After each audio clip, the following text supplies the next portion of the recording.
The plush carpets of Alden Enterprises corporate headquarters muffled Kara's heeled strides as she stormed down the corridor, her expression a storm cloud of barely contained rage. Her sharp features twisted with disdain when her eyes landed on Mr. Harrison, the elderly janitor bent over his mop in the corner of the room. "Still here, Mr. Harrison?" Kara sneered, crossing her arms. "How is it that at your age, you're still scrubbing floors instead of living comfortably in retirement? What have you been doing all these years?" The old man straightened slowly, his back creaking audibly. His face, lined with decades of toil, betrayed no resentment.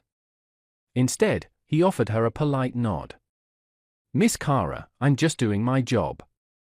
Life doesn't always go as planned, and we make do with what we have." Kara's laugh was cold and biting. "Spare me the philosophy. Maybe if you weren't so incompetent, you wouldn't be stuck mopping floors for a living. People like you are a waste of space." Her voice rose, cutting through the otherwise hushed office environment. A few employees passing by dared to glance their way but quickly looked down, not wanting to draw Kara's ire.mr. Harrison hesitated, gripping the mop handle tightly for support. "Miss Kara, with respect, I've given this company everything I could.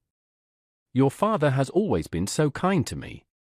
And now he's wasting his kindness on someone who doesn't deserve it," Kara interrupted, her words laced with venom. She stepped closer, looming over the frail man. "You think my father's generosity will save you from your failures? Think again." Before Mr. Harrison could respond, Kara grabbed the mop from his hands and threw it across the room. The crash of the bucket spilling its soapy contents echoed in the hallway. Mr. Harrison stumbled backward, his frail body shaking under the weight of Kara's verbal assault. "Clean that up," she barked. "You're pathetic. Miss Kara." A calm, authoritative voice broke through the tension. Kara turned sharply to find a tall, impeccably dressed man standing in the doorway. His piercing gaze didn't waver as it locked onto hers. Alexander Reed, a prominent business partner of her father's, exuded an air of quiet power. His presence was commanding, his tailored suit emphasizing the stature of someone who wasn't used to being ignored. "Mr. Reed," Kara greeted him stiffly, attempting to mask her irritation. Alexander's gaze shifted from Kara to Mr. Harrison, who was struggling to steady himself against the wall. "What is going on here?" he asked evenly, though his tone carried a distinct undercurrent of disapproval. "It's none of your concern," Kara said curtly. Alexander ignored her and approached the elderly man. "Mr. Harrison, are you all right?" "I'm fine, sir," Mr. Harrison stammered, clearly shaken. Alexander helped him to a chair, his movements gentle yet efficient. He turned back to Kara, his expression now a mix of disappointment and frustration. "This is how you treat your father's employees? The people who've worked tirelessly for this company?" Kara's jaw tightened. "He's a relic of the past. If he can't keep up, he doesn't belong here." Alexander straightened, his imposing figure towering over her. "If you think cruelty makes you strong, you're mistaken. Strength comes from compassion, something you clearly lack." Kara's face flushed with indignation. "You don't know anything about me or what I've been through." "I know enough," Alexander replied coolly. "Your father built this company on respect and integrity. Behavior like this tarnishes his name and everything he stands for." The sharpness of his words hit their mark, but Kara refused to show it. She crossed her arms, her expression defiant. "Fine," she snapped. "Take him out of here if you care so much. But don't expect me to feel guilty for telling the truth." Alexander said nothing more to her. Instead, he guided Mr. Harrison toward the elevator, ensuring the old man was steady on his feet. Kara watched them go, her chest tightening with an unspoken emotion she quickly shoved aside. She turned on her heel, muttering to herself. "Who does he think he is, lecturing me in my own father's company?" Yet, as she stormed back to her office, a seed of doubt began to sprout within her. For the first time, someone had dared to challenge her cruelty, not with anger, but with quiet strength. Later that afternoon, Mr. Harrison, still pale and moving gingerly from Kara's earlier mistreatment, found himself seated in Alden Steele's expansive office. The room was a testament to power and elegance, with dark mahogany furniture, floor-to-ceiling windows overlooking the city skyline, and shelves lined with books and accolades. Despite his discomfort, Harrison's resolve was firm. Alden Steele, Kara's adoptive father, sat behind his grand desk, his tailored suit impeccable, his graying hair neatly combed. He was reviewing reports but looked up with a warm smile when Harrison entered. "Harrison, my old friend," Alden greeted, rising to shake the older man's hand. "What brings you here? Shouldn't you be resting?" "Thank you, sir, but I had to speak with you," Harrison began, his voice tinged with urgency. He eased into the chair Alden gestured toward, his worn hands gripping the armrests tightly. "It's about Kara." Alden's smile faltered, but he kept his tone light. "What about her? You know how fiery she can be. Youthful energy, nothing more." Harrison hesitated, choosing his words carefully. "Mr. Steele, with all due respect, it's more than that. She's out of control. Today, she humiliated me and an elderly man who almost passed out due to the torture she gave him in front of others, and even physically lashed out. And this isn't the first time. Her behavior is getting dangerous, not just for us employees but for the company and your reputation." Alden leaned back in his chair, his brows furrowing. "I'm sure she didn't mean any harm. Kara's had a rough time since Ethan." He trailed off, the pain of his adopted son's death still fresh.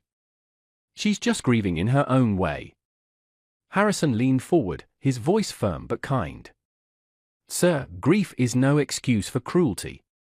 She's alienating people, the staff, clients, and anyone who crosses her path. If this continues, it won't be long before word spreads, and the name Alden Steele becomes synonymous with arrogance and recklessness. This company is your legacy, and it's too valuable to risk." Alden's jaw tightened. He knew Harrison was right, but his heart ached at the thought of confronting Kara. Since her childhood, he'd showered her with love and indulgence, fearing that any form of discipline might deepen the void left by her tragic past. "I understand your concern, Harrison," Alden finally said, his tone measured. "I'll talk to her. She's a good girl at heart, she is just lost right now. She needs guidance, not judgment." Harrison sighed, his expression softening. "I know you love her, sir. And she's lucky to have you. But love sometimes means setting boundaries. If you don't address this soon, you might lose more than just her." Alden nodded, though his heart felt heavy. "Thank you for bringing this to my attention. I promise I'll handle it." Harrison rose, his frail frame a stark contrast to the steel determination in his eyes. "I believe in her, Mr. Steele.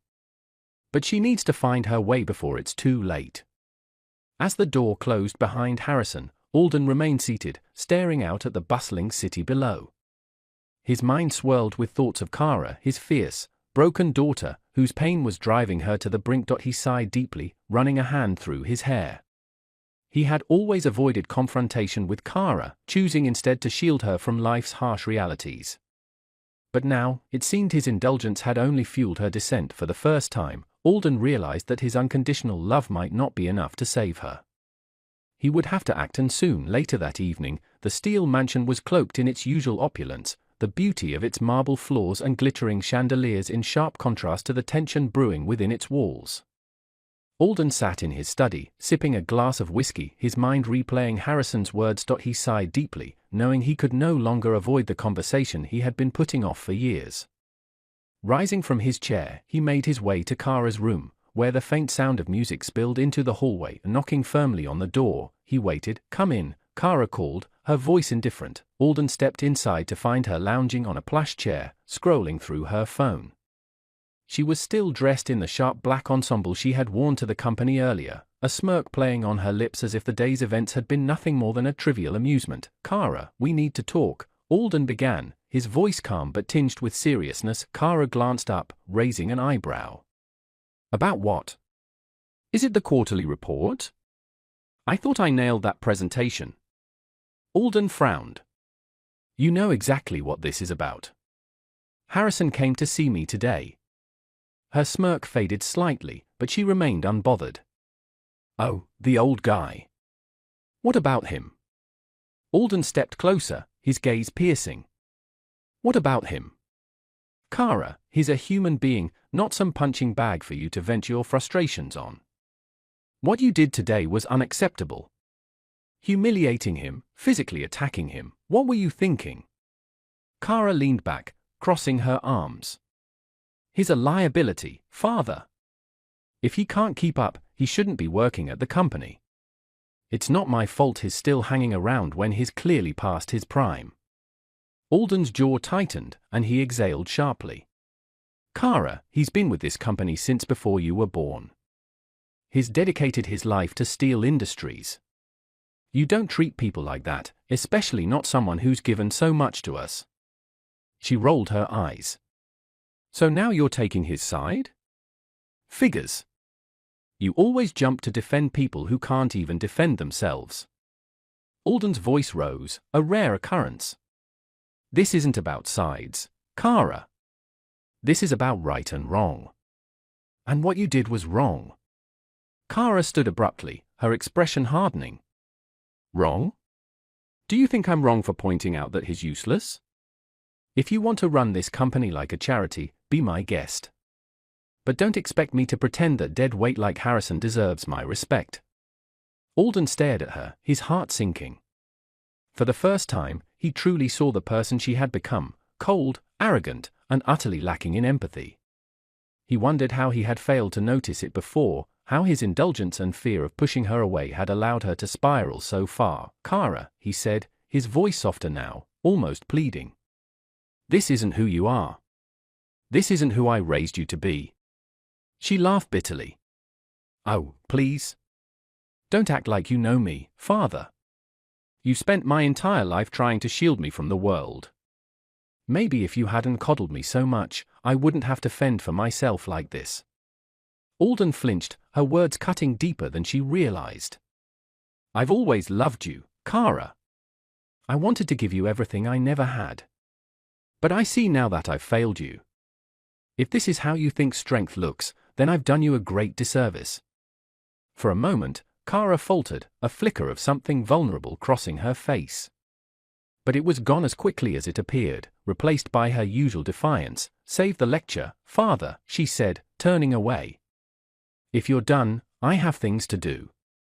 Alden stared at her back, his heart heavy with a mixture of love, frustration, and guilt.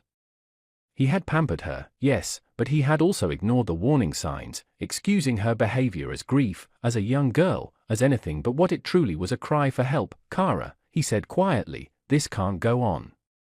One day, you'll realize that how you treat people matters. And I hope, for your sake, it won't be too late. She didn't respond, her posture stiff as she stared out the window. How dare that old fool report me to my father? I will deal with you mercilessly, she said to herself and slumped on her bed. The sun was setting over the city, casting golden hues across the bustling streets.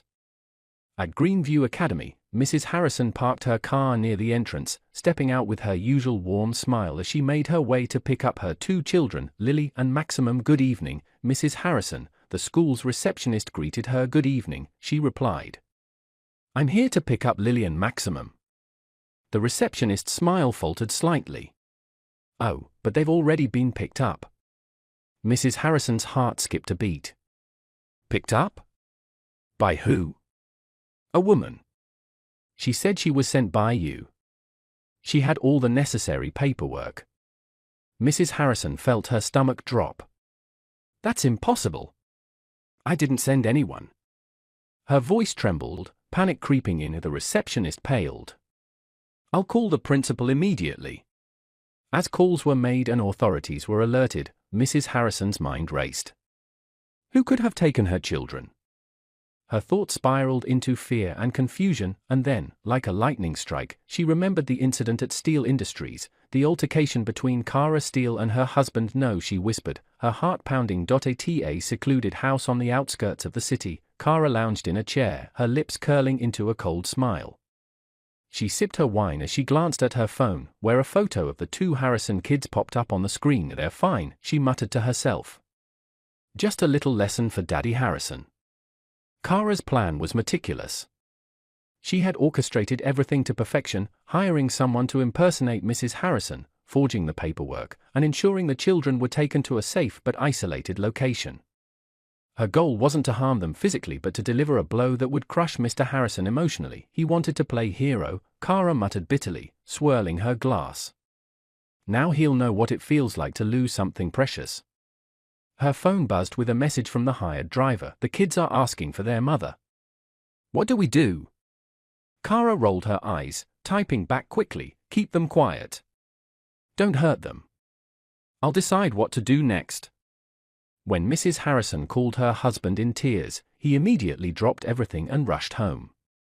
By the time he arrived, the house was a flurry of activity, police officers taking statements, neighbors offering support, and Mrs. Harrison sobbing uncontrollably. Harrison, she cried, running into his arms. Our babies. They're gone. He held her tightly, his mind racing. We'll find them, he assured her, though his voice betrayed his fear. Then, as the pieces began to click in his mind, his face darkened. Kara Steele. She was behind this.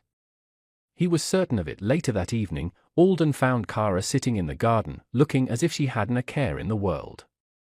The sight of her calm demeanor enraged him. Kara, he thundered, storming toward her. She looked up lazily. Father. What's with all the drama? Don't play games with me. Alden snapped, his face red with anger. What did you do to Mr. Harrison's children? Kara smirked, leaning back in her chair. I don't know what you're talking about. Don't lie to me. Alden's voice cracked with emotion. Do you realize what you've done? Those are innocent children. This isn't just your petty revenge, it's a crime. Kara's expression hardened. He humiliated me, Father. He went out of his way to paint me as a monster to you. He deserved to feel the pain he inflicted on me. Alden's hands trembled as he stared at his daughter. Pain? Kara, do you hear yourself? This isn't pain you're inflicting, it's cruelty. You're becoming someone I don't recognize. Kara stood, her eyes blazing with defiance. Don't lecture me, Father. You've always turned a blind eye to what I do. Why start now? Alden's heart broke at her words.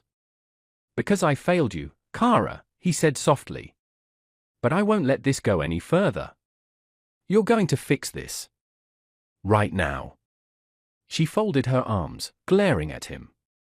And if I don't? You'll leave me no choice but to involve the police, Alden said gravely, his voice filled with resolve. This isn't a game anymore, Kara. You need to understand the gravity of what you've done. For a moment, Kara hesitated, a flicker of doubt crossing her face. But her stubborn pride wouldn't let her back down so easily. This isn't over, she said coldly before storming away, leaving Alden standing in the garden, a broken man desperately trying to save his daughter from herself. The air in Alden Steele's office was thick with tension. Harrison stormed in, his face flushed with anger, his voice booming. You think this is acceptable, Alden? Harrison roared, slamming his fists on the desk.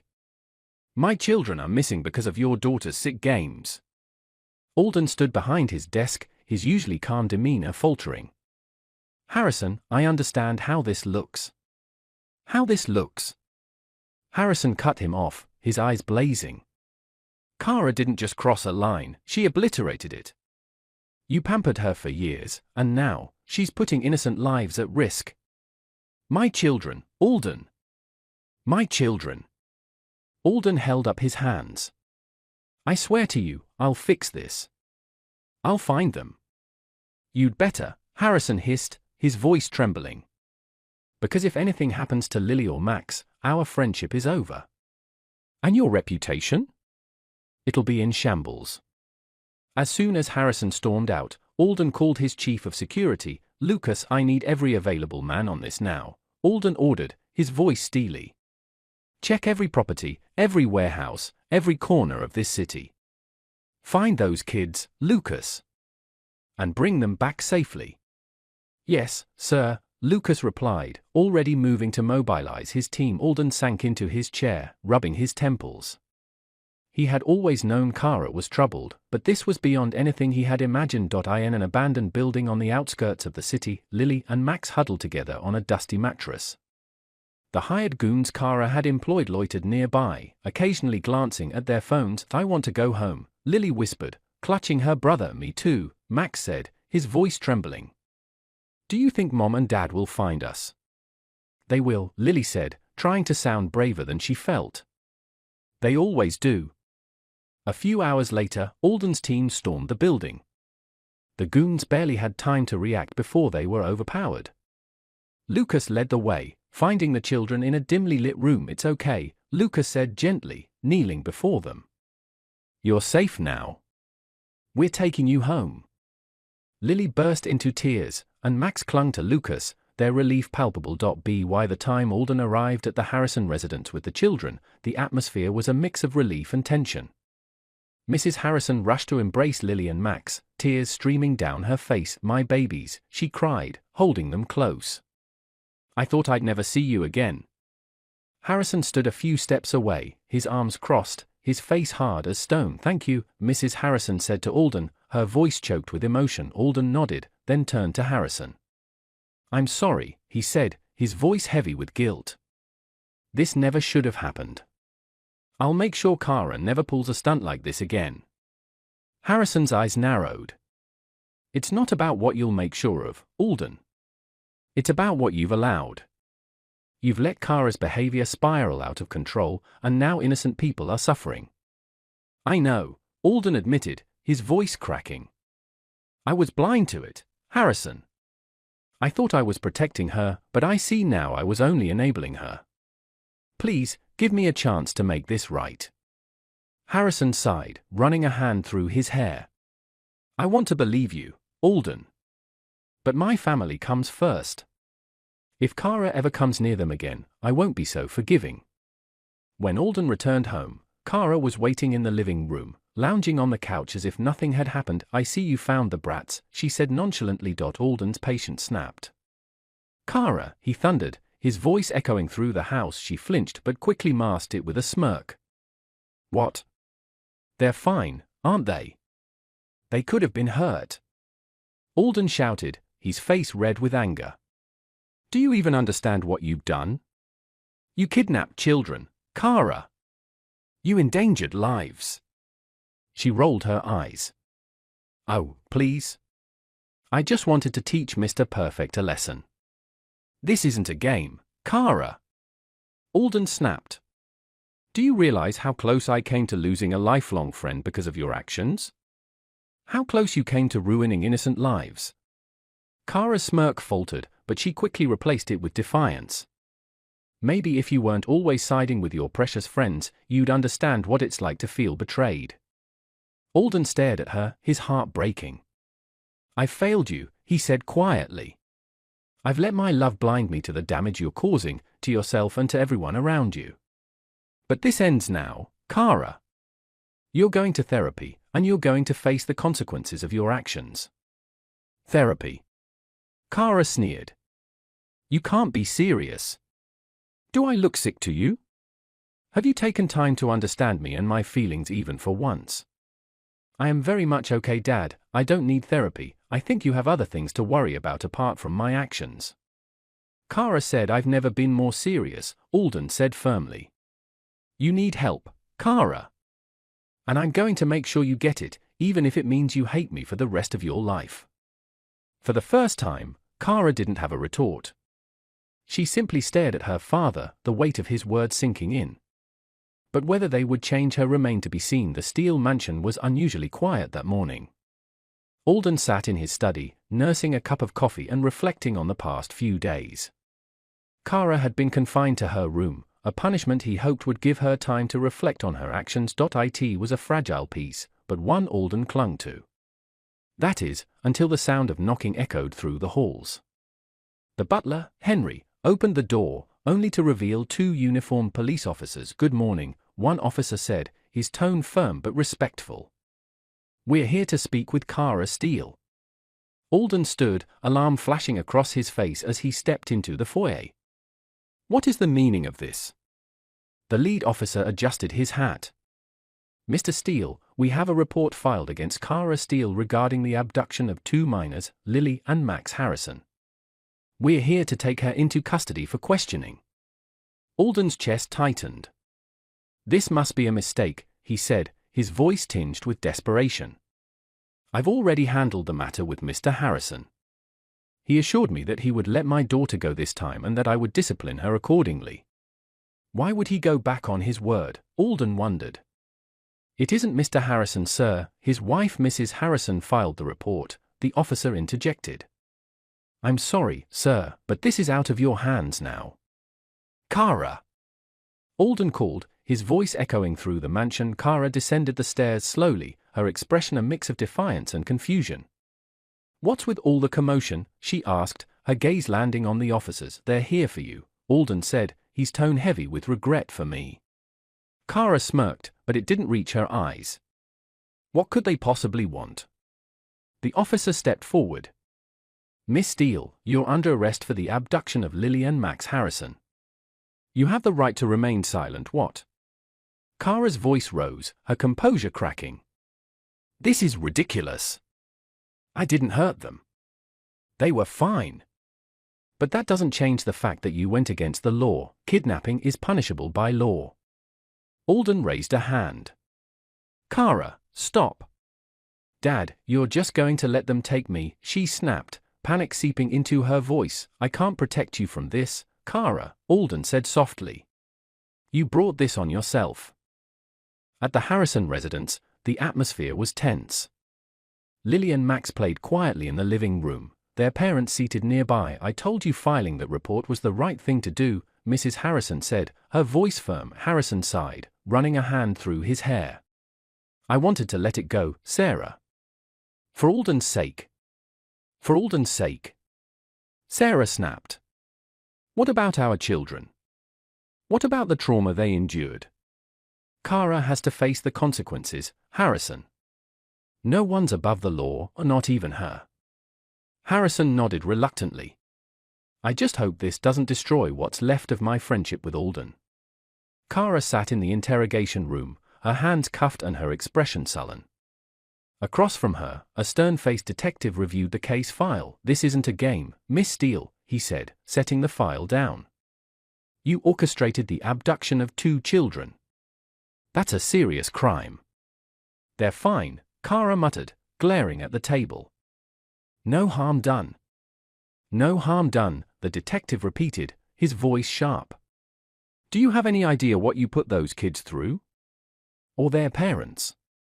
Kara's defiance faltered, but she quickly masked it with a shrug. "I didn't mean for it to go that far." "That doesn't matter," the detective said. "Intent doesn't erase consequences." Back at the station, Alden arrived, his face pale and drawn. He requested to see Kara, and after some hesitation, the officers allowed it. He entered the room. Kara looked up, her eyes widening briefly before she masked her emotions. "Come to lecture me again?" she asked bitterly. "No," Alden said, sitting across from her. "I came to tell you that I'm not giving up on you." Kara scoffed. "Doesn't seem like it. You didn't even try to stop them." "I couldn't stop them," Alden said, his voice filled with sorrow. "Kara, I've protected you for so long, but it's clear now that I was doing more harm than good. You need to face the consequences of your actions." "You don't get it," Kara said, her voice trembling. "Everyone just hates me. No one understands what I've been through." Alden leaned forward, his eyes softening. "Then help me understand, Kara. Let me in. I love you, and I want to help you. But you have to meet me halfway." Kara's therapy sessions were a glimmer of hope for Alden. For weeks, he saw the fire in his daughter's eyes dim into something softer. She was learning to manage her emotions and unpack the pain buried deep within her, but progress is fragile, and wounds that haven't fully healed can be easily reopened. Kara walked into her father's company that afternoon, her head held high. She had come to pick up some documents Alden had asked her to deliver. Therapy had taught her to face the world with grace, but the scars of her past still lingered, hidden beneath the surface. As she passed a break room, the sound of hushed laughter and whispers caught her attention. Curious, she paused by the door, only to hear her name. "She thinks she's better now because she's seeing a therapist," one woman said, her voice dripping with sarcasm. "Therapy won't fix crazy," another chimed in. She's a ticking time bomb. Poor Mr. Steele must be exhausted with her antics. Can you blame him? She's a lunatic. No wonder she doesn't have friends. Who'd want to be around someone like that? Kara's heart pounded. She clenched her fists, trying to hold back the fury building inside her. Ignore it. Walk away, she told herself, repeating the mantra her therapist had taught her. But the words cut too deep, each one chipping away at the fragile wall she had built. Taking a deep breath, she stepped into the room. Care to say that to my face? She asked, her voice sharp as glass. The women turned, startled. One of them, a confident young woman named Trina, smirked. Oh, look! The princess has arrived. Did you hear everything, or should we repeat it louder? Kara's jaw tightened. You think you're funny? No, but I think I'm honest, Trina said, crossing her arms. Everyone knows the truth, Kara. You're a spoiled, angry brat who lashes out because you can't handle the fact that no one wants you. The room fell silent. Kara felt as if the air had been S**ck*D out, leaving her chest hollow. What did you just say? She whispered, her voice trembling with a mix of rage and hurt. You heard me, Trina said, stepping closer. No one likes you. Not your so-called friends, not your family. You're just an unwanted kid who takes out her anger on everyone else. Maybe it's time you looked in the mirror and realized the problem is you. Something inside Kara snapped. Her vision blurred, and the next thing she knew, she was on Trina, her nails scratching across her face. You don't get to talk about me like that. Kara screamed, her voice raw with fury. Trina tried to push her off, but Kara was relentless. The other women in the room froze in shock, unsure of how to intervene. Trina managed to shove Kara back and swung at her, but Kara dodged and shoved her hard. Trina stumbled, her heels slipping on the polished floor, and before anyone could react, she fell backward. The sound of her body hitting the stairs was deafening. She rolled down, landing in a crumpled heap at the bottom. Kara, what have you done? One of the women whispered, her voice shaking. The police were called immediately, and Kara, still seething and shaking, was taken into custody. Alden arrived at the station shortly after, his face pale and his hands trembling. Kara, what happened? He demanded, his voice filled with desperation. She called me unwanted, Kara said flatly, staring at the floor. She said no one likes me. She deserved it. Kara, this has to stop, Alden said, his voice breaking. I've tried to protect you, to help you. But you're spiraling, and I don't know how to save you anymore. Alden was really broken this time around. You think I wanted this? Kara snapped, looking up with tears streaming down her face. Do you think I asked to feel this way? To be this monster? Alden's heart ached as he watched his daughter break down in front of him. He wanted to hug her, to tell her it would be okay. But he also knew that words wouldn't be enough anymore. Later that evening, as Alden sat in his study, the weight of the situation bore down on him. Trina was in the hospital, unconscious but stable. The news was already spreading, and Alden knew the damage to his company's reputation would be severe. Harrison called, his voice heavy with disappointment. Alden, this can't go on, he said. I've been your friend for years, but Kara is dangerous. She needs help, real help. I know, Alden said, his voice barely a whisper. I don't know what to do anymore, Harrison. I feel like I'm losing her. Then fight for her, Harrison said. But don't enable her. She needs to face the consequences of her actions, no matter how much it hurts. Alden nodded silently, a tear slipping down his cheek. He knew Harrison was right. Kara needed more than his love, she needed accountability. The hospital room was dimly lit, with the steady beep of the heart monitor breaking the silence. Trina lay unconscious, her face pale, bruised, and bandaged. Her mother sat by her side, clutching her hand, tears streaming down her face. Why did this have to happen to my baby? She sobbed, her voice cracking. Across town, Trina's father, Malcolm, saw the situation through a different lens. To him, this wasn't just a tragedy, it was an opportunity. Malcolm barged into Alden Steele's office unannounced, his face a mixture of smugness and feigned outrage. Alden, we need to talk, Malcolm said, Slamming the door behind him, Alden looked up from his desk, his tired eyes narrowing. Malcolm, this isn't the time. Your daughter is in the hospital, and I'm doing everything I can to address the situation. Address the situation? Malcolm scoffed, leaning forward. Your monster of a daughter put Trina in the hospital. My little girl might never recover from this, and you're sitting here acting like it's just another problem on your desk. I understand you're upset, Alden said, his voice calm but firm. And I deeply regret what happened. I've already spoken with the doctors and assured your family that we'll cover all medical expenses.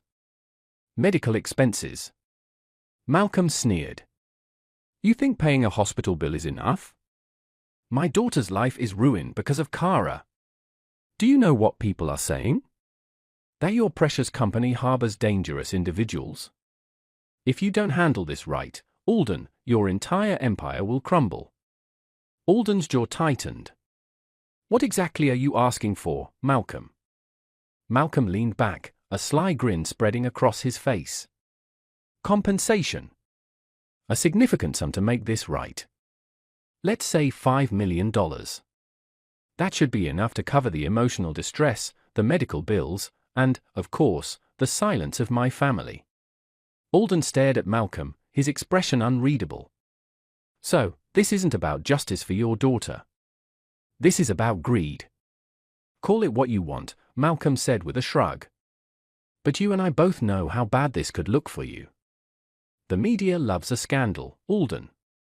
And a story about a billionaire's out-of-control daughter putting an innocent young woman in the hospital. That's a headline that'll sell. You'd exploit your own daughter's pain for money.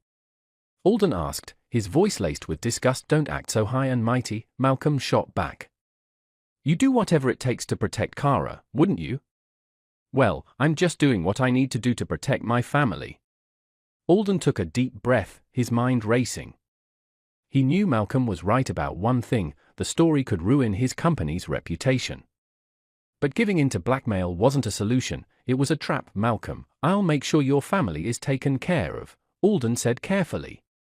But I won't be bullied into paying you an exorbitant sum. I'm already handling Trina's medical bills, and I'll provide additional support to ensure she gets the best care possible. But $5 million? That's not happening. Malcolm's eyes darkened. You're making a big mistake, Alden. I'll make sure everyone knows what kind of man you really are. Do what you feel is necessary, Alden said, standing. But let me remind you, dragging this into the public won't just hurt me, it'll hurt your family, too. Think carefully about what you're risking. Malcolm stormed out of Alden's office, furious. At the hospital, he found his wife still by Trina's bedside. What did you do, Malcolm? She asked, her voice trembling. I did what any good father would do, he replied, his tone defensive. I demanded justice. Justice, she snapped. Or money? You're always looking for the next payday, even when our daughter is lying in a hospital bed. You don't understand, Malcolm said. This is our chance to finally get ahead. To give Trina the life she deserves. She deserves her father to care about her, not his wallet, his wife retorted, turning away. Back in the expansive corner office of Steel Enterprises, Alden leaned back in his leather chair, deep in thought. The confrontation with Malcolm had rattled him, but Alden knew this wasn't the time to falter. His company's reputation, his family's name, and Kara's future were all at stake. He picked up the phone and dialed the head of his legal team, Margaret Lane, a no-nonsense attorney known for her sharp instincts and impeccable track record. Margaret, Alden said as soon as she picked up, we have a situation. I need you in my office immediately. I'll be there in 10, Margaret replied without hesitation. True to her word, she arrived swiftly, a leather briefcase in hand and a determined look on her face. Alden quickly outlined the incident with Kara and Trina, Malcolm's demands, and the potential risks to the company. Margaret took meticulous notes, her pen moving swiftly across the notepad. We need to approach this from multiple angles, she said. First, we'll ensure full cooperation with the authorities regarding the incident. Transparency is key to minimizing public backlash. Second, I'll draft a settlement offer for Trina's family, one that's reasonable but doesn't set a precedent for extortion. It was way too much. Alden nodded. And Malcolm? He's volatile. What if he takes this to the media? Sitting on the cold, hard bench at the police station, Kara wrapped her arms tightly around herself. The fluorescent lights buzzed softly overhead, casting an eerie glow on her face. For the first time in years, her defiant mask slipped, and a wave of memories broke through the barriers she had spent years building. She closed her eyes, and her mind drifted back to a simpler time, before the anger, the pain, and the chaos. Kara and her twin brother, Ethan, had lived a life most kids only dreamed of. Their parents, Janet and Richard, were the epitome of love and dedication. The two worked tirelessly but always found time for family. Their modest home was a haven of warmth and joy. It was the envy of many. She remembered their laughter-filled mornings as Richard cooked breakfast, his pancakes shaped like animals, and Janet hummed while setting the table. Their parents made everything feel magical, every moment, every celebration, every ordinary day. Ethan was her best friend, her partner in every game and mischief. Together, they built pillow forts, raced bicycles, and dreamed of conquering the world. Their bond was unbreakable, their family invincible, or so she had believed. Kara's heart clenched as the memories shifted. That fateful day was as vivid as if it had happened yesterday. She and Ethan were at kindergarten, giggling over crayons and sharing snacks, oblivious to the tragedy unfolding miles away. The fire had started in the middle of the day, engulfing their home in a matter of minutes. The news reached the school quickly.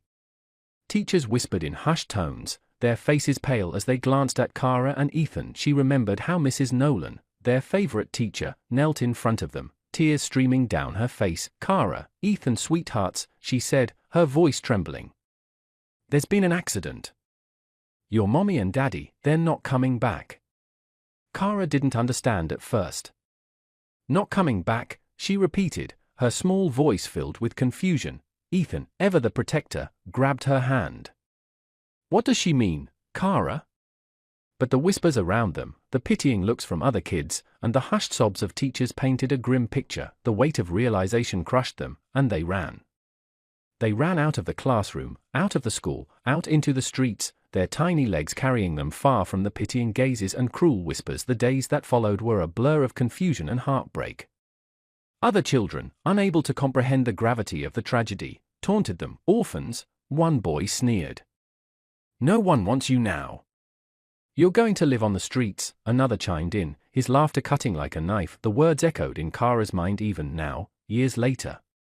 She clenched her fists, her nails digging into her palms as she sat in the police station that day at the school, unable to bear the mocking. She and Ethan had fled. They didn't know where they were going, only that they wanted to be far away. They clung to each other as they wandered the streets, hungry, cold, and scared. Kara's heart ached as she remembered Ethan's words that night, as they huddled under a bridge for warmth. "I'll take care of you, Kara," he had whispered, his voice trembling but determined. "I promise." Kara and Ethan raced through the streets, their small legs burning with the effort to reach home. The world around them blurred as their tiny hearts clung to the fragile hope that what they'd heard was a cruel mistake. Maybe Mrs. Nolan had been wrong. Maybe their parents were safe, waiting for them with open arms and warm smiles. But as they turned the final corner and their house came into view, their steps faltered. What was once a proud, beautiful home, painted a cheery yellow, surrounded by a lush garden, was now a smoldering ruin. Smoke curled up into the evening sky, dark and foreboding. The familiar scent of home had been replaced by the acrid stench of burnt wood and despair. "Mommy? Daddy?" Kara's voice was barely a whisper, trembling with fear and denial. Ethan tugged on her hand. "They're here somewhere," he said, his voice strained as if trying to convince himself. "Maybe they're hiding." The twins stumbled through the charred remains, their shoes crunching on soot and debris. Kara's eyes darted around, searching for anything that could reassure her this wasn't real. The dining table where they once shared meals was nothing but a pile of ashes. The piano their mother played every evening was a blackened skeleton of its former self. "Mom!"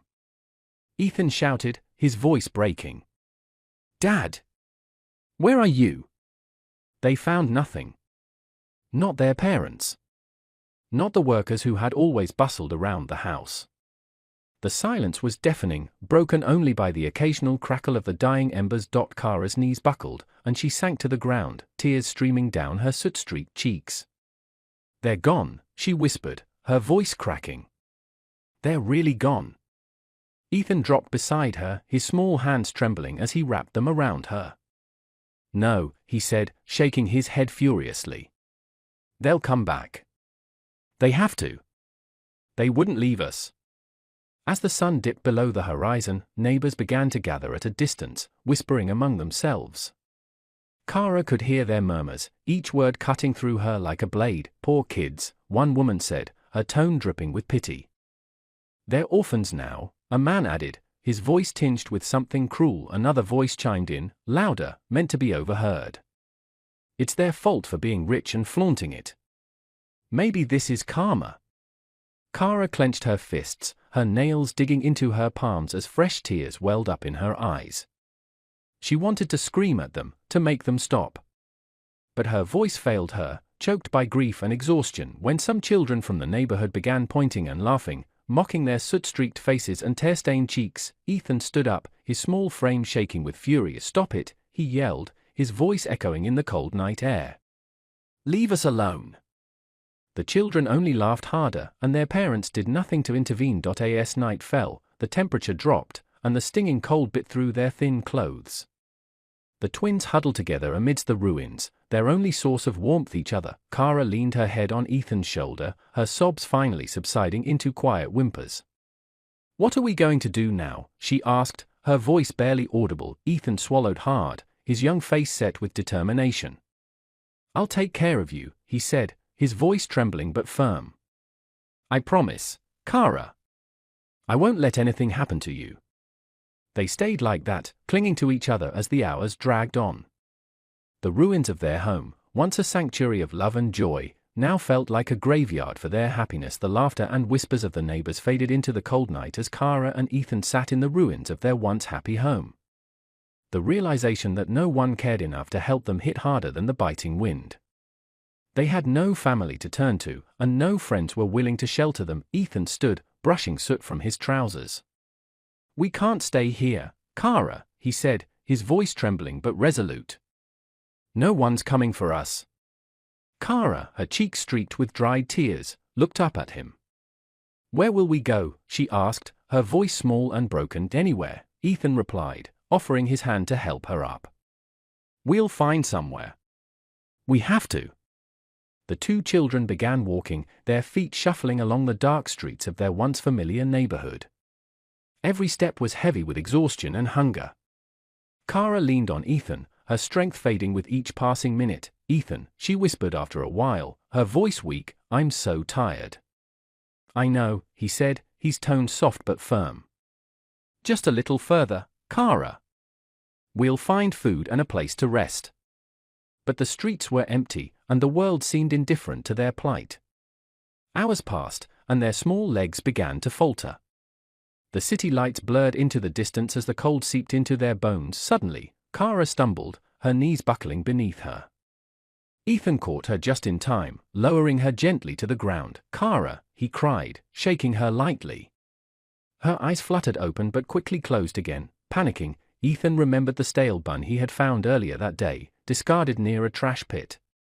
It wasn't much, but it was all they had. He splashed water from a nearby puddle onto her face, willing her to wake up. "Come on, Kara," he murmured. "You can't leave me. I need you." Her eyes opened slowly, and he smiled with relief. Reaching into his pocket, he pulled out the crumpled bun and handed it to her. "Eat this," he said, his voice firm. "What about you?" she asked weakly. "I'm not hungry," Ethan lied, his stomach growling audibly. Kara hesitated but took the bun. She nibbled at it, her tears falling with each bite. Ethan watched her, his heart breaking but resolute in his decision. He was the older one, and it was his job to protect her. The night grew colder, and the siblings' exhaustion overtook them. They found themselves on the edge of a quiet tarmac road, their legs unable to carry them further. "Let's rest here," Ethan said, sitting down and pulling Kara close to him. "But it's so cold," she whispered, her teeth chattering. "I'll keep you warm," Ethan promised, wrapping his small arms around her. The hard surface of the road offered no comfort, but their fatigue left them no choice. As they drifted off to sleep, Kara nestled against Ethan, her faith in her brother unshaken despite their dire circumstances. The first light of dawn broke over the horizon, casting a pale glow on the two children huddled together on the tarmac. A passing car slowed, the driver noticing the tiny figures lying on the side of the road. The man stepped out, his face a mixture of concern and disbelief. "Kids," he called out, his voice echoing in the still morning air. Ethan stirred, his eyes blinking against the light. He sat up, shielding Kara with his body as the man approached. "Who are you?" Ethan asked, his voice hoarse. "I'm here to help," the man said gently, kneeling down. "What happened to you two?" Ethan hesitated, his protective instincts kicking in. But the man's kind eyes and soft tone reassured him. "Our home burned down," Ethan said quietly. "We don't have anyone left." The man nodded solemnly, pulling out his phone. "Let's get you both some help," he said. As Kara stirred awake, she clung to Ethan, her small fingers clutching his shirt. They didn't know where they were going or what would happen next, but for the first time in what felt like forever, they weren't alone. As the man prepared to make a call, a sleek black car pulled up beside them, its engine purring softly. The car door opened, and a tall, distinguished man stepped out. His eyes scanned the scene, landing on the two frail children huddled together on the tarmac. "Alden," the man exclaimed, his voice tinged with relief. "You're here." Alden, a man of wealth and influence, glanced at the man briefly before his gaze softened on the children. His expression, usually stern and unreadable, changed to one of concern and determination. "These are the kids?" he asked quietly. "Yes," the man replied. "They've been through a lot." Alden approached slowly, crouching to meet their eyes. His tailored suit contrasted sharply with the dirty, torn clothes of the children before him. "What's your name, son?" Alden asked gently. "Ethan," the boy replied, his voice steady despite the exhaustion in his eyes. "And your sister?" Alden glanced at the little girl clinging to Ethan's arm. "Kara," Ethan said, his arm tightening protectively around her. Alden nodded, his expression unreadable. "You two look like you've had a rough night. How about you come with me? I'll make sure you're safe, and you'll get something to eat." Ethan hesitated, his small face scrunching up with doubt. "Why would you help us? Nobody else did." Alden's jaw tightened at the boy's words, but he softened his tone. "Because I can. And because no child should have to go through this alone." The car ride was quiet, except for Kara's occasional sniffles. Ethan kept a wary eye on Alden, unsure whether to trust the man who seemed so confident and composed. When they arrived at Alden's grand estate, the children's eyes widened in awe. The mansion stood tall and imposing, surrounded by perfectly manicured gardens and fountains. It was a far cry from the cold, unforgiving streets they had just left behind. Inside, the warmth of the house enveloped them. A kind-looking woman appeared, her apron dusted with flour. "Mr. Alden, who are these little ones?" she asked, her eyes kind. "Guests," Alden replied. "Make sure they get cleaned up and have something to eat." The woman nodded, leading the children to a guest room. Ethan held Kara's hand tightly, unwilling to let go. Later that evening, after the children had bathed and eaten their first warm meal in days, Alden sat with them in the cozy living room. "You two have been through a lot," he began, his tone measured. "But you're safe now. I'll make sure you have everything you need." Kara, sitting quietly beside Ethan, looked up with wide eyes. "Why?" she asked softly. "Why do you care?" Alden leaned forward, his expression softening. "Because sometimes life takes things away from us that we don't deserve to lose. But it also gives us opportunities to start again. I want to give you that chance." Ethan looked at his sister, then back at Alden. "We don't need pity," he said firmly. "It's not pity," Alden assured him. "It's a second chance." Kara's thoughts swirled, the haunting images of her childhood refusing to fade. The desolation of sitting with Ethan in the charred ruins of their home, the endless mocking laughter of people, and the aching cold of the streets, all played on a cruel loop in her mind. Tears streamed down her cheeks, silent witnesses to her pain. Her heart ached for the life she once knew, for the family she lost, and for Ethan, who had been her only anchor through the storm. "Get a grip."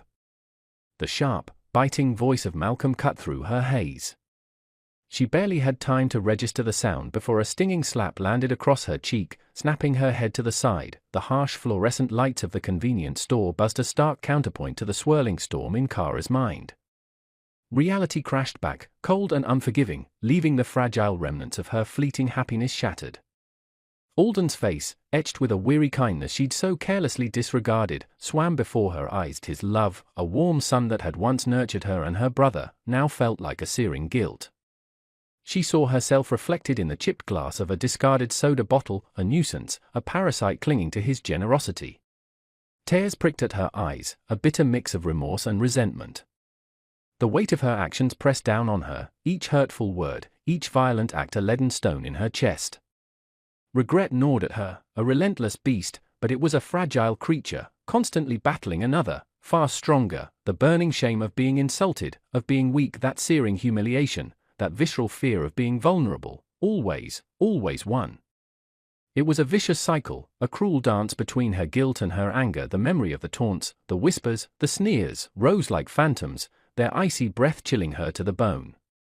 Reason, logic, the gentle voice of Alden's compassion, all were drowned out by the deafening roar of her rage. Violence, she'd convinced herself, was the only answer. Power was the only shield.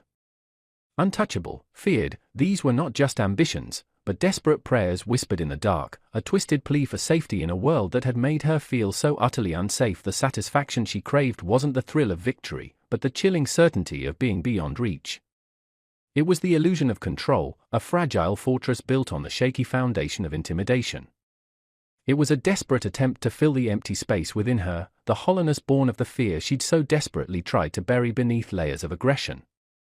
Each blow she landed, each cowering victim, was a desperate affirmation that she was not weak, that she could, somehow, conquer the terror that haunted her.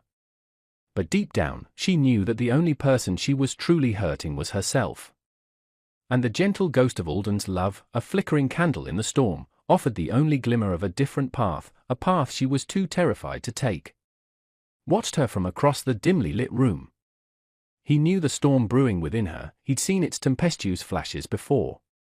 He'd witnessed the impulsive brushstrokes on her canvases, mirroring the turbulent tides of her emotions, and sensed the silent screams trapped behind her forced smiles. He didn't pry, understanding that some wounds needed time, their own pace to heal, yet the sight of her quiet despair tore at him.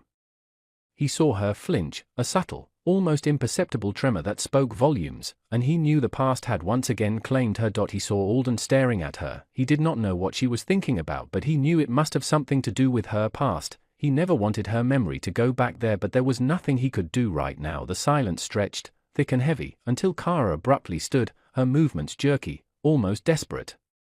The fragile serenity of the room shattered as she rushed towards him, her body trembling. He stood, his arms instinctively opening to receive her. The hug was a violent release, a torrent of pent-up emotions finally unleashed. Her sobs racked her body, each one a testament to the battles fought and lost within her heart. "I'm sorry, Dad," she choked out, her voice thick with tears. "I never meant to disappoint you this much." The words were laced with genuine remorse, a stark contrast to the defiant, almost reckless spirit he'd seen only moments before. He held her tight, the familiar scent of her lavender perfume momentarily soothing the turmoil in his soul. He understood now, the past hadn't simply visited her, it had possessed her, whispering its venomous lies. Alden stroked her hair, murmuring words of comfort and forgiveness. He knew this wasn't the end of her struggle, the road to healing was long and arduous. But tonight, in the quiet embrace of a loving father, Kara found solace. The weight of her past, for this moment, felt a little lighter. He wouldn't pry, he wouldn't push. He'd simply be there, a beacon of unwavering love in her turbulent sea, a silent testament to the enduring power of a father's acceptance, a love that transcended any mistake, any fall, any painful echo of the past. The hug remained, a silent promise of enduring support, a shared understanding that tomorrow, they would face the storm together. Alden could not bear seeing Kara in prison. He'd brought her to his secluded lakeside house, a haven of calm and quiet, far removed from the clamor of the city. He even secured her a therapist, Dr. Aries, a woman known for her gentle but firm approach to trauma. Kara had poured out her heart during their sessions, detailing the events that landed her in prison, the betrayals, the desperation, and the overwhelming weight of guilt. After a tense but ultimately productive meeting with her estranged father, she felt a shift, a sense of reconciliation that promised closure. Yet, the peace Alden had meticulously constructed crumbled under the weight of one brutal restriction: she wasn't allowed to leave the house. The initial days had been filled with fragile optimism. Kara found solace in the sun-drenched rooms, the rhythmic lapping of the lake against the shore, and the gentle encouragement of her therapist. But the constant confinement gnawed at her. The promise of freedom, the chance to rebuild her life, felt increasingly distant, replaced by the suffocating reality of her gilded cage. She tentatively broached the subject with Alden, expecting a reasonable explanation, perhaps a gradual reintegration into society. Instead, he offered only vague reassurances and worried glances, his usually calm demeanor replaced by a disquieting anxiety. His explanation was a veiled threat concerning those who still held a grudge, which only deepened her growing unease. The walls of his beautiful home felt less like a sanctuary and more like a prison with a softer exterior. Then, during a session with Dr. Aries, the truth unraveled. Alden did not allow Kara to leave the house. She was beginning to change, but his determination to keep her locked in increased her frustration. She started planning an escape from home without anyone finding out. Desperate for freedom, Kara hatched a daring escape plan. She befriended one of the security guards, Marius 40s, burdened by debt, easily swayed by promises, whispering tales of a life beyond the walls and a hefty reward, a sum large enough to erase his financial woes. Marius, initially hesitant, succumbed to the allure of the money, agreeing to help Kara escape when Mr. Alden was away on a business trip. Kara meticulously detailed the escape route, involving a hidden passage behind a bookshelf leading to a rarely used service exit the night of the escape arrived. Marius, holding a coded card Kara claimed contained their escape fund, followed Kara's instructions precisely. They slipped through the hidden passage, their hearts pounding with a mixture of excitement and fear. They reached the service exit, only for Marius to discover the bitter truth. The card, a meticulously crafted forgery meant to access a prearranged bank account, was locked. The account, Kara explained, was to be activated only after their successful rendezvous point. A wave of rage washed over Marius. He saw himself betrayed, the promised wealth a cruel deception. His frustration boiled over, morphing into blind fury. He lunged at Kara, ready to silence her permanently, his fists clenched, but just as Marius's fist connected with the air, a chorus of shouts erupted. Other estate workers, alerted by the unusual commotion near the service exit, intervened. They pulled Marius away from Kara, subduing him before he could inflict harm. The workers, seeing Kara's distress and the situation's absurdity, immediately called Mr. Alden, whose return was far earlier than expected. Mr. Alden arrived at the chaos, his face a mask of cold fury. The air suddenly turned cold on his arrival. Everyone knew things had boiled up. Kara, though terrified, she had never seen her father that scarily. Alden sat in his study, his fingers drumming rhythmically against the polished wooden desk. His expression was unreadable, but his thoughts were turbulent. The events of the past few days had left a bitter taste in his mouth. Kara had crossed the line, and it was time she understood the gravity of her actions. He picked up his phone and dialed her number. It rang once, twice, and then went to voicemail. Alden sighed in frustration. He wasn't the type to chase after anyone, not even his own daughter. With a determined expression, he called for one of his attendants. "Tell Kara to come to my study immediately," he instructed. "Yes, sir," the attendant said with a slight bow before hurrying off. Minutes later, the young man returned, his face hesitant. "Sir, Miss Kara said she's busy and doesn't have time for a lecture." Alden's jaw tightened. Kara was testing his patience. He rose from his chair, smoothing out the creases in his suit, and walked toward the grand staircase. If she refused to come to him, he would go to her. As he reached her room, he found the door slightly ajar. He pushed it open without knocking. Kara was lounging on her bed, scrolling through her phone with her earphones in, deliberately ignoring his presence. "Kara," he said sternly. She didn't even look up. "Kara." His voice was sharper this time. She let out an exaggerated sigh and removed one earphone. "What now, father? If you're here to give me another lecture, save it. I already know what you're going to say." Alden crossed the room with slow, deliberate steps. "Oh?" Enlighten me, then. What exactly do you think I'm going to say? Kara smirked, swinging her legs off the bed. That I messed up. That I should apologize to Aidan and Harrison. That I need to stop acting out and behave like the daughter of Alden Blackwell. Did I miss anything? Alden watched her carefully, noting the defiance in her eyes. He had always known Kara to be headstrong, but this wasn't just stubbornness, this was her way of rebelling. You missed one thing, he said coolly. Oh. She arched a brow. You need to understand that your actions have consequences, and you don't get to walk away from this without accountability. Kara rolled her eyes. Consequences? Please? What are you going to do? Cut me off? Take away my credit cards? Lock me in my room like a child? Alden's lips pressed into a thin line. Do you honestly think this is about money? She scoffed. Isn't everything in this house about money and power? Alden exhaled slowly, reining in his temper. You are playing a dangerous game, Kara. You don't just risk hurting Aidan and Harrison, you're putting yourself in harm's way. Do you think I don't know about the people you've been associating with? Kara's expression faltered slightly, but she quickly masked it. I have no idea what you're talking about. Alden leaned in, his voice low and firm. Then let me spell it out for you. I know about your meetings, the alliances you're trying to form behind my back.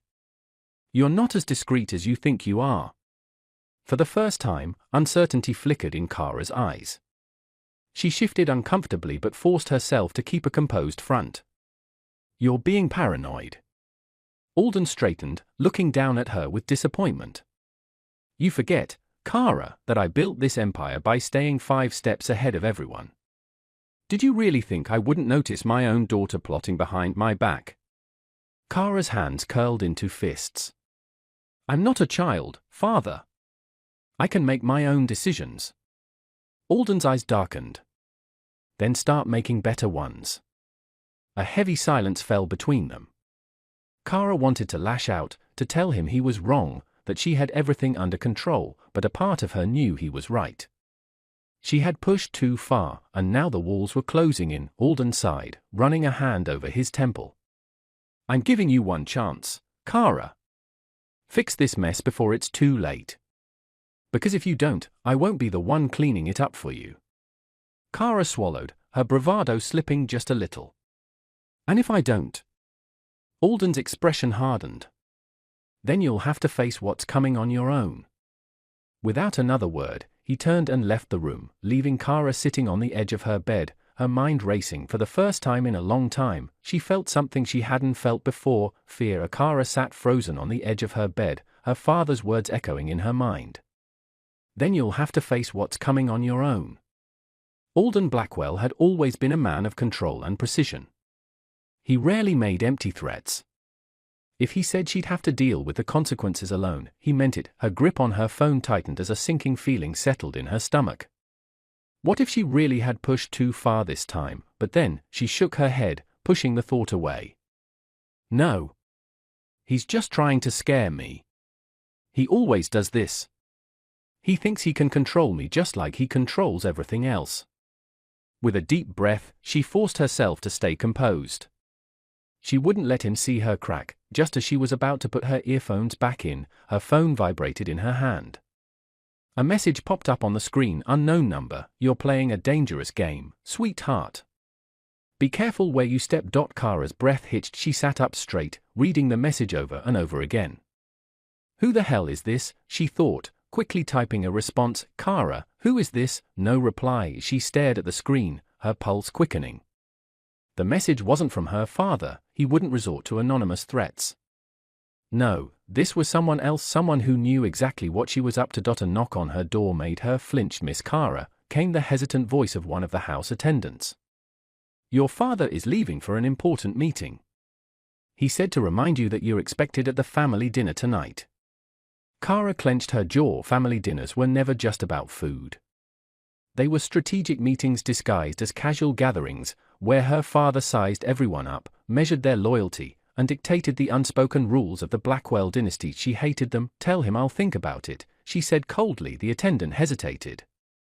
He said it wasn't a request. Kara rolled her eyes. Of course, he did. She heard the attendant's footsteps fade down the hallway as she stared at her phone again. She knew she had to be careful now.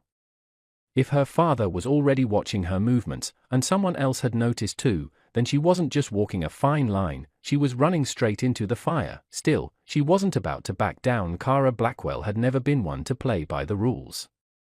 That evening, Kara arrived late to the family dinner, making sure everyone noticed. The dining room was as grand as ever, the long table adorned with crystal glasses, silverware that gleamed under the chandelier, and a feast fit for royalty. Alden sat at the head of the table, speaking in low, measured tones to a few business associates he had invited. Harrison and Aidan were both present, but they barely acknowledged her when she walked in. They were still furious about what she had done. She didn't care. Or at least, that's what she told herself. Kara, Alden said, his voice firm but controlled. You're late. She shrugged, sliding into her seat. I didn't realize we were on a strict schedule. Alden exhaled through his nose, but he didn't take the bait. Instead, he gestured toward the untouched food in front of her. Eat. Kara smirked. Ordering me around now? Her father's eyes darkened. I suggest you tread carefully, Kara. You're already on thin ice. Aidan cleared his throat, finally speaking. I'd say she already fell through. His voice was cold. Kara rolled her eyes. Oh, please. Can we stop acting like I committed some horrible crime? No one got hurt. Harrison slammed his glass down on the table, making her jump. No one got hurt, he repeated, his voice laced with anger. Kara, you kidnapped our children. Do you have any idea what that felt like? Kara shifted uncomfortably. She hadn't expected Harrison to be this furious. Aidan was the one she was used to arguing with, but this was different. You make it sound worse than it was, she muttered. Aidan scoffed. Are you even listening to yourself? Silence fell over the table. Even Alden said nothing, watching Kara carefully, waiting for her to either defend herself or accept responsibility. Kara swallowed hard but kept her face neutral. Fine. Maybe I made a mistake. But don't act like you two are saints. You've both done worse things in the past. Harrison's jaw clenched. That doesn't justify what you did. Aidan leaned forward. You crossed a line, Kara. And if you can't see that, then you have a bigger problem than just making mistakes. Kara opened her mouth to argue, but before she could, her phone buzzed again in her lap. Unknown number. You really should be more careful who you make enemies with, Kara. Some people don't forgive so easily. Her stomach twisted. She quickly glanced around the table, suddenly feeling like the walls were closing in. Who was sending these messages? She had planned to use Aidan and Harrison's anger against them, but now, for the first time, she felt like she was losing control. Alden's voice broke through her thoughts. You will apologize, he said calmly. Not because I'm forcing you to, but because it's the right thing to do. Kara set her jaw. And if I don't? Alden placed his knife down gently, looking her dead in the eye. Then you will no longer be under my protection. A shiver ran down Kara's spine. She had always tested her father, always pushed limits, but this was different. There was a finality in his tone, a warning that she wasn't sure she wanted to ignore, but before she could respond, her phone buzzed again. Unknown number, tick-tock, Kara. Time's running out. Kara locked herself in her room after dinner, pacing restlessly. Her father's words played over and over in her mind. Then you will no longer be under my protection. Alden Blackwell never made idle threats. He was a man of power, and with power came control. She had always pushed his limits, always dared to test how much she could get away with. But this time felt different. She threw herself onto her bed, staring at the ceiling. Aidan and Harrison's disappointment stung more than she was willing to admit. She had thought she could handle their anger, but the look in their eyes tonight, the betrayal, the sheer disgust, was something she hadn't prepared for. They weren't just angry. They were done with her. Kara sat up abruptly, pressing her palms against her forehead. Damn it! Why did it feel like the whole world was closing in on her? Her phone vibrated beside her, and she instinctively reached for it, expecting another ominous message, but it wasn't. It was her father. She hesitated before answering. "What?" Alden's voice was as sharp as ever. "Tomorrow morning, you'll go to Aiden and Harrison and apologize. You will take responsibility for your actions." Kara clenched her fist. "And if I don't?" There was a pause before he spoke again, his tone ice-cold. "Then I will let you see what it's like to stand on your own." A lump formed in Kara's throat, but she masked it with defiance. "You think I need you?" "I don't think, Kara." "I know." The call ended, leaving Kara gripping the phone so tightly her knuckles turned white. She tossed it onto the bed, letting out a bitter laugh. Did her father think she would just roll over and obey? But then, her mind wandered back to the dinner table, to Aiden's piercing glare, to Harrison's fury, to the realization that she had truly hurt them. For years, she had been untouchable. She had made mistakes, played games, manipulated people. But now, for the first time, she felt something she never thought she would regret. Kara inhaled sharply and closed her eyes, willing herself to push it away. She didn't do regret, and yet, as she curled up on her bed, hugging her knees to her chest, a single thought nagged at her. What if I really did go too far this time? She had lost control, and that terrified her more than anything else. Kara barely slept that night. She tossed and turned, her mind replaying everything: Alden's cold warning, Aiden's sharp words, Harrison's fury. The weight of it all sat heavily on her chest, suffocating her in a way she wasn't used to. By morning, the anger she had felt, the defiance, had dulled into something unfamiliar. The dread. She forced herself out of bed and walked to the mirror. Dark circles rimmed her eyes, her face was pale, and even she could see the tension in her shoulders. Kara Blackwell never let emotions weigh her down. She was untouchable, indifferent, invincible. So why did this feel different? She sighed, running a shaky hand through her hair. It wasn't just her father's warning. It was the realization that, for the first time, she might have truly damaged something she couldn't fix. A knock on the door made her flinch. She took a deep breath before answering. One of her father's attendants stood there, his expression unreadable. "Mr. Blackwell expects you downstairs in 15 minutes.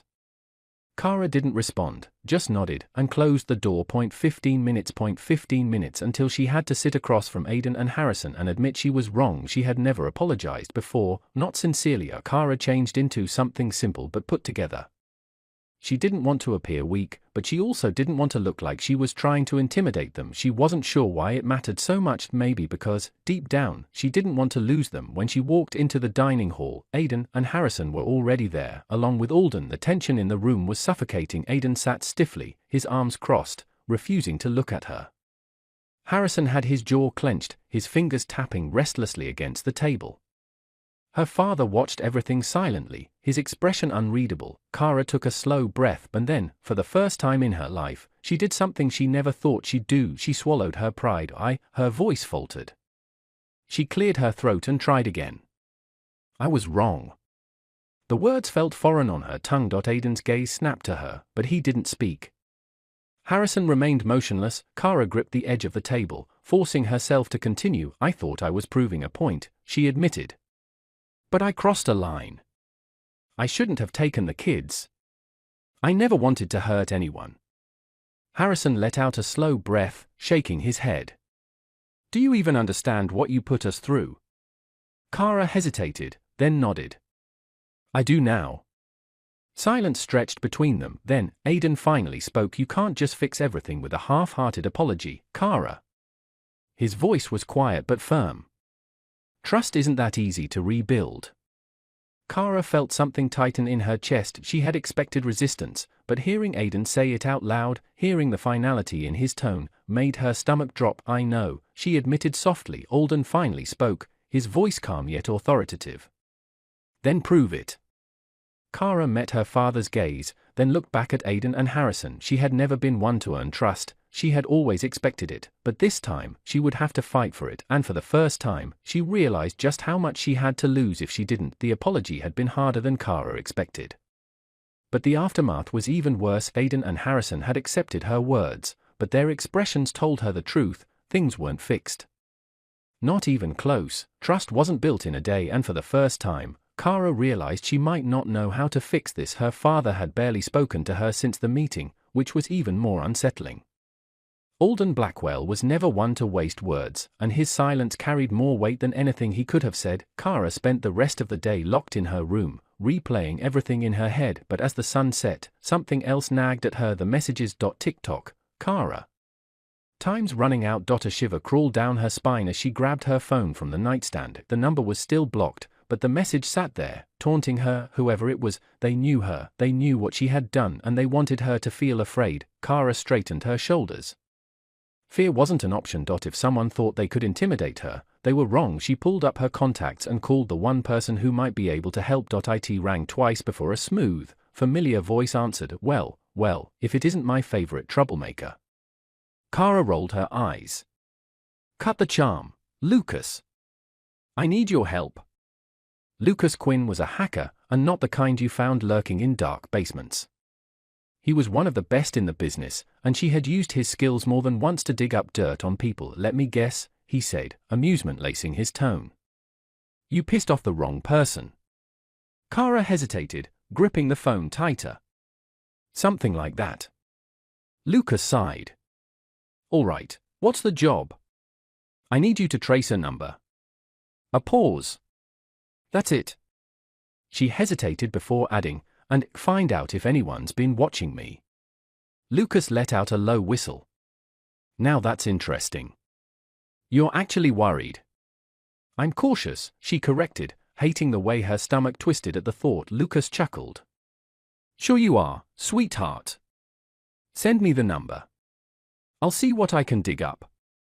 Kara ended the call and sent the screenshot of the unknown messages. She stared at the screen for a long moment before exhaling slowly. Whatever was coming, she needed to be ready, because one thing was certain, whoever was behind those messages wasn't just playing games, they wanted something. Kara barely slept that night. Her phone remained silent, no new messages, no updates from Lucas. Yet, the eerie feeling that someone was watching her lingered. By morning, she was on edge. She checked her phone the moment she woke up. Nothing. A frustrated sigh escaped her lips as she threw off the covers and got out of bed. If Lucas didn't have anything by now, it meant one of two things: the number was either expertly hidden, or the person behind it was smart enough to cover their tracks. Neither option made her feel better. A knock at the door startled her. Miss Kara, one of the house attendants called. Mr. Blackwell would like to see you. Kara straightened, smoothing out her silk robe. She wasn't sure what Alden wanted now, but she had no choice but to go. When she stepped into her father's study, he was already seated behind his massive mahogany desk, reading something on his tablet. He didn't look up when she entered. Kara. His voice was as sharp as ever. She folded her arms. Father. Alden finally glanced up, his piercing gaze studying her. I assume you've given thought to our last conversation. She resisted the urge to roll her eyes. If you mean my apology, then yes. I did what you asked. He set the tablet down. Did you mean it? Kara's lips parted slightly. She wasn't sure why that question threw her off, but it did. Did she mean it? She wanted things to go back to normal. She wanted Aiden and Harrison to stop looking at her like she was some kind of villain. But did that mean she regretted what she had done? She swallowed. Yes. Alden leaned back in his chair, studying her for a long moment. Then prove it. Kara stiffened. I already know, he cut her off. Not with words. Actions. She clenched her fists. And what exactly do you want me to do? Alden's expression didn't change. Fix what you broke. Kara exhaled slowly. Fine. Her father nodded, but as she turned to leave, his voice stopped her. And Kara, he said, his tone slightly softer, don't think I don't know what you're up to. She froze. Slowly, she turned back to him. What's that supposed to mean? Alden leaned forward, resting his elbows on the desk. You've been restless. Distracted. You think I don't notice, but I do. Kara felt a chill run down her spine. Did he know about the messages? I'm just dealing with everything that's happened, she lied smoothly. It's been a lot. Alden didn't look convinced, but he didn't press further. Then handle it wisely. Kara gave a small nod and walked out, her pulse quickening. If her father was watching her closely, she needed to be more careful. As soon as she was back in her room, her phone buzzed. She grabbed it instantly. A message from Lucas. Lucas, you were right. Someone's been watching you. And whoever it is, they know exactly what they're doing. Kara's breath caught in her throat. Before she could respond, another text popped up, not from Lucas, from the unknown number. Unknown, time's up, Kara. Let's play. Kara's stomach dropped. She had a bad feeling this was only the beginning. Kara's mind raced as the message from the unknown number burned in her thoughts. Time's up, Kara. Let's play. Her heart pounded in her chest as she stared at her phone, willing the screen to change, to show something, anything, that would explain what was going on. But it remained the same, the cryptic words mocking her. Time's up, the phrase echoed in her head. What did it mean? She sat down on her bed, her fingers shaking as she typed a response, but after a moment, she deleted it. What if she was making things worse? What if responding would only escalate the situation? But what choice did she have? She had to take control. Kara glanced at the clock. It was nearly midday. She needed to act, but she didn't have the luxury of time. Taking a deep breath, she tapped out a message to Lucas. Kara, what did you find out? It didn't take long for him to reply. Lucas, I traced the number. It's coming from an unlisted line, but there's something interesting. The last time this number contacted anyone was about 3 years ago. Kara's stomach flipped. 3 years ago? What had happened then? She quickly typed another question. Kara, what else? There was a long pause before Lucas responded again. Lucas, there's a pattern. Someone, a few someones, have been watching you for a while. They're tied to your father's business. But the messages, they're not random. They're meant to push you. And I think they're waiting for something. Kara's pulse quickened. Her father's business. She wasn't sure if she was more disturbed by the fact that someone had been keeping tabs on her, or that whoever it was had access to her father's empire. She stared at the screen, unable to shake the dread creeping up her spine. The game had started. And she had no idea how to play. A few hours later, she found herself in her father's study again, pacing back and forth. Alden had been unnervingly quiet ever since their last conversation, and it was beginning to unnerve her.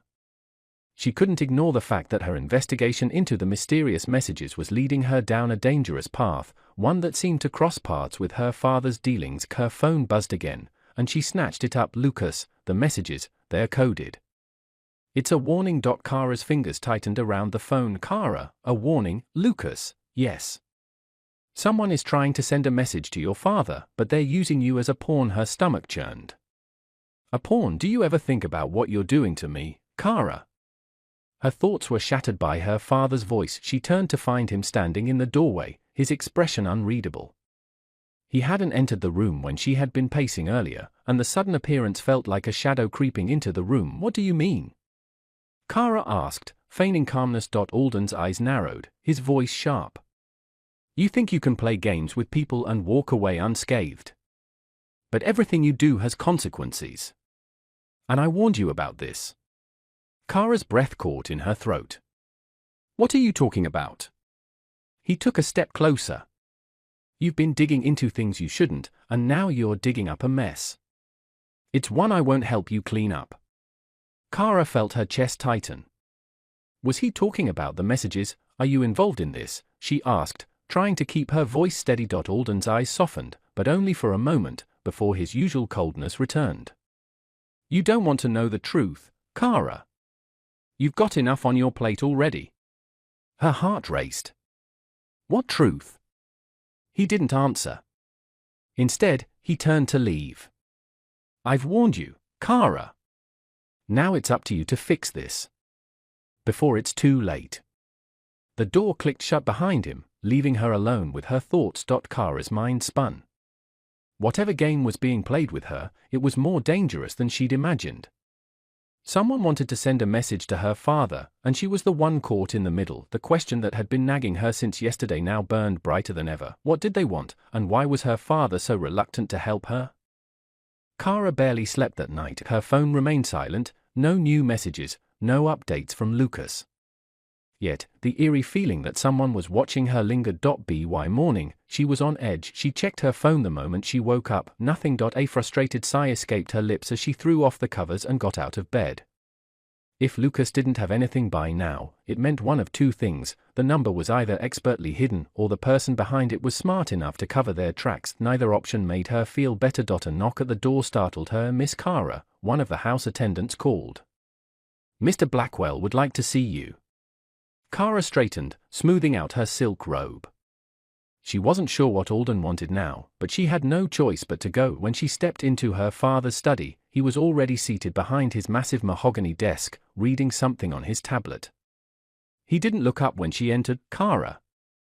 His voice was as sharp as ever. She folded her arms. "Father." Alden finally glanced up, his piercing gaze studying her. "I assume you've given thought to our last conversation." She resisted the urge to roll her eyes. "If you mean my apology, then yes. I did what you asked."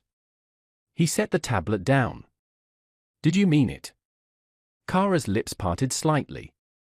She wasn't sure why that question threw her off, but it did. Did she mean it? She wanted things to go back to normal. She wanted Aiden and Harrison to stop looking at her like she was some kind of villain. But did that mean she regretted what she had done? She swallowed. "Yes." Alden leaned back in his chair, studying her for a long moment. "Then prove it." Kara stiffened. "I already know," he cut her off. "Not with words. Actions." She clenched her fists. "And what exactly do you want me to do?" Alden's expression didn't change. "Fix what you broke." Kara exhaled slowly. "Fine." Her father nodded, but as she turned to leave, his voice stopped her. "And Kara," he said, his tone slightly softer, "don't think I don't know what you're up to." She froze. Slowly, she turned back to him. "What's that supposed to mean?" Alden leaned forward, resting his elbows on the desk. "You've been restless. Distracted. You think I don't notice, but I do." Kara felt a chill run down her spine. Did he know about the messages? "I'm just dealing with everything that's happened," she lied smoothly. "It's been a lot." Alden didn't look convinced, but he didn't press further. "Then handle it wisely." Kara gave a small nod and walked out, her pulse quickening. If her father was watching her closely, she needed to be more careful. As soon as she was back in her room, her phone buzzed. She grabbed it instantly. A message from Lucas. "Lucas, you were right. Someone's been watching you. And whoever it is, they know exactly what they're doing." Kara's breath caught in her throat. Before she could respond, another text popped up, not from Lucas, from the unknown number. "Unknown, time's up, Kara. Let's play." Kara's stomach dropped. She had a bad feeling this was only the beginning. Kara's mind raced as the message from the unknown number burned in her thoughts. "Time's up, Kara. Let's play." Her heart pounded in her chest as she stared at her phone, willing the screen to change, to show something, anything, that would explain what was going on. But it remained the same, the cryptic words mocking her. "Time's up," the phrase echoed in her head. What did it mean? She sat down on her bed, her fingers shaking as she typed a response, but after a moment, she deleted it. What if she was making things worse? What if responding would only escalate the situation? But what choice did she have? She had to take control. Kara glanced at the clock. It was nearly midday.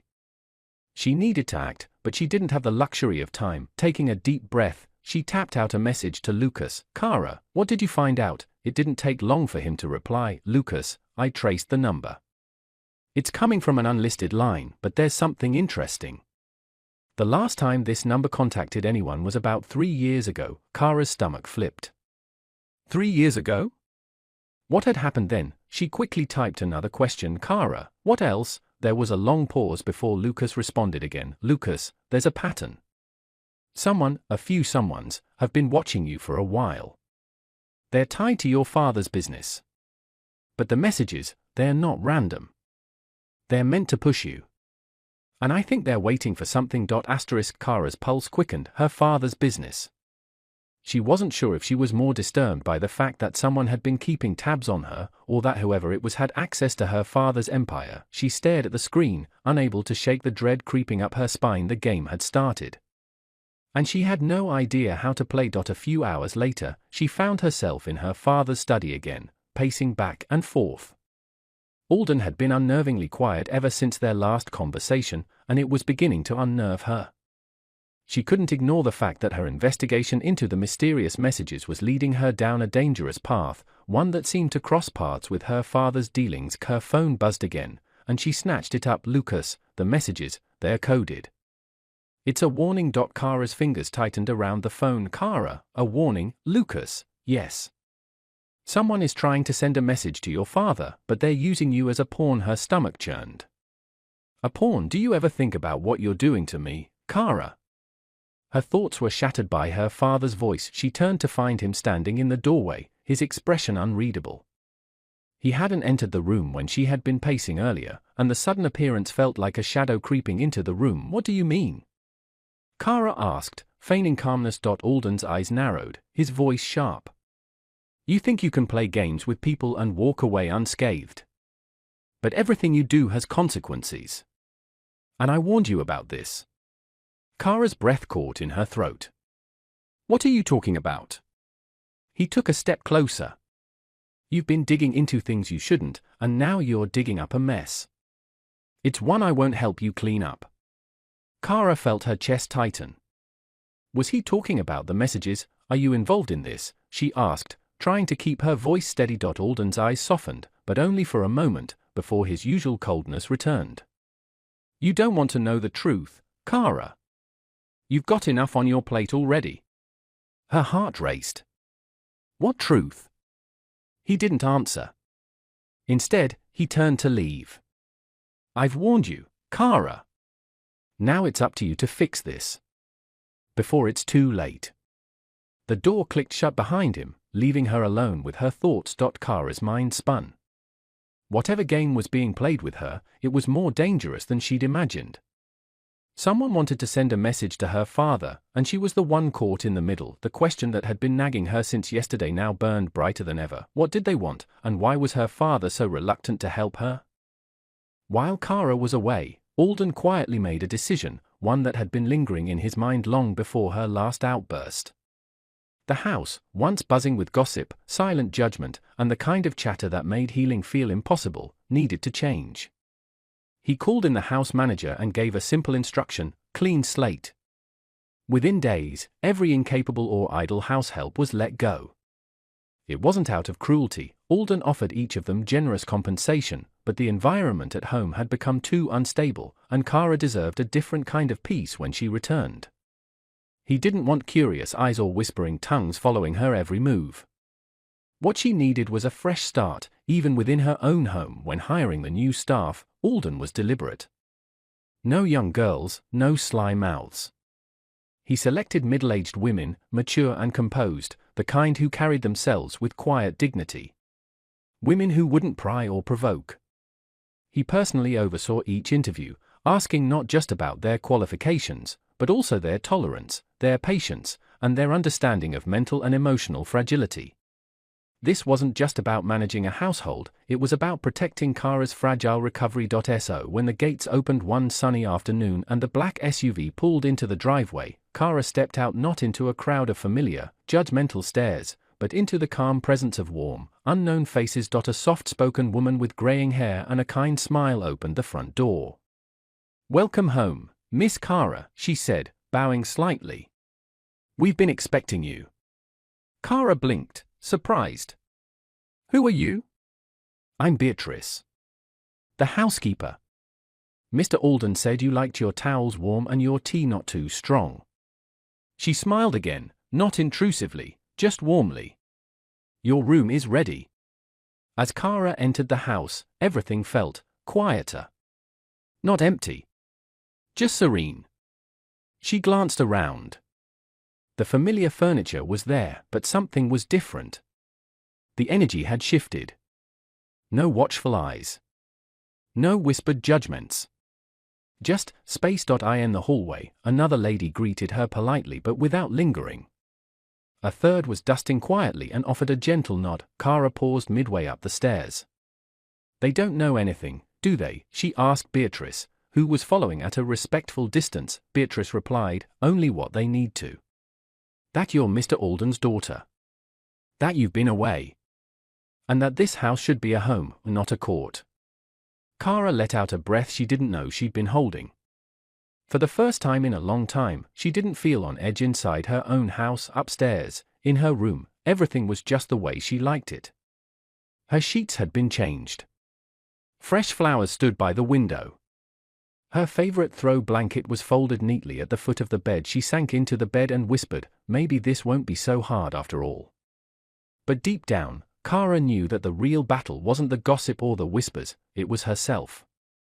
And even with new faces around her, she'd still have to face the old ghosts within a week after settling back home, with therapy sessions making her feel lighter and the new peaceful environment beginning to wrap around her like a warm blanket. Kara made a decision that surprised even herself. She was ready to reconnect. It started with a message to her old group chat, a thread that had long gone silent, with her name now synonymous with drama in many of their circles.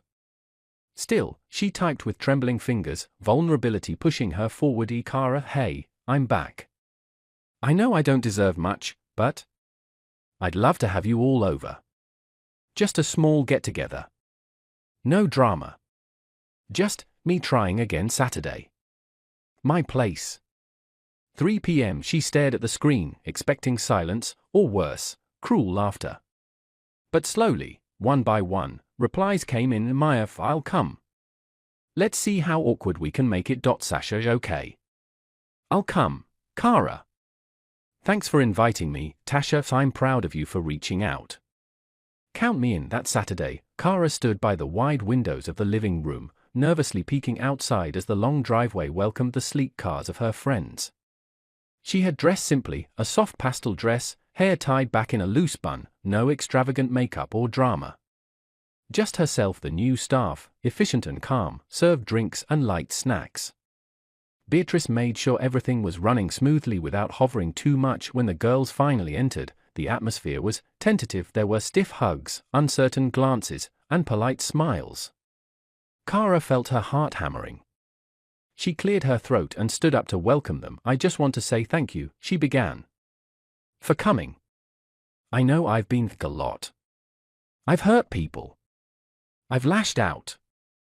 And I let my pain make me unbearable. But I'm trying now.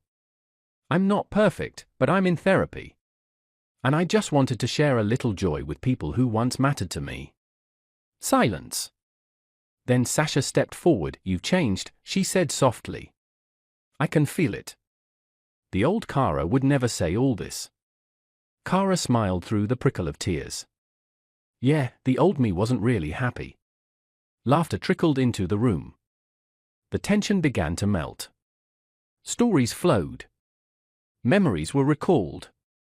They even danced a little to throwback songs, and for the first time in what felt like years, Kara's house echoed with genuine laughter as she still saw the cautiousness in some of their eyes, the way they hesitated a little before getting too close.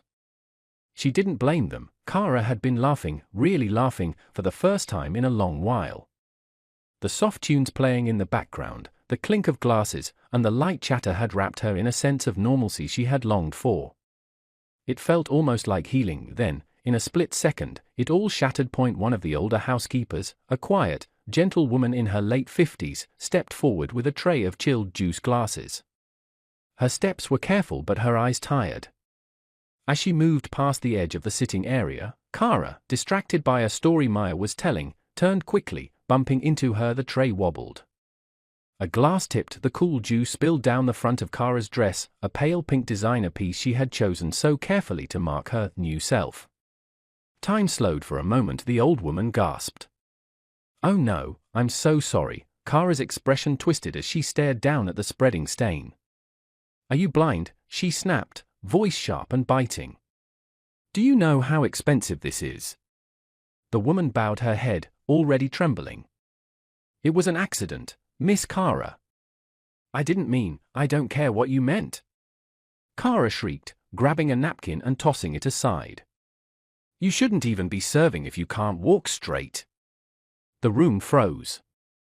No one moved, and then, crack, Kara's palm flew through the air and landed hard on the woman's cheek. A stunned silence swept over the room.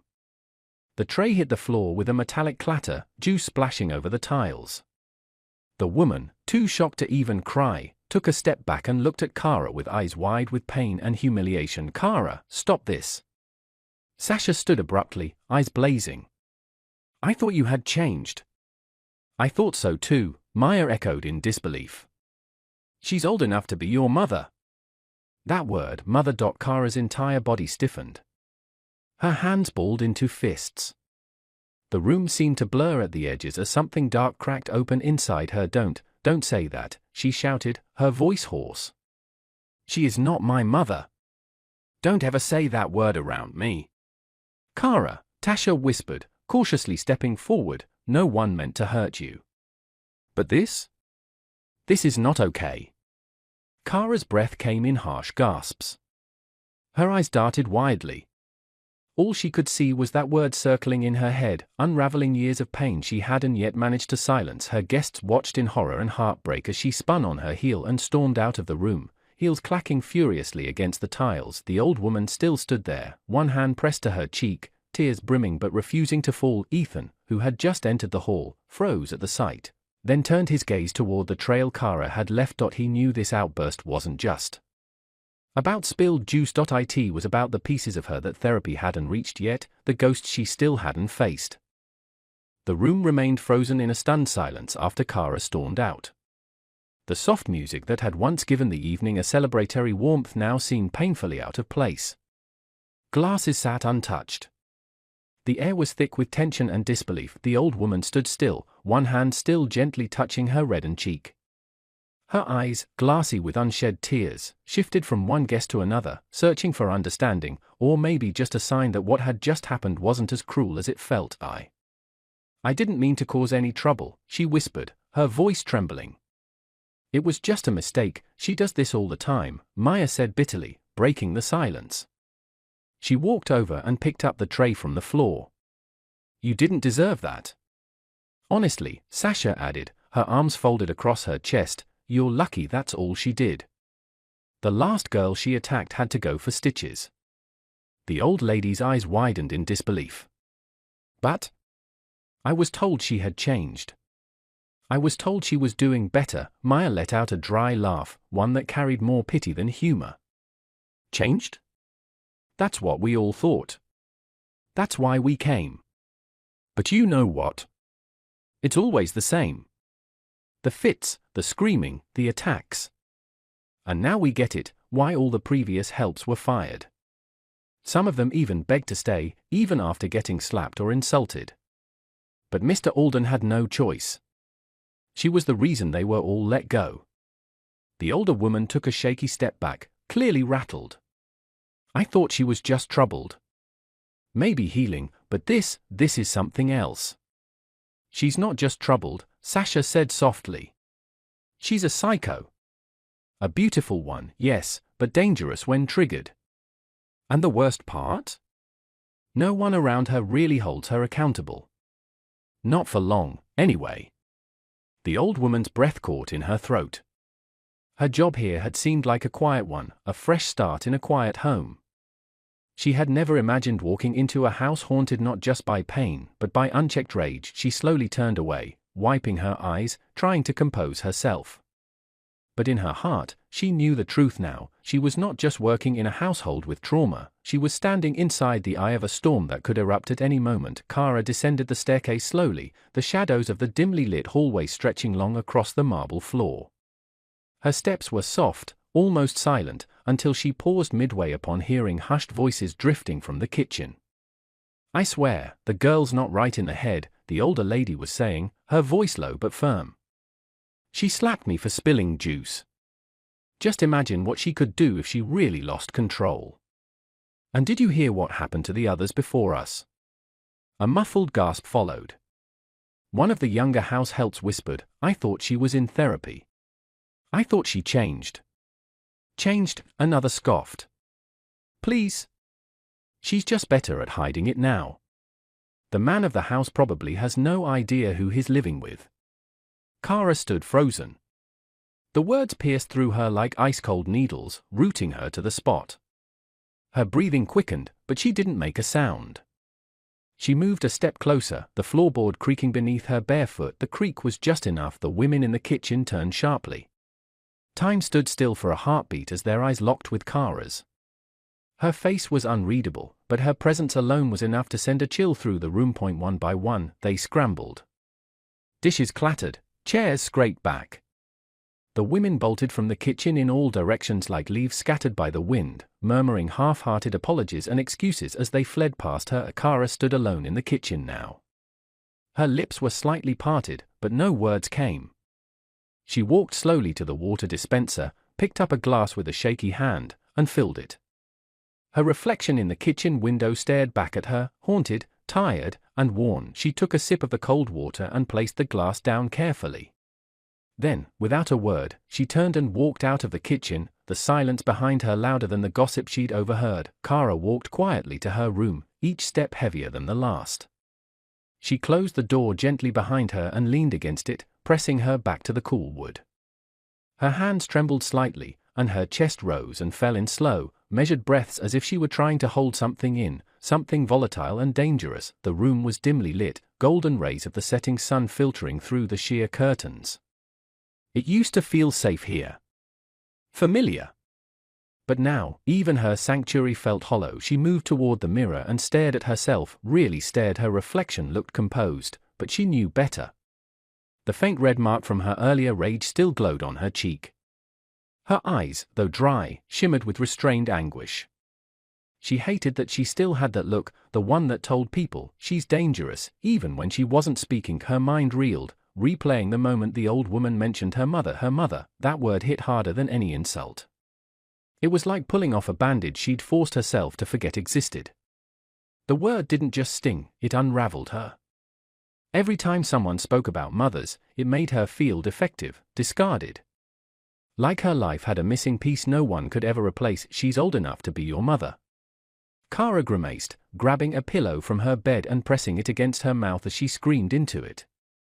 A deep, guttural, silent scream, the kind she used to let out as a child when the world was too much, when the loneliness consumed her psycho. She hasn't changed. Just better at hiding it now. Their words spun through her head like poison. She dropped the pillow and sat on the floor, curling into herself, arms wrapped around her knees. Her thoughts weren't loud, they were sharp. Like needles pricking at her sanity. Why do I keep ruining everything? Why do I lose control when I know I shouldn't? Why does it hurt so much when they mention a mother I can't even remember hugging goodbye? She dug her nails into her arms, not to hurt, but to feel something real, something she could control. For a moment, she felt like the broken girl sitting in the ashes again, clutching Ethan's hand and pretending not to cry. Except now she didn't have Ethan. She didn't have anyone. She chased them all away. Her chest ached as a tear finally fell. Then another. Kara wiped her tears, stood up from the floor, and took a deep breath. Her reflection still stared back at her, exhausted, volatile, but trying. Always trying, but trying didn't ease the fire burning in her chest. She needed to let it out. Another drama at home would only bring more shame to her father. Alden had already done enough, protecting her, shielding her from the consequences of her actions, hiring new help to create a fresh start for her. She couldn't bring another scandal into the house. Not now. So, she made a decision. Kara grabbed her phone and dialed quickly. "Hey," she said, her voice suddenly light, even charming. "Drinks at the club tonight. My treat." Her friends, those who still answered her calls, were quick to accept. Drama or not, no one turned down an invitation to Kara's club. Exclusive. Lavish. Her personal escape, filled with intoxicating music, dim lights, and no consequences. 2 hours later, she stepped into the private lounge of the club like a queen returning to her court. The loud bass thudded in the background, and the scent of expensive perfume and liquor hung in the air like a veil. Her friends were already there, dressed to impress, laughing too loudly, drinking too much. They greeted her with playful cheers and empty compliments. "Kara, we thought you'd bail." "I wouldn't miss my own party," she smiled, though it didn't quite reach her eyes. She signaled the bartender for top-shelf tequila, vodka, everything. If she couldn't silence her pain, she could at least drown it. As the drinks flowed and the music pulsed, Kara laughed, too loud, too forced. Her friends buzzed around her, some genuinely happy to be there, others just feeding off her name and wealth, but behind her laughter was an edge. Every sip numbed her thoughts. dulled the sting of betrayal, quieted the voice that told her she was spiraling. She watched them all through half-lidded eyes, smiling, gossiping, dancing. None of them really cared about her. Not the girl who screamed into pillows. Not the girl who missed her mother. Not the girl who was barely holding on. The private lounge pulsed around them, neon reflections dancing off crystal glassware, the low thump of bass vibrating through the floor. Kara sat on her velvet banquette, laughter still on her lips, as a young server approached, balancing a silver tray of ice-cold cocktails. "Here you go, Miss Kara, another round," the waiter said softly, her hand steady but her eyes downcast. At Kara's table, the mood shifted. Maya snatched a glass from the tray and held it aloft. "Ooh, look at you in your fancy uniform, aren't you just adorable?" she cooed, voice dripping with false sweetness. Before the girl could replace the tray, Sasha leaned forward. "Let's see what's underneath, sweetheart. Bet you've got secrets to hide." She circled the young woman like a shark, eyes gleaming in the club lights. The waiter's breath caught.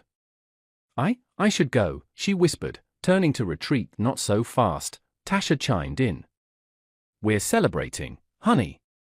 And you're our entertainment." She tugged at the hem of the girl's blouse. "Come on, show Kara, and us, how grateful you are." The tray clattered to the floor as the waiter backed away, panic flickering across her face. Tears pricked her eyelids, but she forced them down.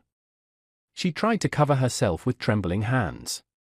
"Please, this isn't necessary," she stammered. Kara's laughter caught in her throat. She sat frozen, watching her friends jeer a strip. "We want to see you let loose. Don't be shy, we pay your wages tonight." The waiter's cheeks burned bright red. Music and revelers blurred around her. Hands shook as she reached for her buttons, desperation in every movement. Then she stopped, frozen at the edge of total humiliation. Something inside Kara cracked. The heat of her anger, the one she had chased away with drinks, flared anew, directed now at her friends, at herself. She stood abruptly, glass tumbling from her hand, the liquid splashing across her own shoes. "Enough." Kara's voice cut through the cacophony. It was low, icy, commanding attention. Maya recoiled. "What, Kara, we're just having fun." "No," Kara said, stepping between her friends and the trembling waiter. "This stops now." Her heart pounded, shame and rage colliding in her chest. "Leave her alone." The girl stared, stunned into silence. The waiter's eyes met Kara's, of wide, terrified, pleading. Kara knelt slowly beside her, voice gentler. "I'm so sorry," she said, her own tears finally breaking free. "This was my fault. I invited them, and I should have stopped them." The young woman's shoulders shook as she finally let the tears fall. Kara reached out, gathering the tray and the fallen drinks. "I'll get you a cab," she whispered. "And I'll cover your shift tonight. You won't have to come back here." At the edge of the lounge, Alden's face loomed in Kara's mind, his faith in her, Malcolm's words, Ethan's promise. Every promise she'd made to change pressed on her with unbearable weight. She stood, extending a trembling hand to the waiter. "Come on," she murmured. "Let me help you up." Kara's hand hovered over the young woman's arm, an offering of support, but in that instant she recoiled. Instead of helping her up, Kara's grip tightened and with a sharp shove she sent the girl crashing to the floor. Glass and ice scattered around them. The waiter's face hit the marble with a dull smack. She curled inward, tears and fear washing over her as she tried to scramble away. Kara stood over her, panting, chest heaving. "Don't you dare look at me like that," Kara hissed, voice low but fierce. "I don't want your thanks. I don't want your pity." The other girls froze, guilt and shock in their eyes. They whispered apologies, but Kara barely registered them. Everything in her screamed, "I am not a charity case." Her gaze darkened as she looked past the trembling server to the glittering bar beyond, at her own reflection in the polished chrome, at the memory of Alden's gentle eyes when he had first taken them in as children. She hated how his kindness made her feel small, indebted. That look of pity that she was powerless to escape. A fierce, scorching fury rose in her chest, hotter than any alcohol. She took a step back, drawing herself tall. "Leave," she ordered, voice trembling with contempt. "All of you, get out of my sight." Her so-called friends recoiled, glancing at each other as though suddenly realizing the monster they'd cheered on. They slipped away, murmuring half-hearted farewells. Kara didn't help the waiter up. Instead, she turned on her heel and marched out of the private lounge, her heels clicking a harsh rhythm across the floor. Behind her, the young woman lay crumpled, cradling her cheek, confusion and hurt mingled with relief that the ordeal was over. Outside, the cool night air hit Kara like a slap. She inhaled sharply, trying to quell the storm inside. Pain, shame, and rage churned together. Kara stood on the balcony, the cool night air swirling around her, biting at her skin like the bitter thoughts that wouldn't leave her mind. The city lights flickered far below her, a distant, cold reminder of how disconnected she had become from everything she once valued. She had everything a person could want: wealth, power, a family who had always tried to shelter her, but now, the very things that should have filled her with pride felt like shackles she couldn't escape. Her father's kindness, his pity, it had always been there. She had pushed it away, rejected it because it reminded her of what she feared the most, that she was weak, that she wasn't enough to stand on her own. And tonight, that feeling was stronger than ever. She clenched her fists, nails digging into her palms as she fought the rising tide of anger and self-loathing. How did it all come to this? She thought back to the events of the night, the way her so-called friends had cheered her on, egging her to humiliate the poor girl just to satisfy her need for validation. Each insult thrown, each laugh shared, only made Kara feel emptier.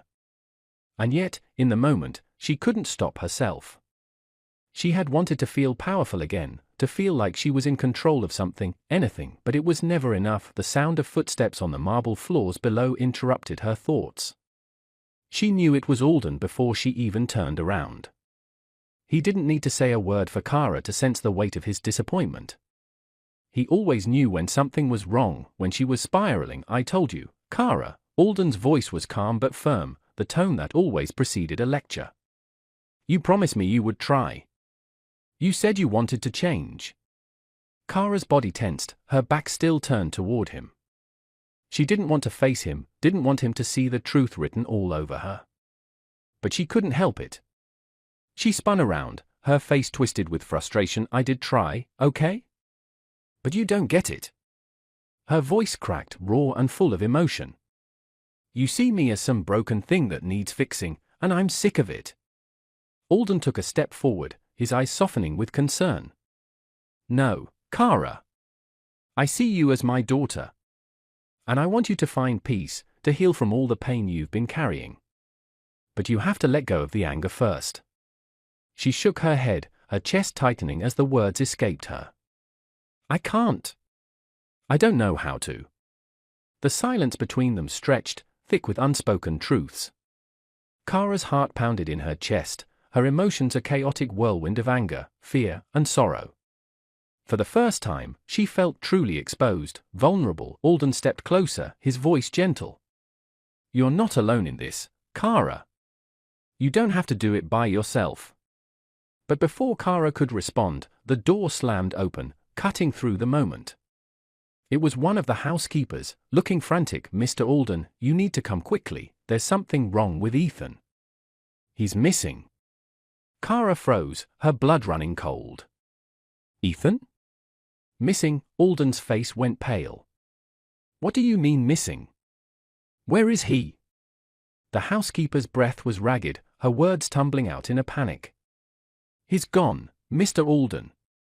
His room is empty, and no one has seen him for hours. He left a note." Kara's heart dropped into her stomach. A note? What was going on? What had happened to her brother? Without thinking, she bolted from the balcony, her footsteps pounding down the hall. Alden was right behind her, his voice calling her name, but she didn't stop. She couldn't. She had to find Ethan. The tension in the house had shifted, a heavy, suffocating air settling over everything. The note was nowhere to be found, and no one had seen Ethan leave. Panic began to set in as the seconds ticked by, each one more excruciating than the last. Kara found herself standing at Ethan's door, staring at the empty room, the unsettling silence pressing in around her. Where could he have gone? What was going on? Just as she was about to turn and ask Alden what to do next, her phone buzzed in her pocket. The screen lit up with an unknown number. She hesitated before answering. Hello. Kara's voice was shaky. Hello, Kara, a cold voice on the other end said. You're looking for your brother, aren't you? Well, I have him. Kara's breath caught in her throat. Who is this? What do you want? The voice chuckled, dark and menacing. I think you know exactly what I want. And if you want Ethan back, you'll have to play by my rules. The line went dead. Kara's hand shook as she lowered the phone, her mind racing with 1,000 questions. Who was this person? Why Ethan? What had she gotten herself into?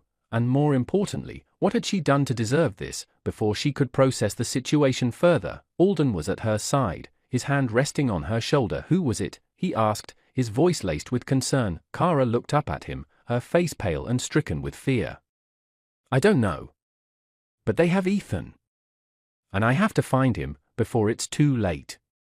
The words hung in the air, and just as they were about to take action, the sound of the front door slamming open echoed through the hallway. A shadow loomed at the entrance, and all Kara could do was stare. Who was standing there? What did they want from her? The figure at the door stepped forward, casting a long, menacing shadow across the entryway. Kara's heart pounded in her chest as she squinted, trying to make out the details. The faint silhouette gave nothing away, only an ominous presence that sent a chill down her spine. Alden moved instinctively in front of her, his protective stance blocking the path between Kara and the stranger. Who are you? Alden's voice was firm, demanding an answer. The figure paused, taking a long, deliberate moment before speaking in a low, gravelly voice that made Kara's skin crawl. I think you know who I am. Kara felt a knot tighten in her stomach. She recognized the voice. It was the same one from the phone call. I don't have time for games, she said, her voice wavering despite her attempt at bravado. Where is Ethan? The figure stepped into the dim light, and Kara's breath hitched as she saw the person clearly for the first time. It was a man, wearing a long, dark coat, his face obscured by a hood. But it was his eyes, the cold, calculating look, that made Kara's blood run cold. You're looking for your brother, Haik, the man said, his voice dripping with malice. Well, he's safe for now. But not for long. You know, it's funny. I used to think people like you had it all. But look at you now, scrambling to save someone else when you've always been so wrapped up in yourself. Kara's stomach churned. The words hit too close to home, bringing back the feelings of inadequacy she had tried so hard to bury. But she couldn't let this man, whoever he was, see her weakness. What do you want? Alden asked again, his voice more tense than before. The man grinned, but there was no humor in it, only cold, unsettling menace. What I want? You're in no position to be asking questions, Alden. You've got something I want. Something very valuable. And I'll make sure your precious daughter learns the cost of not giving it to me. Kara's blood ran cold. What could this man possibly be talking about? What did he want from them? She took a step forward, determined not to show any fear. What are you talking about? If you've got Ethan, I don't care what you want, just tell me where he is. The man chuckled darkly, the sound like nails scraping across a chalkboard. Patience, dear. You'll learn soon enough.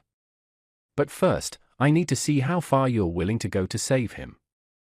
Let's see if you've learned anything from all this time you've been running away from your past. Kara's head spun, her thoughts tumbling over each other. What did he mean by that? And then it hit her. She had been running from everything she couldn't face, from the mistakes she'd made, from the person she had become. And now, everything was coming to a head. I'll do anything to get him back, Kara said, her voice strong despite the trembling in her chest. Tell me what you want. The man stepped closer, his eyes locking onto hers with an intensity that felt suffocating. I think you already know. It's time for you to stop hiding, Kara. Time for you to face the truth. If you want your brother back, you'll have to confront everything you've been avoiding, the people you've hurt, the choices you've made. All of it. A wave of nausea washed over Kara. She had tried to move past the things she'd done, the mistakes she'd made, but now it seemed like the universe was forcing her to confront them. She felt her body trembling with a mix of fear and frustration. "I'm not afraid of you," she said, her voice strained but defiant. "But if you hurt my brother, I swear to God, you won't do anything," the man interrupted, his voice icy. "You've always been all talk, Kara. And now, you'll see what happens when you don't follow through." The man turned to leave, but just as he reached the door, he glanced back over his shoulder, his lips curling into a twisted smile. "I'll be in touch. Don't take too long." Before Kara could react, he was gone, disappearing into the night as if he had never been there. The house felt emptier now, the silence almost suffocating. Alden slowly turned to Kara, his face filled with worry and concern. "Do you have any idea who that was?" What he meant? Kara swallowed hard, the weight of his words crashing down on her. She shook her head, unable to speak for a moment. "No," she finally whispered. "But I don't think this is just about Ethan. This is about everything. Everything I've done. Everything I've tried to hide." Her father's expression softened, his hand reaching out to gently place it on her shoulder. "You don't have to do this alone, Kara. Whatever he wants, we'll face it together." But Kara couldn't shake the feeling that something much darker was at play. As the door slammed shut behind them, a chilling realization dawned on her. This wasn't just about Ethan. Kara sank onto the edge of Ethan's empty bed, the rough quilt twisting beneath her. Her fingers traced the indentation where he'd slept, as though she could summon him back with the memory of his weight against the mattress. Alden's footsteps in the hallway told her he was there, waiting, hesitant, worried. "I found this," Alden said quietly, holding out a folded piece of paper. Kara took it with trembling hands. It was Ethan's handwriting, messy and small. "Kara, I'm sorry I ran. I couldn't watch you break yourself anymore. I had to get away. I'll be safe. Don't come looking for me. You have your own battles to fight. I love you always. The note was both a plea and a confession. Ethan was trying to protect her, again, just as he had all those years ago under the bridge. And now he had vanished into the night, leaving her to face her demons alone. Tears blurred Kara's vision as she crumpled the paper. "He's right," she whispered. "I have to face this, to stop running." Alden knelt beside her, his voice soft. "Then let's start tonight. We'll gather what we know, and we'll go find him. Together." Kara looked up at him, searching his eyes for certainty. Instead, she saw only love, and the weight of every mistake she'd ever made mirrored in his expression. She inhaled and nodded. They moved silently through the house, gathering coats, flashlights, her phone, anything that might help. In the study, Kara paused before a wall of framed photos, her and Ethan at birthdays, holidays, quiet afternoons in the garden. Each snapshot a reminder of what she was fighting for, and what nearly slipped away forever. Outside, the sky crackled with distant thunder, as though the heavens themselves were warning her of the storm ahead. Alden started the car, and they drove into the night, the city's glare fading behind them. Every streetlight they passed felt like a countdown. Ethan could be anywhere, huddled in an alley, hiding in an empty warehouse, or lost in the maze of his own grief. And time was slipping through their fingers. As they turned onto a deserted road leading out of town, Kara's phone buzzed. A single text: "Look under the old bridge. Come alone." A friend. Her heart seized. A friend? Or something worse? She glanced at Alden, whose steady gaze met hers in the rearview mirror. Without a word, she slid out of the car, leaving the engine running, and stepped into the rain-slicked darkness. Alden called after her, but she didn't turn back. Every drop lashing her face felt like a wake-up call. This was her moment. To save her brother. To reclaim herself under the bridge. The midday sun couldn't have felt colder. Shadows shifted in the water below, and on the wet ground, she saw a single footprint, too large to be hers. Her breath caught. She took another step forward, and into the echo of a familiar voice. "Kara." She froze. Kara's heart hammered as the torchlight revealed a tall, familiar silhouette crouched by the water's edge. Rain dripped in slow rivulets off the concrete arch, pooling in shallow puddles around her feet. "Kara," came the soft, ragged whisper again. She stumbled forward, every nerve screaming with relief and dread. "Ethan," she called, voice cracking. The figure straightened slowly. Moonlight glinted off the damp hair that fell over his face. Kara's breath caught. It was him. Her brother, alive, but gaunt and shivering, his shirt clinging to bruised arms. She gasped, rushing to his side. "You're here." "Oh God, thank." Before she could reach him, a hand shot out from the darkness behind Ethan and clamped over his mouth, cutting him off with a muffled gasp. Kara froze, panic snapping her limbs rigid. She whipped around. In the shadows, the kidnapper stepped into the half-light, a tall man in a soaked trench coat, face still obscured by a hood. One pale hand held a knife low at his side, the other pressed Ethan's shoulder into the wet concrete. "Don't come any closer," the man said, voice cold, flattening the damp air between them.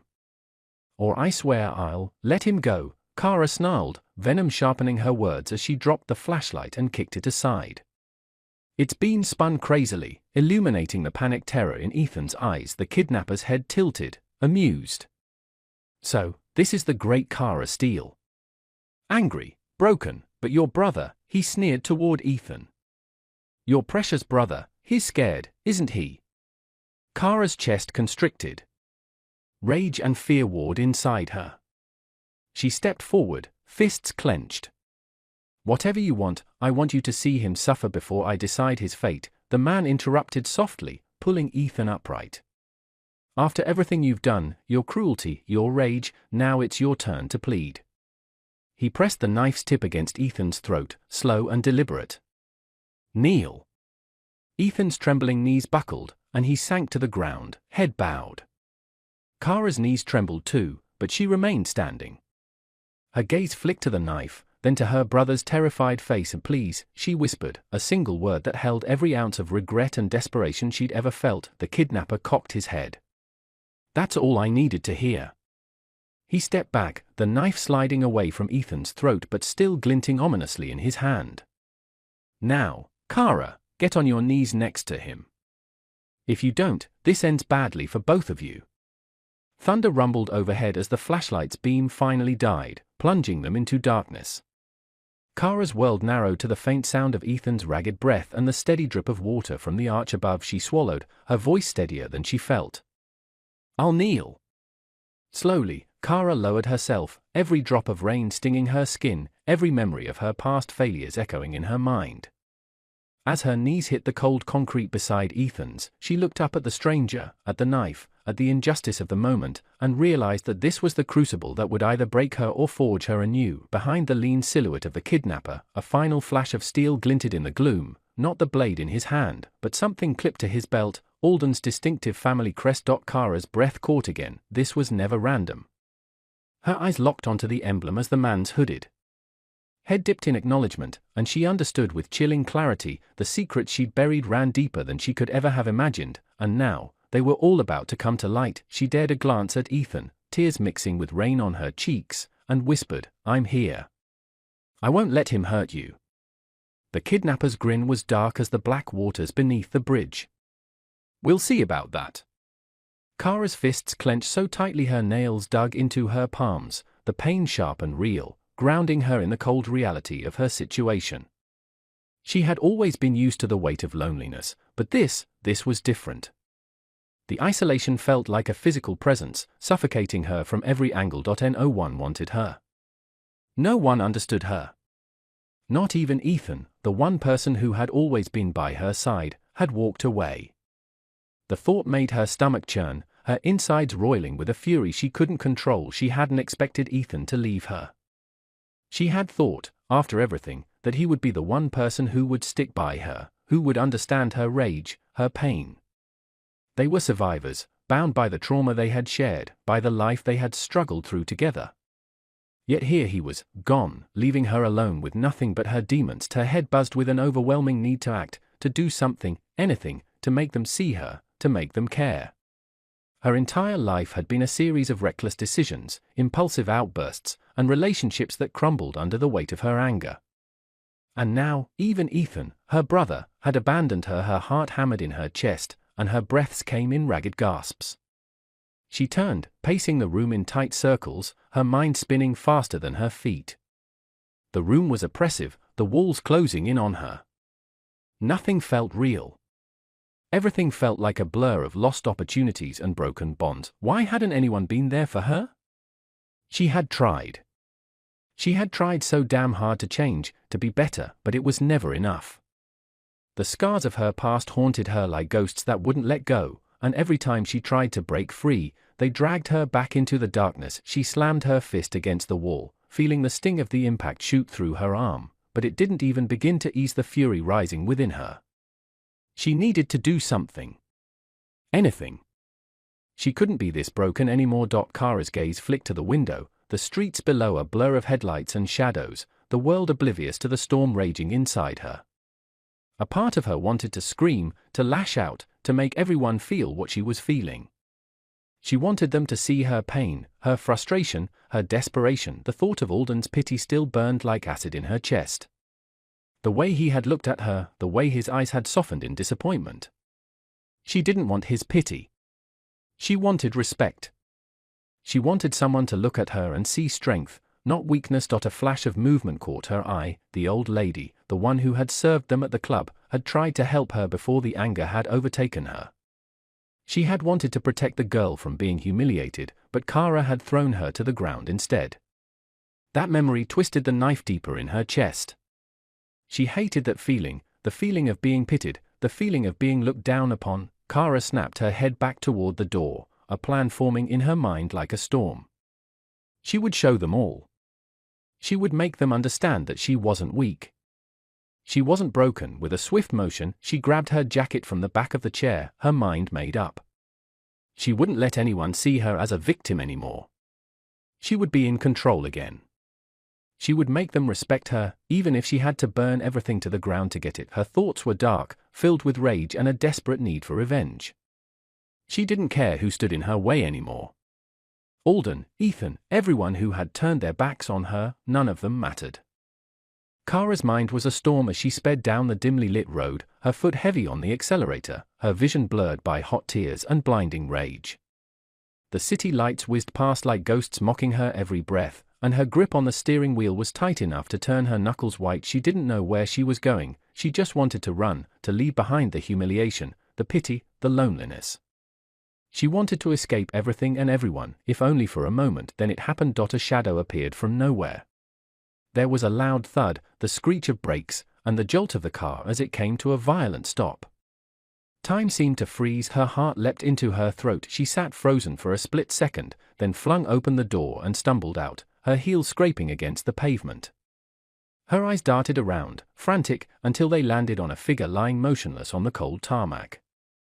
It was a middle-aged woman, wrapped in a threadbare shawl, one slipper missing, a shopping bag torn beside her with oranges rolling across the road. Kara's chest heaved as panic warred with pride. She crouched beside the woman, scanning her face for signs of consciousness. Her lips parted to speak, but the woman groaned and tried to sit up, clutching her side. Relief was quickly consumed by a different emotion, anger. The woman didn't look like she had money. Her clothes were faded, her hands rough with labor.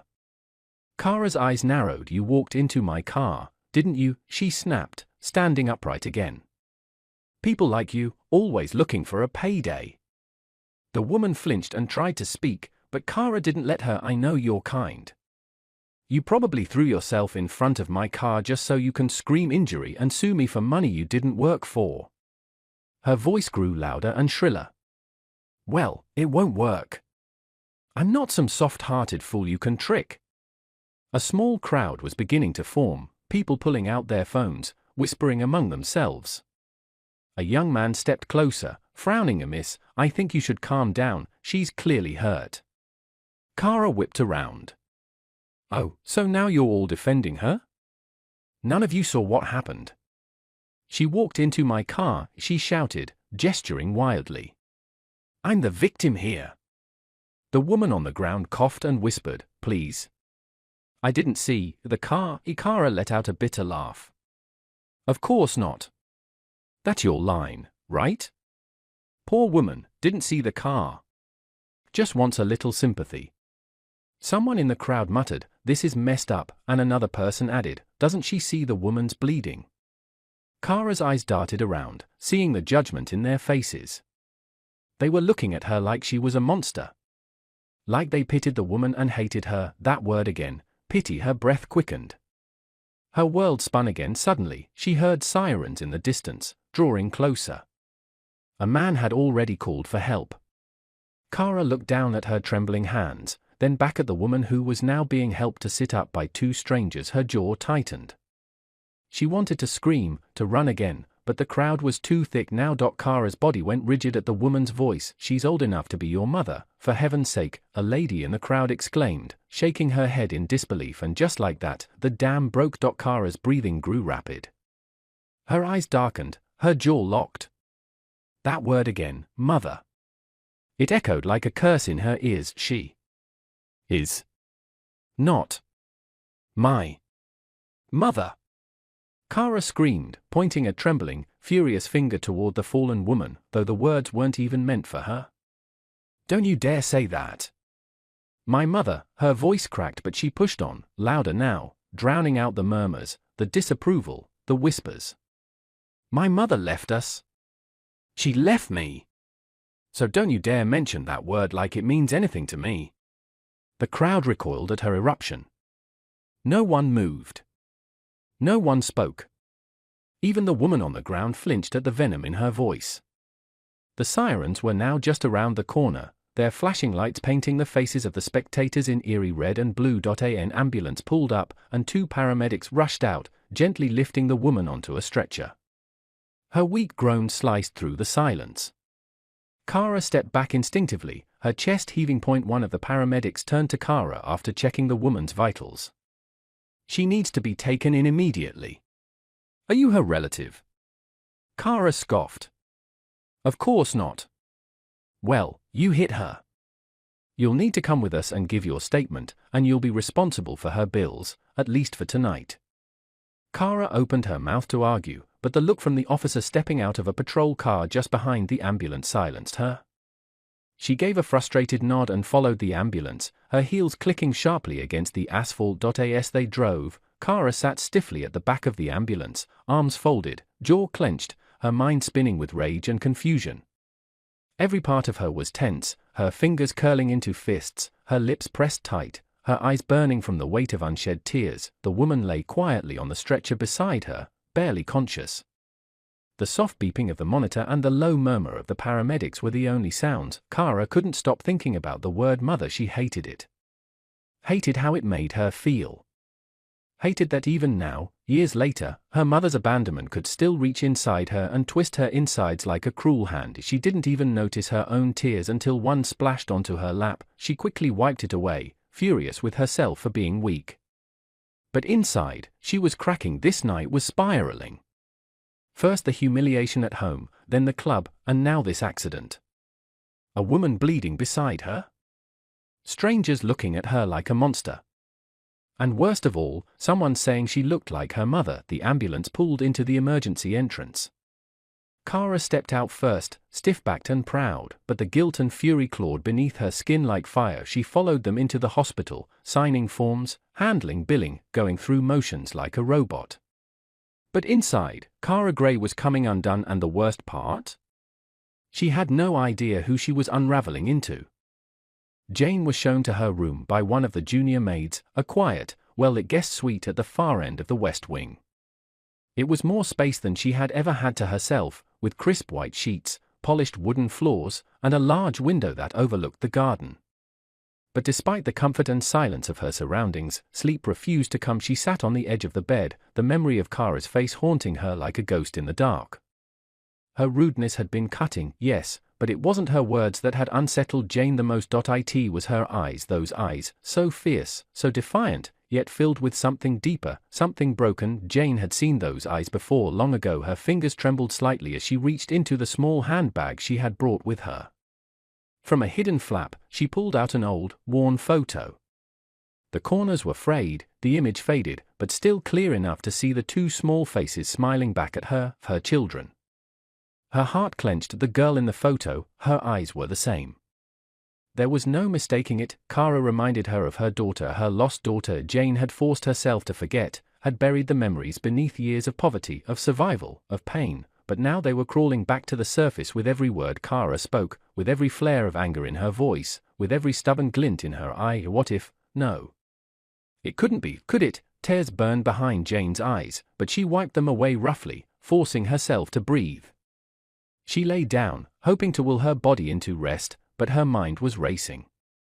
She turned to the side, stared into the dim light that filtered through the curtains, and clutched the photo to her chest. Somewhere, deep inside, a terrible possibility was starting to grow roots, and Jane didn't know if she was ready for the truth. Jane lay on the bed, her eyes wide open, staring at the ceiling, but she wasn't seeing the fine carvings or the soft glow of the chandelier. Her mind was spiraling back to the past, years she had tried to bury deep in the corners of her soul. But tonight, Kara's face, her eyes, they had unlocked memories Jane had spent a lifetime trying to forget. She remembered being just a girl, barely out of her teenage years, when she fell in love with Job. He was gentle, intelligent, full of dreams, and he loved her fiercely, or so she believed. They had whispered about the future under the moonlight, made promises of forever in the quiet corners of their youth. When she discovered she was pregnant, she wasn't afraid. She believed love would carry them through. She believed in him, but her family thought differently. The moment she confessed, everything changed. Their well-respected name, their pride, their status, it all stood on the line, and Jane became the disgrace. Her parents had demanded she terminate the pregnancy immediately. Her mother wept out of shame, not concern. Her father had been unforgiving, but Jane refused. Job had promised to return. He had gone back to his village to take care of a few things and told her to wait. She did. For days. Then weeks. Then months. He never came back. No word. No letter. Nothing. Her family, seeing her defiance, exiled her to their ancestral home, a forgotten village where no one knew their family name. They said it was for her own good, to shield the family from shame. But it felt like punishment. There, under the care of a cold, distant aunt, Jane endured a lonely pregnancy. No comfort. No care. Just waiting to give birth and somehow find a way to make sense of her broken world. When she finally gave birth to her twins, a boy and a girl, she thought it would all be worth it. The moment she held them, she wept, not out of sorrow, but joy. For the first time in months, she had something to live for. She named them quietly to herself, Ethan and Kara, but her joy was short-lived. The next morning, her aunt came with strangers. Jane never got the full story. She had been weak, recovering. They took the babies and told her it was for the best.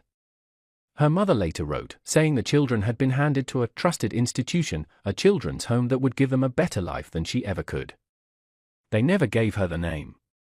Never told her where. And every attempt she made to find them after was met with silence or shamed. Eventually, she was forced out of the family altogether. Homeless, rejected, and grieving, she drifted through life doing odd jobs, always wondering where her children were, if they were alive, if they were safe, if they ever wondered about her the way she wondered about them. Now, all these years later, in a strange house, working for a rich man whose daughter looked at her with venom in her eyes, that look, that rage, that pain, could it be to know? She whispered into the darkness, her hands trembling. It can't be. For months after giving birth, Jane remained in a fog of grief and confusion. Her body had healed, but her soul was hollow. She had waited, prayed, that Job would return, that he would somehow appear and fight for her, for their children, for the love they once swore was unshakable. But he never did. No letter. No messenger. Nothing but a void so deep, she began to wonder if he ever meant the promises he made the day her twins were taken from her remains etched in her memory like a wound that refused to close. She had been too weak to fight, too stunned to comprehend. One moment she was a mother, and the next, she was just empty. Her family said it was for the best. That someone else would raise them. That it was better this way. They expected her to move on, to forget. But how could a mother forget the weight of her children in her arms? The sound of their tiny cries? The way her heart had stretched to fit them both. The moment she saw them, she tried to obey. Tried to fall in line. But she couldn't. The walls of that ancestral home began to suffocate her. Each sunrise reminded her she was living a life stripped of its meaning. And so, one night, she packed the little she had and fled. She didn't have a destination, just a mission, find them. No matter how long it took, no matter how hopeless it seemed, she would search every corner of the earth if she had to. She had no power, no money, and no one to call family anymore. But she had her determination. That was all. She slept in shelters, took cleaning jobs, worked in kitchens, mopped floors, washed laundry for strangers, anything that would get her closer to her goal. She visited orphanages under fake names, claiming she wanted to adopt. She combed through streets, schools, hospitals, always searching for clues, always hoping for a face, a birthmark, a familiar eye shape. Years passed. She grew older. Life weighed heavy. Her back ached, her hands grew rough, but her heart never stopped aching. Even when the world moved on, Jane did not. Now, lying in that unfamiliar bed in Alden's house, with that cold, arrogant girl downstairs who looked too much like her pain, she felt the stirrings of a truth too cruel to speak aloud. Jane had woken up early, the way she always did. She tucked in the edges of her bedsheet, straightened her uniform, and stepped out quietly into the hallway. The house was silent, save for the ticking of a distant clock. It was peaceful. For a moment she moved room to room, cleaning with practiced grace, polishing surfaces until they gleamed, sweeping away every speck of dust. This job, though new, wasn't unfamiliar. What was unfamiliar was the quiet dread that clung to her every time she heard Kara's voice or caught a glimpse of her out of the corner of her eye. There was something unsettling about that girl, too sharp, too cold. Too familiar. By mid-morning, Jane was in the main sitting area dusting the lower shelves when she heard the deliberate shuffle of feet behind her. She didn't need to turn. She already knew who it was. Then came the first bowl, thud, tossed onto the marble floor, leftover rice scattering. Jane paused, looked at it, and silently turned back to her work. The second plate followed, splashing soup against the freshly polished floor. Jane didn't flinch. Her eyes just flickered. Tired, Kara stood with her arms folded, watching, expecting a reaction, waiting for Jane to raise her voice, to argue, to give her the excuse she needed. But Jane said nothing. She calmly picked up the broken plates and returned with a mop. She refused to give Kara what she wanted. That only infuriated her more. Later that day, Jane was walking through the corridor carrying a glass of steaming water from the kitchen, meant for Alden's herbal tea. She wasn't expecting Kara to come barreling around the corner like a storm. They collided, Kara's doing, and the glass fell with a sharp crack, the hot water splashing across Jane's arm and legs. Kara shrieked as if she had been the one burned. "You stupid woman. Look what you've done," she shouted, drawing the attention of nearby staff. Jane tried to apologize softly, rubbing her scalded skin. "I didn't see you coming, liar!" Kara screamed, her voice echoing through the hall. Then, with rage clouding her eyes, she slapped Jane hard across the face. The impact stung, but Jane didn't cry out. She simply staggered slightly. "You think I don't see what you're doing?"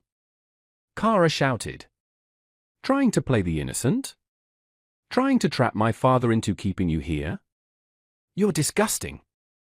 Jane raised her eyes, full of pain, but not hatred. She opened her mouth to speak, but before she could, Kara slapped her again, then again. By the time the third slap landed, the other workers had rushed in, wide-eyed and speechless. A few tried to intervene, but Kara pushed them aside. "This woman is cursed," Kara shouted, her voice cracking now, hysteria rising. "I won't let her ruin this home."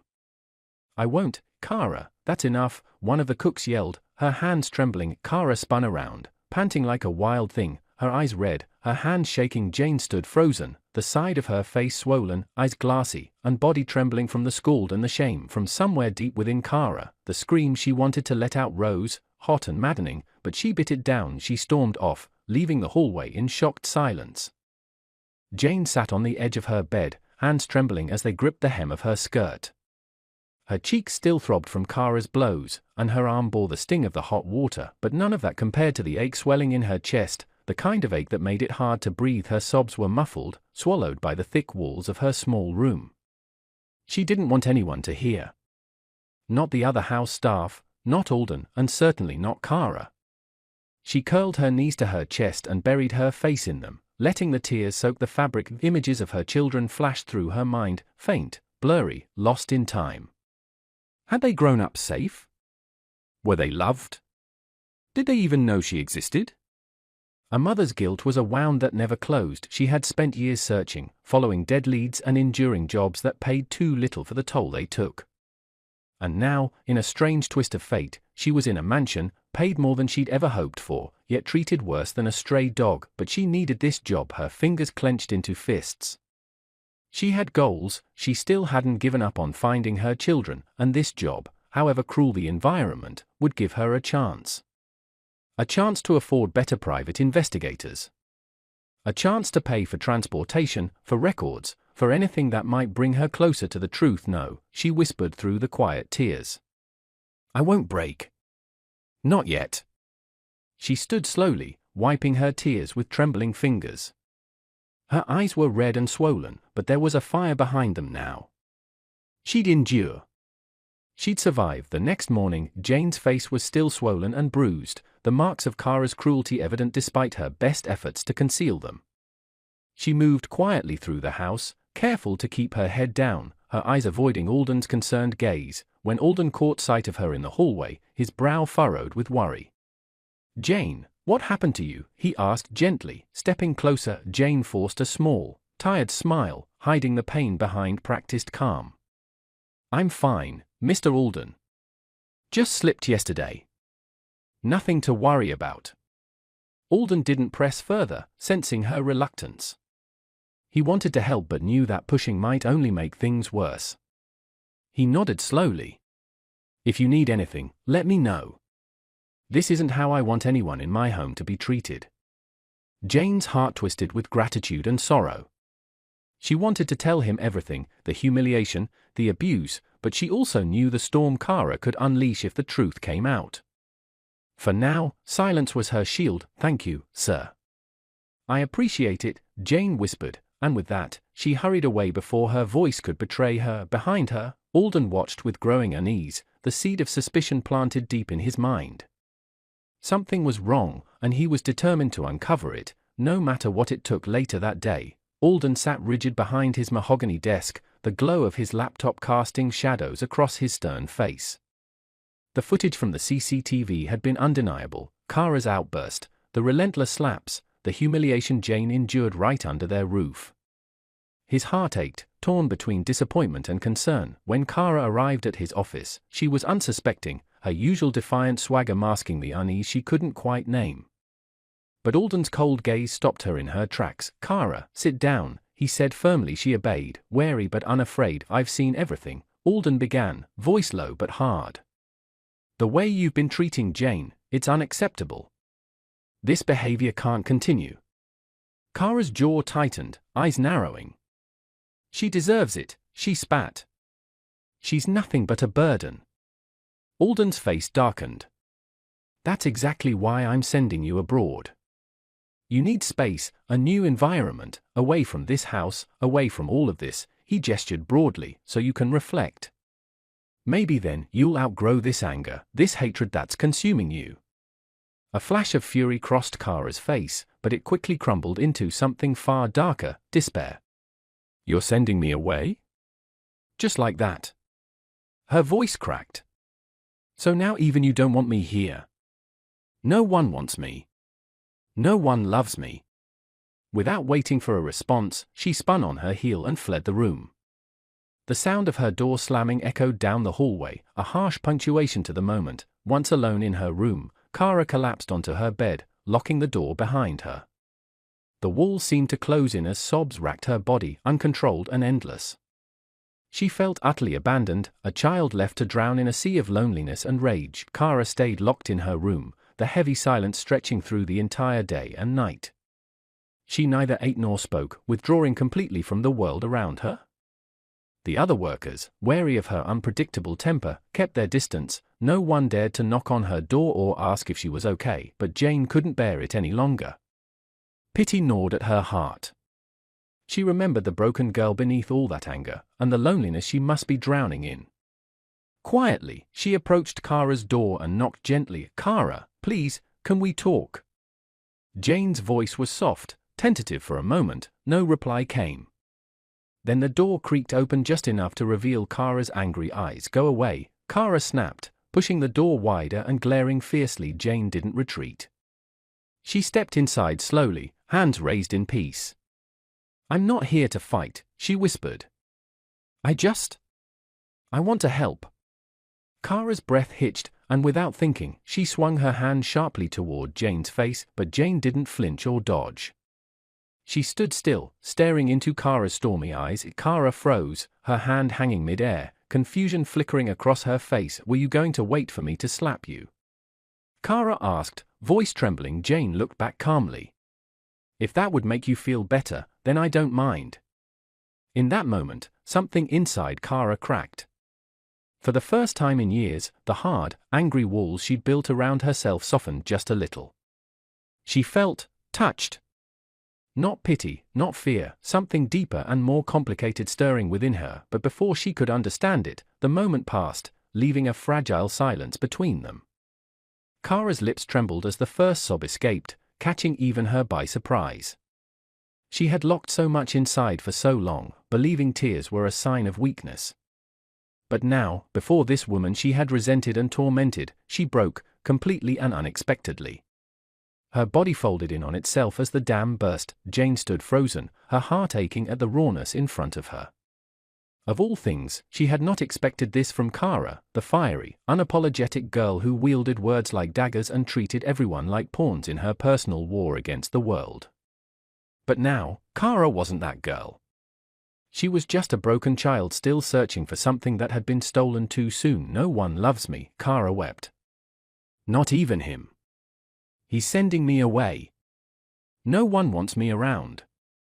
Jane knelt beside her slowly, unsure if she would be pushed away again. But Kara didn't move. Her fingers curled into fists as she leaned on her knees, gasping through the wave of emotions. "That's not true," Jane said softly. "You're loved, Kara. Your father, he treasures you. That's why he wants to help you, even if it means doing something you don't like. And I'm sure your mother, wherever she is, she must think of you every day." At the mention of her mother, Kara didn't erupt like before. Her sobbing slowed, and for once, her eyes didn't narrow with hatred or rage. "Then why did she leave us?" she asked, her voice hoarse. "Why did they abandon me and my brother if they didn't hate us?" Jane felt her throat tighten, her own eyes burning with unshed tears. So many years, so many unspoken regrets, and now, those words were being spoken to her by the very child she'd lost. "Things happen, my dear," Jane whispered, her voice shaking. "Sometimes life forces people into cruel choices. Maybe they're not at peace either. Maybe your parents have suffered just like you. Maybe they're still looking for you, still hoping for a chance to make things right." Kara turned her face away, struggling with the new emotions clawing their way to the surface. She had never thought that maybe, just maybe, her parents hadn't wanted to abandon her. "You should never judge someone without knowing their side of the story," Jane added gently. Kara stared at Jane, the lines of her face, the gentleness in her voice, the calm that came from pain, real, raw pain. For the first time, Kara looked at her not as a servant or an enemy, but as a woman, a mother, someone who had lived through a loss far worse than she could ever imagine. "Why are you speaking up for them?" Kara asked, her voice low and suspicious, the remnants of old walls still holding on. "Do you even know what it's like to be left behind? To be unloved?" Jane looked her straight in the eye, her voice unwavering. "I'm not defending anyone, Kara. I'm just telling you the truth. I'm also a victim. I lost my children when they were still infants. I've never stopped looking for them. Not for a single day." Kara blinked, taken aback. The room suddenly felt colder, smaller. Her lips parted in disbelief. "You lost children?" Jane nodded slowly, her fingers tightening slightly on her lap as if holding back the flood of emotion. "My family didn't want me to keep them. I refused to give them up, but they were taken from me anyway. When I woke up, they were gone. Handed over to a children's home, but I was never told where. I tried everything. Every job. Every street. And even after all these years, I still hope for a reunion someday." Silence. Thick, stinging silence. Kara's mouth moved before the words came out. "Are you not mad? At the people who did that to you? Don't you hate them?" Jane smiled softly, but it was a broken, tired kind of smile. "I was mad. So angry I couldn't breathe. I carried it with me like armor. But bitterness, it eats you from the inside. I realized it was turning me into someone I didn't recognize. I couldn't let that happen.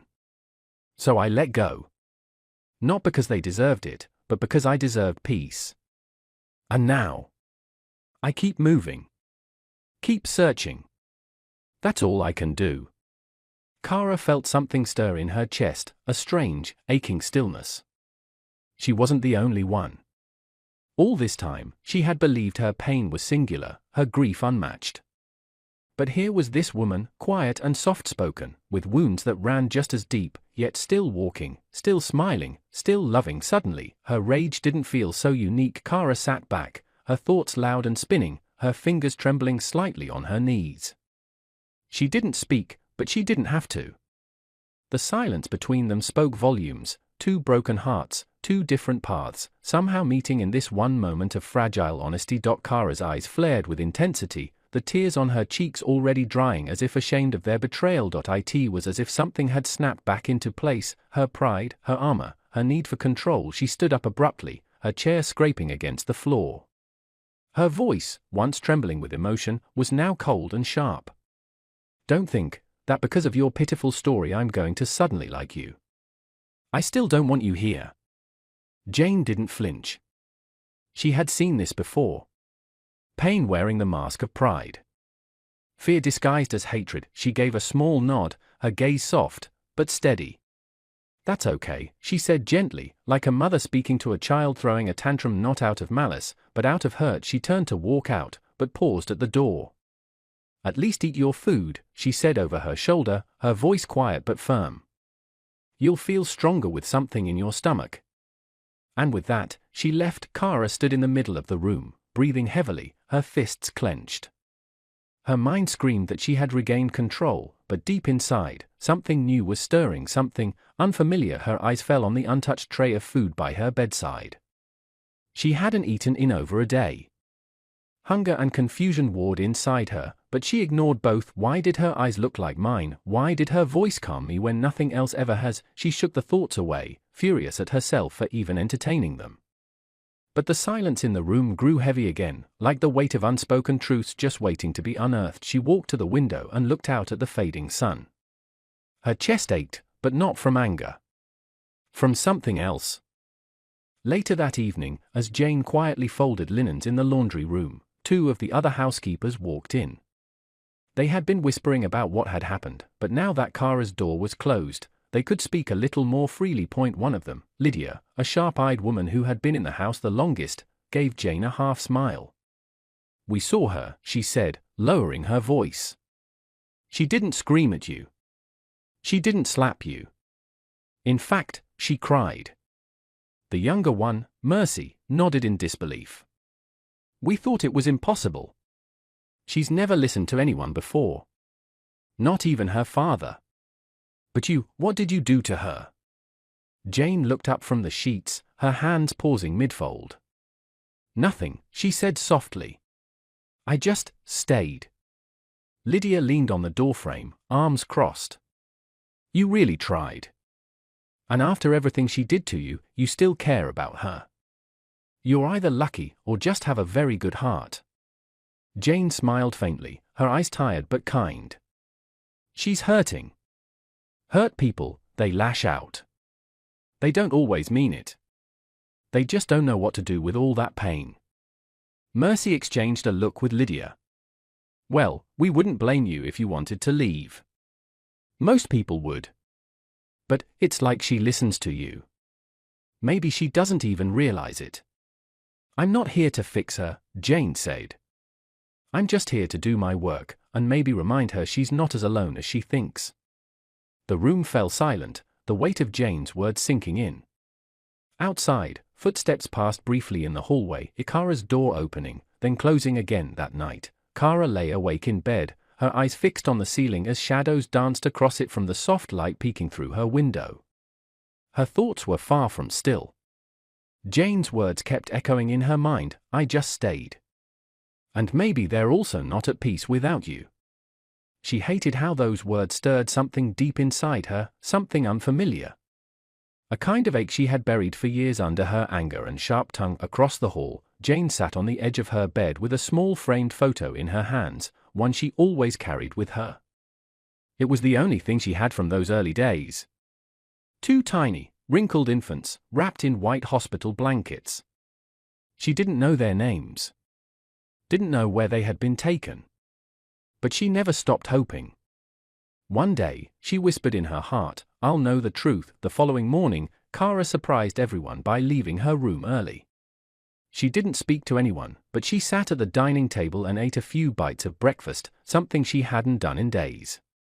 Alden noticed from across the hallway and said nothing, only nodded quietly to Jane in passing later. As Jane was tending to the plants in the backyard, Kara approached slowly, her arms crossed. "You like working here?" she asked stiffly. Jane looked up, surprised by the question. "I've worked in worse places." Kara scoffed. "Even after all I've done to you?" Jane gently pressed soil around a flower stem before replying, "Like I said, you're not as alone as you think. Anger has a way of hiding the truth from us. But truth always finds a way out." Kara looked away, visibly unsettled. "You speak like you know everything." "No," Jane said, standing up and wiping her hands on her apron. "But I know pain. And I know what it's like to lose something so precious and never get the chance to say goodbye." Kara flinched slightly, something in her expression softening, but only for a second. "You think just because you've suffered, you get to tell me how to live?" "No," Jane said again. "I'm just telling you, you're not alone. Even when it feels like you are." Kara didn't respond. She turned and walked away, but Jane noticed how her steps were slower, less defiant. Meanwhile, Alden was in his office making a call.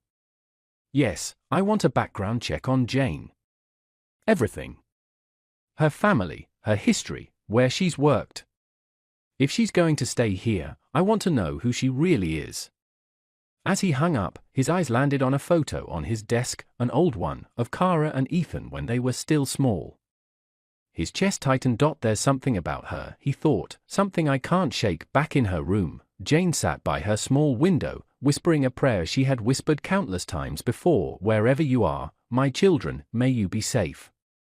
And may the truth find us, before it's too late." Kara stood at the top of the stairs that evening, watching as Alden walked through the door, his steps slow and his tie loosened in a way she had never seen before. He looked tired. Not physically, but emotionally.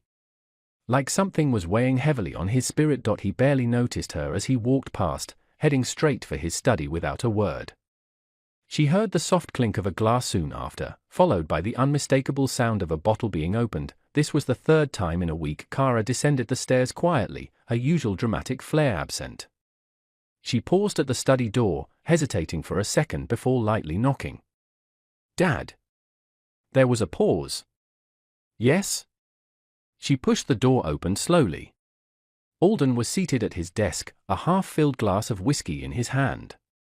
His eyes were on a photo frame he seemed unaware he was holding. "You've been coming home late," she said carefully. "I've been busy," he replied without looking up. Kara stepped in, arms folded but voice softer than usual. "You've never been this kind of busy. Not the kind that smells like expensive scotch and quiet sadness." Alden finally looked up, his eyes red-rimmed from more than just the drink. "Kara, I told you I'm fine." She didn't push further. Instead, she nodded and slowly backed out of the room, whispering, "Okay. If you say so." But she wasn't okay. She felt strange. Guilty. For once, her anger wasn't louder than her concern. "Have I pushed him too far?" she wondered. "Is this my fault?" She returned to her room and stared at the mirror. Her reflection looked unsettled, conflicted. She bit her lip and sat on the edge of the bed. For the first time in a long time, she felt genuinely lost. What if everything I thought I knew is wrong? Her mind wandered to Jane. To her calm presence. To the way she had spoken of her missing children. To the pain she carried, yet the strength she showed. Who are my parents really? Why was I left behind? Kara didn't want to be angry anymore. But she didn't want to be lied to either. She needed answers. Real ones. She got up and walked to the hallway where the family albums were kept. One by one, she flipped through the pages, but something was off. So many photos, and yet none from the first years of her life. No baby pictures. No toddler memories. Just a sudden appearance of her at around 6 years old. She shut the album, her hands trembling. Why are there no photos of us as babies? Her mind raced. Meanwhile, Jane sat alone in the staff quarters, gently massaging her tired fingers. She, too, had noticed Alden's late hours. The air around the house had shifted, heavier somehow. And when she had passed by the study earlier, she could hear him murmuring a name under his breath. Job. Her heart skipped. Could it be? No, it can't be. But why does that name still haunt me? And neither Kara nor Jane could sleep that night, both haunted by questions that had long been buried, questions that were now beginning to claw their way back to the surface. Jane sat by her small window, the dim light from the moon casting pale shadows on the walls of her modest room. Sleep was impossible. Her thoughts were tangled in memories of the past she had buried, the heartbreak she had tried so hard to suppress. The job. She had heard Alden mutter that name earlier that day while she was passing by the study. At first, she brushed it off, thinking it must be someone else. But now, the name echoed in her mind like a cruel wind whispering through broken branches. She clutched her hands tightly in her lap, her knuckles white. Could it be the same Job, the man who once held her face in his hands and swore to love her forever, the man who left and never returned, the one name reopened wound she thought had healed with time? She remembered the night he left, how he gently pressed her hands against his chest and told her to wait for him. How he promised to come back and marry her. She remembered how her heart had waited, how her body had suffered through pregnancy alone, how her own family betrayed her by taking her babies and giving them away. The cries of her newborn twin still haunted her dreams, and now, after all these years, hearing that name again, and in this house of all places, she tried to dismiss it. It could just be a coincidence, she whispered to herself. Job is not an uncommon name. But her heart said otherwise. There was a weight to Alden's voice when he spoke the name. A heaviness that sounded familiar. Personal. She covered her face with her hands and took a shaky breath. Kara, the girl's name floated into her thoughts unexpectedly. The way Kara had looked at her, those eyes. So sharp, so sad, so familiar. She quickly shook her head. No, Jane. Don't go there. But she already had the possibility she had tried so hard to ignore was clawing at the edges of her sanity. Could it be? Could Alden be Job? Could Kara and her brother be her children? Her breathing quickened. Her heart thundered in her chest. It was all too impossible to believe. And yet, what if? She felt the weight of 20 years of sorrow pressed down on her chest. If Alden was indeed Job, then why did he never come for her? Why didn't he search for her the way she searched for him? For them, was it all a lie? She rose to her feet slowly, her legs unsteady beneath her. She walked to the mirror and stared into her own eyes, searching for answers she didn't have. Her lips trembled as she whispered, "What happened to us, Job? What did you do with our babies?" In that same moment, across the house, Alden stood by his window, glass in hand, staring into the dark sky. His fingers gripped the rim of the glass as that name, Jane, resurfaced in his mind once again.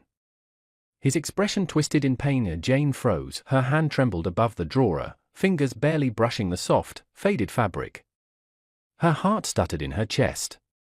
For a moment, she forgot to breathe. It was old, worn with time, frayed slightly at the edges, but unmistakably hers. A small embroidered piece of cloth, the stitching crooked and uneven in some places, the colors slightly faded.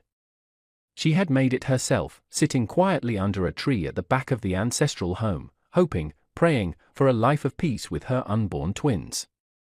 The tiny design, a red tulip blooming beside a blue one, had been her symbol of hope for her daughter and son, and there it was lying gently in the drawer of Kara's brother's room. Her knees buckled and she sat on the edge of the bed, clutching the embroidery to her chest. Her vision blurred with tears. This can't be a coincidence. She had only ever made one piece like this, and she had wrapped it around her baby girl the day they took her away. Jane's thoughts raced. Does this mean, could it be, had fate truly brought her to the place where her children lived? She ran her fingers over the stitches, remembering every moment of the pain, the labor, the fear, and the tiny squirming infant she had clung to for hours before they were taken from her arms. She had begged to keep them, but her family's judgment had been final. She hadn't even had the chance to name them properly. She swallowed a sob, rising slowly. Her mind was spinning. She needed answers, but not recklessly. If this was truly the sign she thought it was, then the truth had been hidden in this house all along. Could Kara be? Her heart ached at the thought. No wonder she had felt something, a pull, every time she looked at the girl. The anger, the eyes, the pain. It was too strong to be dismissed as a stranger's suffering. She quietly placed the embroidery back in the drawer, exactly where she found it. She didn't want to alarm anyone yet, not until she knew everything, but now, she was certain of one thing: she hadn't been chasing a dream all these years. Her children were real. They were alive. Jane barely slept that night. She lay in bed, staring at the ceiling, the familiar embroidery pressed against her heart in memory. Her thoughts raced in circles, restless, heavy, hopeful, and terrified.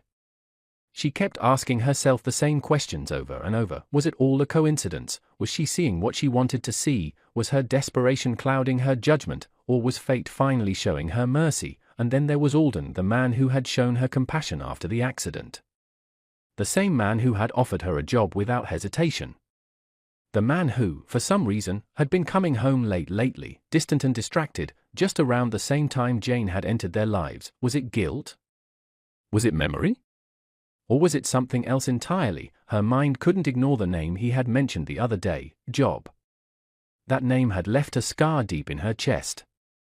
The one man she had loved and trusted, who had promised to return for her and their babies, but never did. She had never seen him again after that day. She didn't even know if he was still alive, but if Alden knew a man named Job, could it be? The thought sent a tremble down her spine. She needed to know. No, she deserved to know. The next morning, Jane rose before dawn, determined. She carried out her chores silently, her heart pounding with every passing hour. She waited until Kara had left the house, until the tension in the air was low, then made her way to Alden's study. Her hands were cold. Her breath shallow. She knocked softly. "Come in." Alden's voice called from inside. Calm but tired, Jane stepped in, holding her gaze steady. "I'm sorry to disturb you, sir," she began slowly, "but there's something I need to ask you, something important. And I hope you'll hear me out." Alden looked up from his desk, his brow furrowed at the seriousness in her voice. "What is it?" he asked gently. Jane's fingers trembled slightly as she held her hands together. Her voice was quiet, but unwavering. Do you know someone named Job?" The pen in Alden's hand dropped. His eyes widened, just slightly, but enough for Jane to notice the silence that followed was too long. Too heavy. Then came Alden's low voice. "Why are you asking me that?" Jane took a deep breath. Her heart was pounding. "Because? I think we may have met before. Or, it may be not you, but someone you know. And I believe you may know something, anything, about my children." Alden stared at her. The room seemed to close in. His expression darkened, not with anger, but with something far more complex. A quiet, tormented confusion that slowly shifted to disbelief. Alden's breath caught in his throat. He leaned back slowly in his chair, eyes fixed on Jane, but lost in another world entirely. Her words had shattered the wall he had built around a part of himself he never dared open, not even to Kara or her brother. It had been years since he last saw Job, his only brother. His best friend. His burden. A Job, the dreamer. A Job, the stubborn one. Job, who had loved fiercely, against all odds, and Job, who left one day to return for the woman he loved and the future they planned, only to never come back. Alden closed his eyes, and memories came flooding back. He could still hear Job's voice the day he left. "If anything happens to me, promise me, Alden. Promise me you'll find Jane. And take care of our children. Don't let them suffer." He had promised, sworn it with every ounce of his being, but when word reached him of Job's sudden death during a violent incident in their hometown, Alden had lost more than just a brother. He lost his purpose. The grief broke something in him. He searched for Jane, yes, but by then, she was gone. Vanished from her family's home. No trail. No clue. Nothing but a promise, and guilt that refused to fade. Alden opened his eyes again, and they were glistening. He began, his voice hoarse. "You're Jane?" Jane's lips trembled, and she slowly nodded. "I never stopped searching," she whispered. But I had no name, no place to begin, until now. Alden leaned forward, clutching his chest. All these years, I thought I failed job. I thought I lost my chance to ever make it right. Jane's eyes filled with tears. What happened to him, Alden? Why didn't he come back for me? Alden's face twisted in pain. He was killed before he could. He never got the chance. The room went silent. The truth hung heavy between them. Jane's knees buckled slightly, and Alden rushed from his seat to steady her. She gripped his arms, her eyes wide in disbelief, her lips quivering with the weight of 1,000 unspoken emotions. So it's true, she choked out. He didn't abandon me. No, Alden said gently. He loved you, Jane. He wanted to return to you. But he couldn't. And I failed you. I should have tried harder. Jane shook her head. No. You gave me a job. A roof. A chance to breathe. Maybe fate has its own way of reuniting the broken. And then she asked the question that had burned in her soul for decades, the children, Alden. Do you know where they are? Alden went quiet again. He nodded very slowly, his lips trembled, but the words finally came out. They're here, Jane. They've been here all along. Jane's eyes widened in shock. Her hands flew to her mouth. Her legs nearly gave out. Kara, she whispered, her voice cracking. And her brother. Alden closed his eyes, tears running down his face. They are your children, Jane. The room was thick with emotion. Alden's usually strong and composed voice had trembled as he poured out the truth Jane had been chasing for years. His eyes, red from tears, were locked on the photo he held, a photo of Job, smiling brightly in front of their old house. Jane stared at the image as if trying to memorize every inch of it, her trembling fingers gently brushing over Job's face. Alden spoke again, softer now, his words broken by grief. He was my younger brother, Jane, but he was stronger than I ever was. He believed in love, in people. I never understood why he wouldn't just let you go when our father objected, but now I see it. You were his home. Jane wiped her tears silently, her body shivering not from cold, but from everything, grief, relief, disbelief. Alden continued, when I couldn't find you. I blamed myself. I thought I'd failed you both. Then, one day, I saw Kara. She was in one of the shelters I supported. Something about her eyes stopped me. Then I met Ethan, and I just knew. They were Jobs. I didn't have proof, but I couldn't turn away. He paused and looked at Jane. I raised them as my own, but I never told them the truth. I was waiting for the right time. I wanted to find you first. I didn't want them growing up with that pain. Jane couldn't speak. Her heart was both full and shattered. Her children, were alive. Under the same roof. And she had served them tea. Cleaned their rooms. Been slapped by her own daughter, and still cared. She was still staring at Job's photo when the door creaked open. A knock hadn't come. Alden's assistant had simply walked in, holding a folder, expecting the usual paperwork or directives. Sir, I have the man began, then stopped cold. His eyes darted between Alden's tear-streaked face, Jane's trembling form, the photos scattered on the desk, and the oppressive silence that choked the room. I'm sorry, the assistant stammered, sensing he had walked into something deeply personal. I didn't mean to intrude. Alden quickly wiped his face, trying to regain composure. Leave it on the desk, and please, no interruptions for the rest of the day. Yes, sir, the assistant said awkwardly, gently placing the folder down and backing out of the office with a quiet BOW. As the door closed behind him, silence returned. Jane let out a long breath, almost like a prayer. Do they know? She asked. Kara and Ethan, do they know I'm their mother? Alden shook his head solemnly. No. Not yet.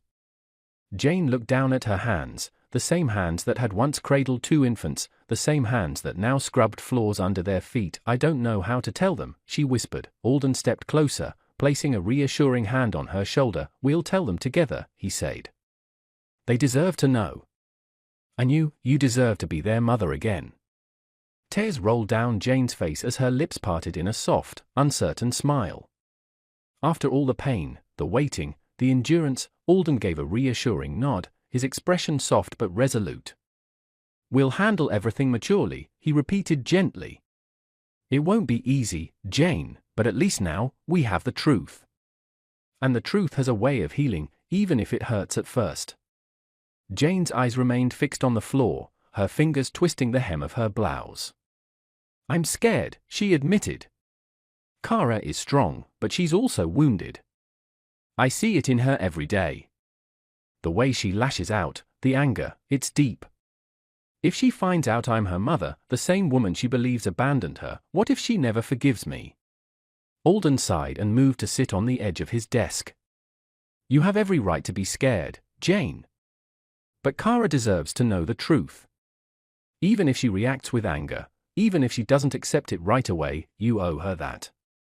And deep down, I believe she's been waiting her whole life to know why. Why no one came for her. Why she felt unloved. Maybe it won't change everything immediately, but it might start to." Jane swallowed hard, then looked up. "And Ethan?" "Ethan is calmer," Alden replied. More curious than angry. "He always asked questions about his past but never pushed too hard when I didn't have answers. He'll want to know. And I think he'll want to meet you as his mother." Jane blinked away, the tears forming again. "All this time? I feared they might be gone, or living with people who didn't care for them. I didn't know they were right here, in the same house. I missed everything." "No, Jane," Alden said, his voice firm. "You didn't miss everything. You're here now.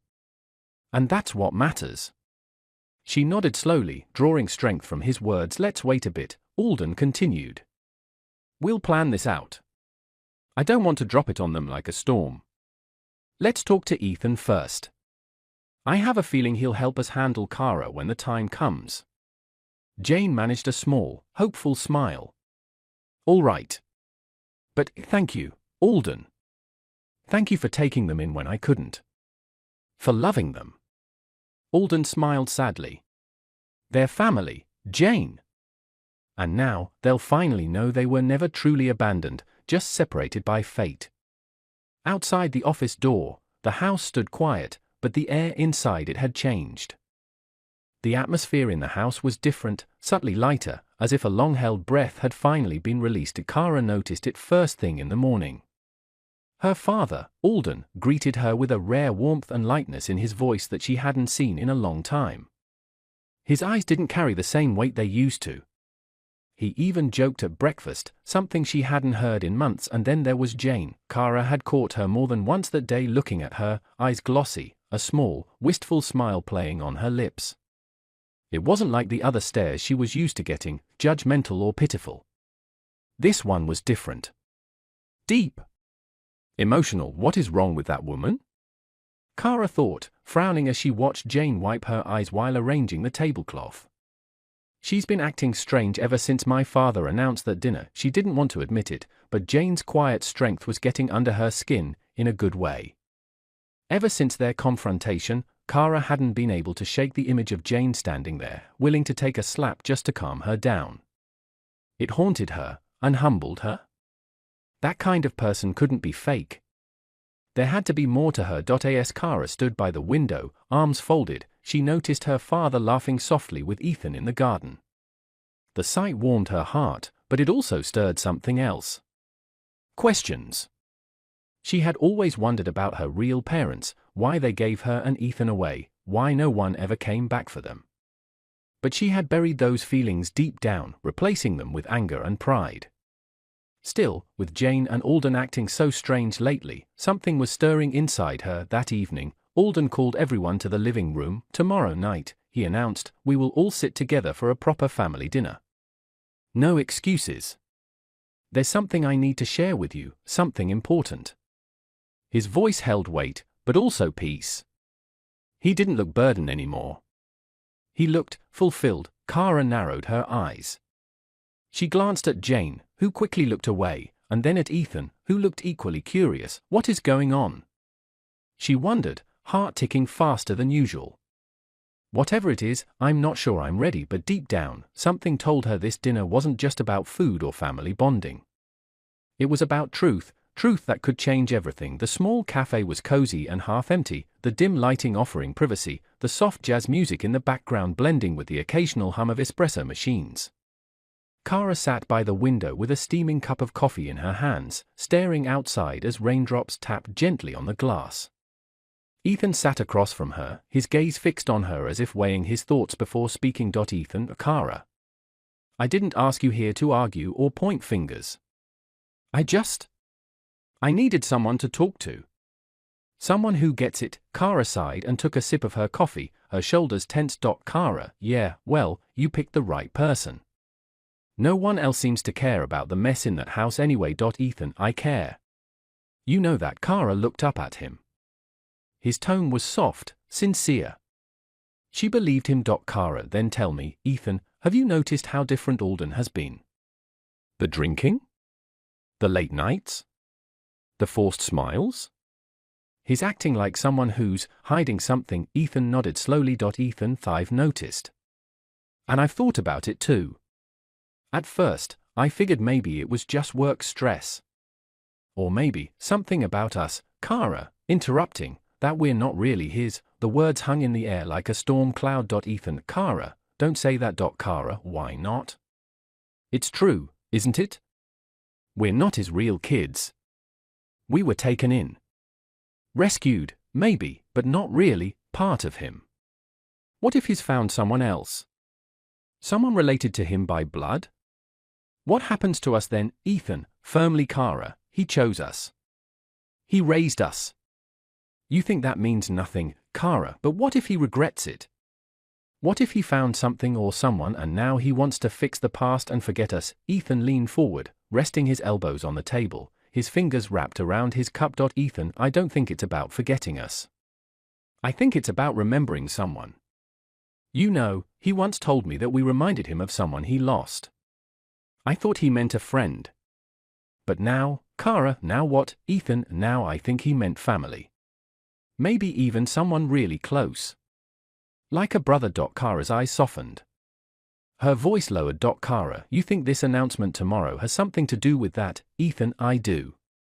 And maybe it's not bad. Maybe it's the truth, one we should have heard a long time ago. Kara, but why now? Why after all these years? And why is Jane suddenly acting so emotional around me? Ethan went silent for a moment, looking down at his hands. Ethan, you've noticed it too. Kara, it's like she knows something about me. And the way she looks at Alden, it's like they share some secret. I don't like it, Ethan. It makes me feel like my whole life has been a lie. She rubbed her hands together anxiously. Kara, quietly, I've always hated our real parents for leaving us. For making us feel unwanted. But now, I don't know what to feel. Ethan leaned closer. Ethan, maybe it's time to find out the truth, Kara. No matter how ugly or painful it is. I don't think Alden ever stopped looking for answers.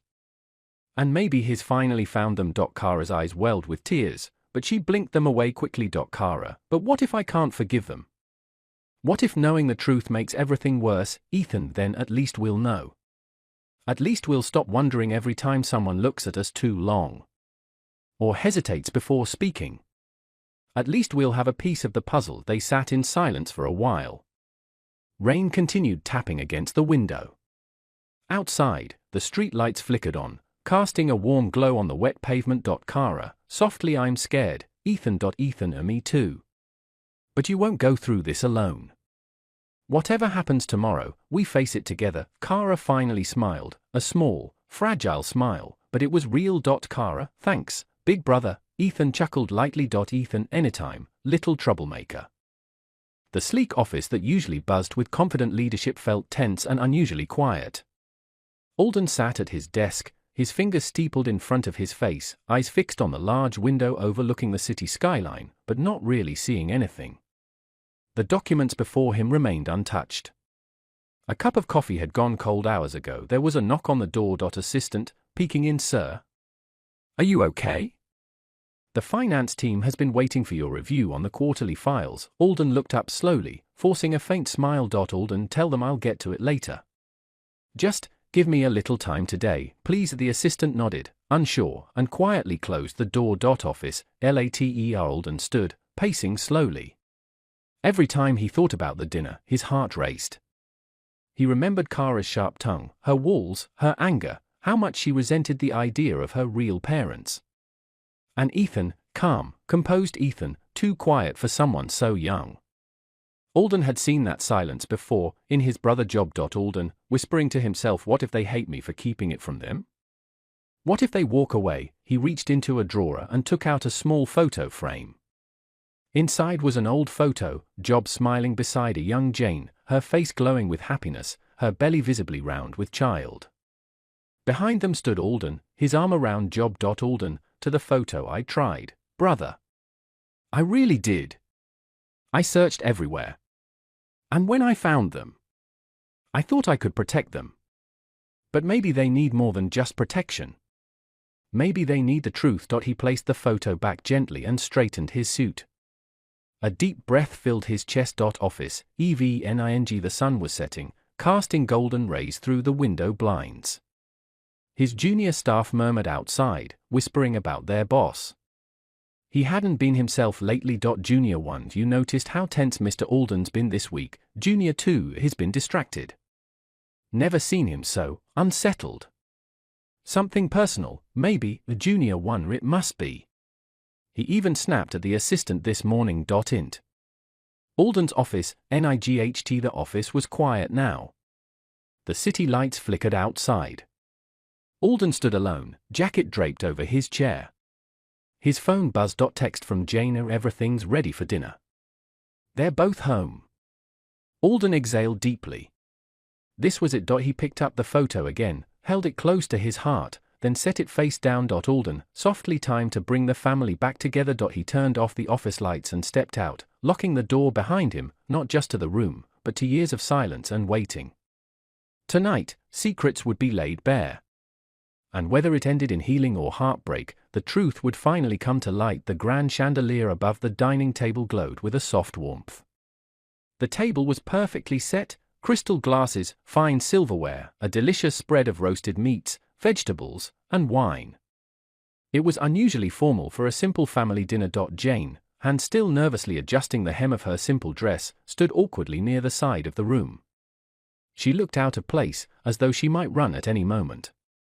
Ethan was seated, quiet and observant, picking at the edge of his napkin.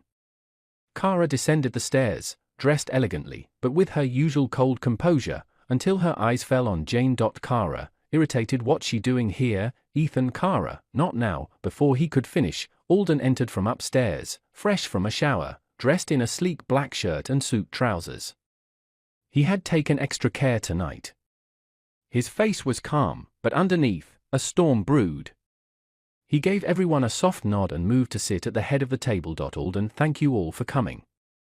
Jane, please, sit. He pulled out the chair next to him, gesturing for Jane to sit.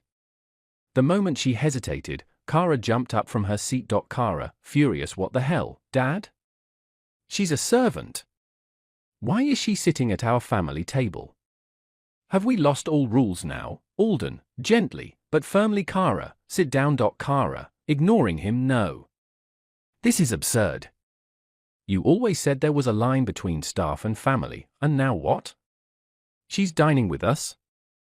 Or wait, eyes narrowing, voice trembling with rage and confusion, don't tell me you're getting married to her. There was a sharp silence. The words hung in the air like a slap. Ethan, softly. Kara, to Alden, demanding, is that what this is all about? Is this your big announcement? That you're marrying the maid? Have you lost your mind? Jane, visibly shaken, lowered her eyes. Alden closed his eyes briefly, controlling the storm of emotions crashing within him. Alden, quietly. Kara. Enough. Sit. Kara, scoffing, still standing. Enough? You invite the woman who's caused me nothing but grief and suddenly she's a guest of honor? Are you replacing Mom now too? Alden, his voice rising. Sit down. Kara flinched. She had rarely seen Alden raise his voice. She lowered herself into her chair slowly. I still blazing. Kara, coldly go ahead. Let's hear it. Surprise us, since we're apparently having dinner with strangers now. Alden took a deep breath, clasping his hands together in front of him. Jane looked like she wanted to sink into the floor. Alden, gently. Jane is not a stranger, Kara. And neither are you. Or Ethan. I've kept something from you both for a long time, something I thought was for your protection, but I realize now that hiding it only deepened your pain. Kara's brow furrowed.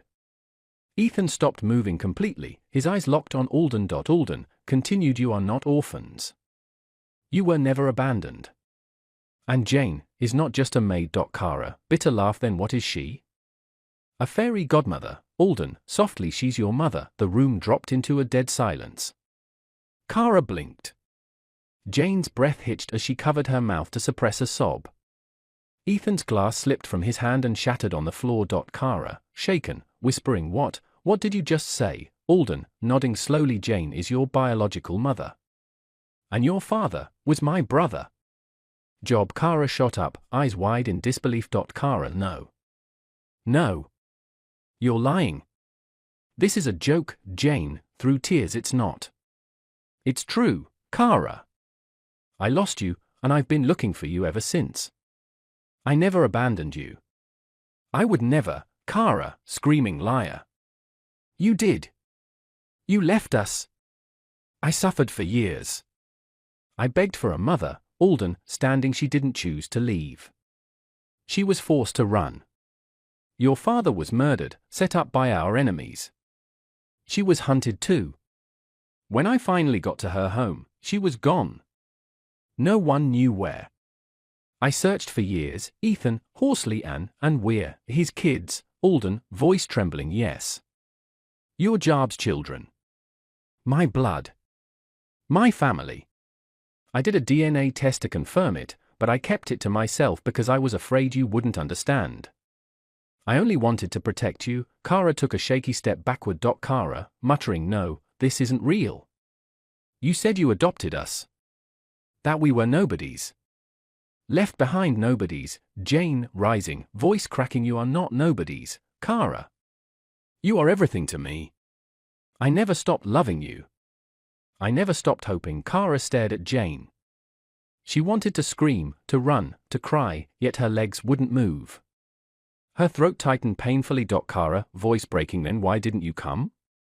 Why did I suffer so much, thinking no one wanted me? Jane, reaching out, pleading, because I couldn't find you. But I never gave up.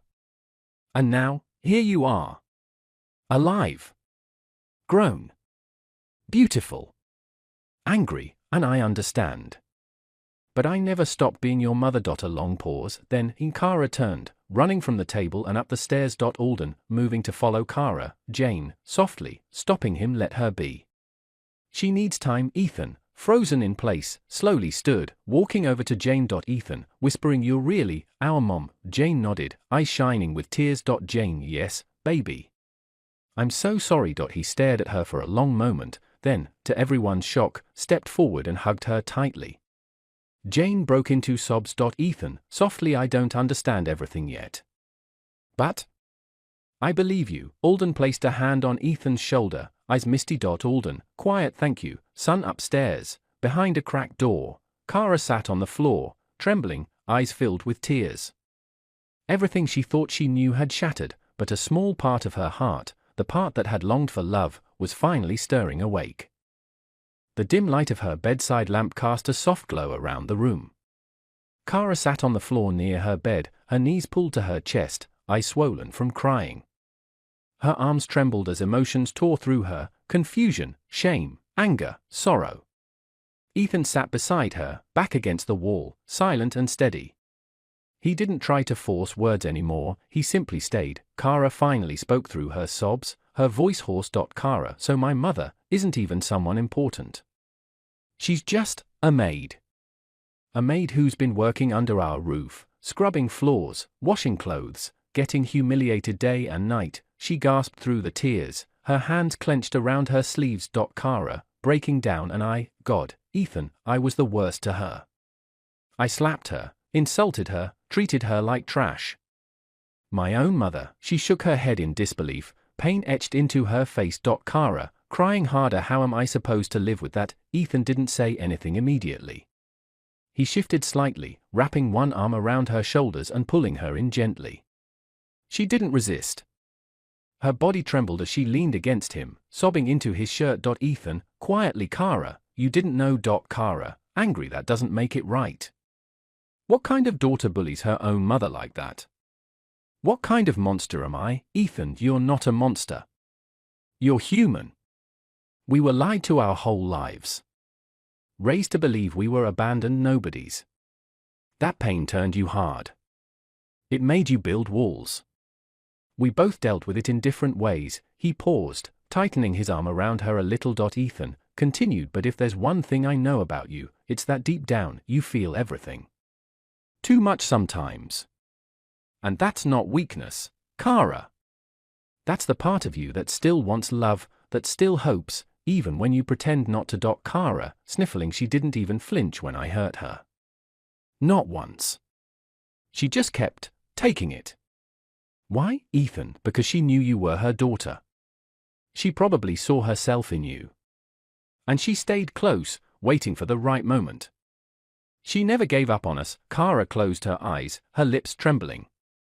She could still see Jane's face at the dinner table, those tearful, pleading eyes. Not angry. Not resentful.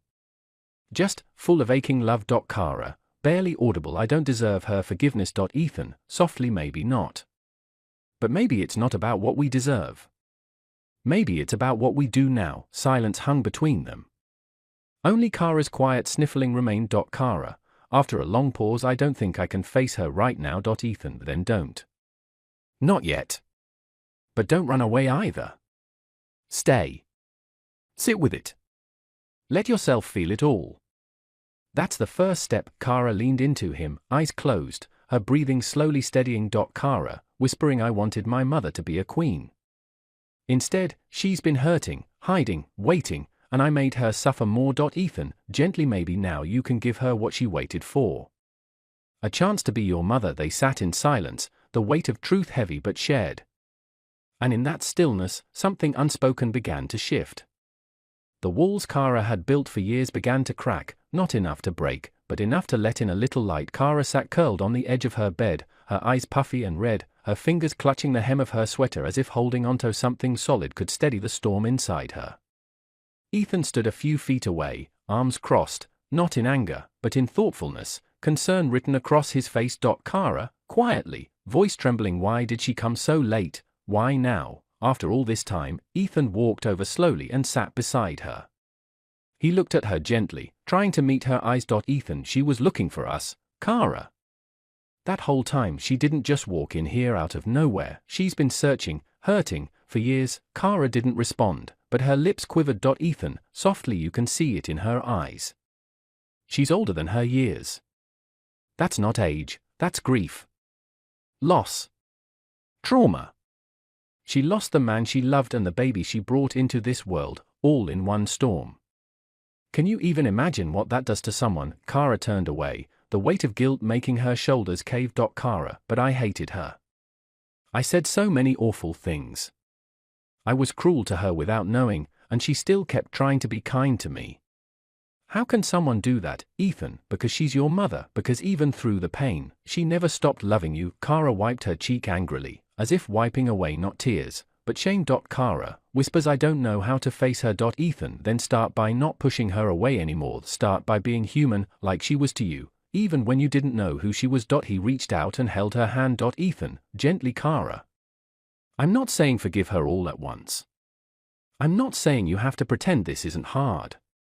But please, just be kind to her. If not as your mother, then as a woman who's been to hell and back trying to find the very thing that was sitting across the table from her tonight. Kara closed her eyes as a fresh wave of emotion built up inside her. Kara, softly, I wish she never left us. Ethan, she didn't. She was taken away. Life tore her away from us, not her choice. And now that she's here, we get to choose what we do next. A long silence fell between them. Then, in a quiet voice full of uncertainty and fear, Kara, will you come with me? When I finally go to speak to her? Ethan nodded immediately. The warm glow of the fireplace flickered across the shelves lined with books, casting dancing shadows across the room. 2 half-filled glasses of aged wine sat on the mahogany table between Alden and Jane. For the first time in years, the weight on their hearts had lifted, at least just enough to let them breathe. Jane leaned back in the armchair, her eyes shimmering not with sorrow, but with a strange peace. A soft smile curved her lips. Alden sat across from her, his tie loosened, his shoulders relaxed, a rare sight for the always composed businessman. Jane, gently, I can't believe this is real, Alden. I always imagined they were out there, but I didn't know if I'd ever see them again. Alden, with warmth, you did more than most people would. You kept going. You never gave up. And now, here you are. They're safe, Jane.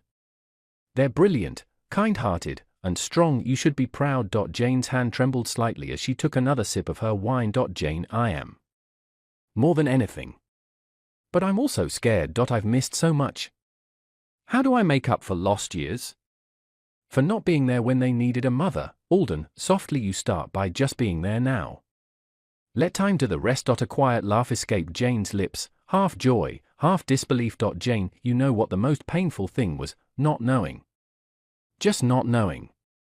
Whether they were alive, suffering, or gone. But now, knowing they grew up safe, loved, even if I wasn't the one to raise them, it means everything. Alden poured a little more wine into both glasses, his gaze growing distant for a moment as he stared into the flames. Alden, nostalgic. Job loved you, Jane. I never told you that enough. He defied our parents, tradition, everything, just to be with you. He told me, Jane's not just the woman I love, she's my peace. Jane smiled, eyes misting again. Jane, softly, he said that, Alden, many times. He would have moved heaven and earth to give you the life he promised. If it weren't for those bastards who set him up. A moment of silence passed between them, grief brushing gently across the newfound joy. Jane, I don't hate him anymore. I thought he left. I thought he abandoned me, us. That pain turned into anger, and the anger aged me, but now I know. He didn't leave. He was taken. Alden nods. He was. And I failed him for years. I should have found you sooner. Jane, you didn't fail him. You raised his children like your own. You gave them a life, you fulfilled his dying wish. Alden. Alden's eyes glistened, and he looked away, clearing his throat. Alden, smiling faintly, he'd probably be teasing me now, saying I became soft. Jane laughed, a free, genuine sound. Jane, well, you kind of did. They both chuckled, the years of pain softening in the presence of long-awaited truths and shared history. The clock ticked gently in the background. The air wasn't heavy anymore, it was full of something lighter, more hopeful. Jane, quietly, do you think they'll forgive me? Alden, in time, yes. Especially Kara. It might take longer, but she has your fire, your strength. She'll come around. Ethan already sees you not just as Jane the maid, but as someone who matters. Jane, thank you, Alden. For keeping them safe. For not giving up on them, or me. Alden, genuinely thank you, for coming back. You gave them their history back. Their truth. They sat quietly for a moment longer, staring into the fire as it crackled softly. Jane, softly, with conviction, no more running. I'm staying. For them. Alden raised his glass. Alden, to family.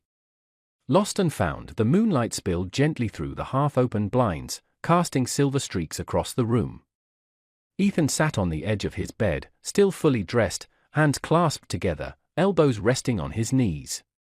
His eyes, though fixed on the floor, were miles away, drifting through years of silent questions, imagined answers, and the emotions of a truth he had waited for without knowing. The house was quiet now. Kara had finally cried herself to sleep in her room, but Ethan, he couldn't. Not tonight. He breathed in deeply, letting it out slowly. A strange peace was blooming in his chest, fragile, but undeniable. Ethan, whispering to himself, so this is home, for real. He stood up and walked to the window, parting the blinds gently to look outside. The city lights blinked in the distance like stars.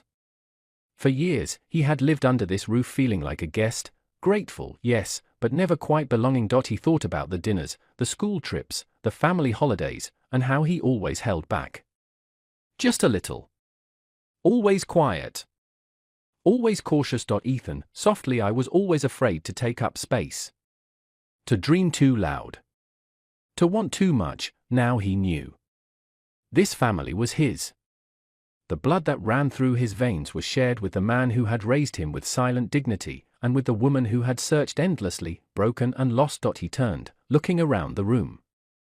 Everything felt different now. The books on his shelf, the trophies he never showed Alden, the plans he wrote down and locked away, all of it was no longer borrowed space. Ethan, thinking I can chase those dreams now.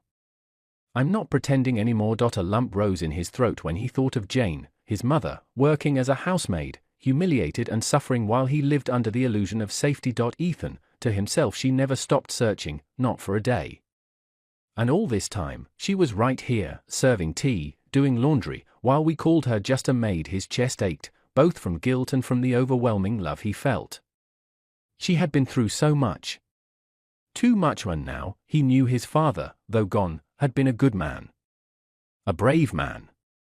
Murdered before he could give his family the life he promised. Ethan clenched his fists, blinking back tears. Ethan, quietly, I wish Alden had told us. Maybe I wouldn't have wasted so much time being afraid. Maybe I'd have studied harder, spoken louder, lived fuller, but he couldn't stay in regret. Not now. Ethan, determined, no more holding back. I'm his son. I'm hers. I belong here.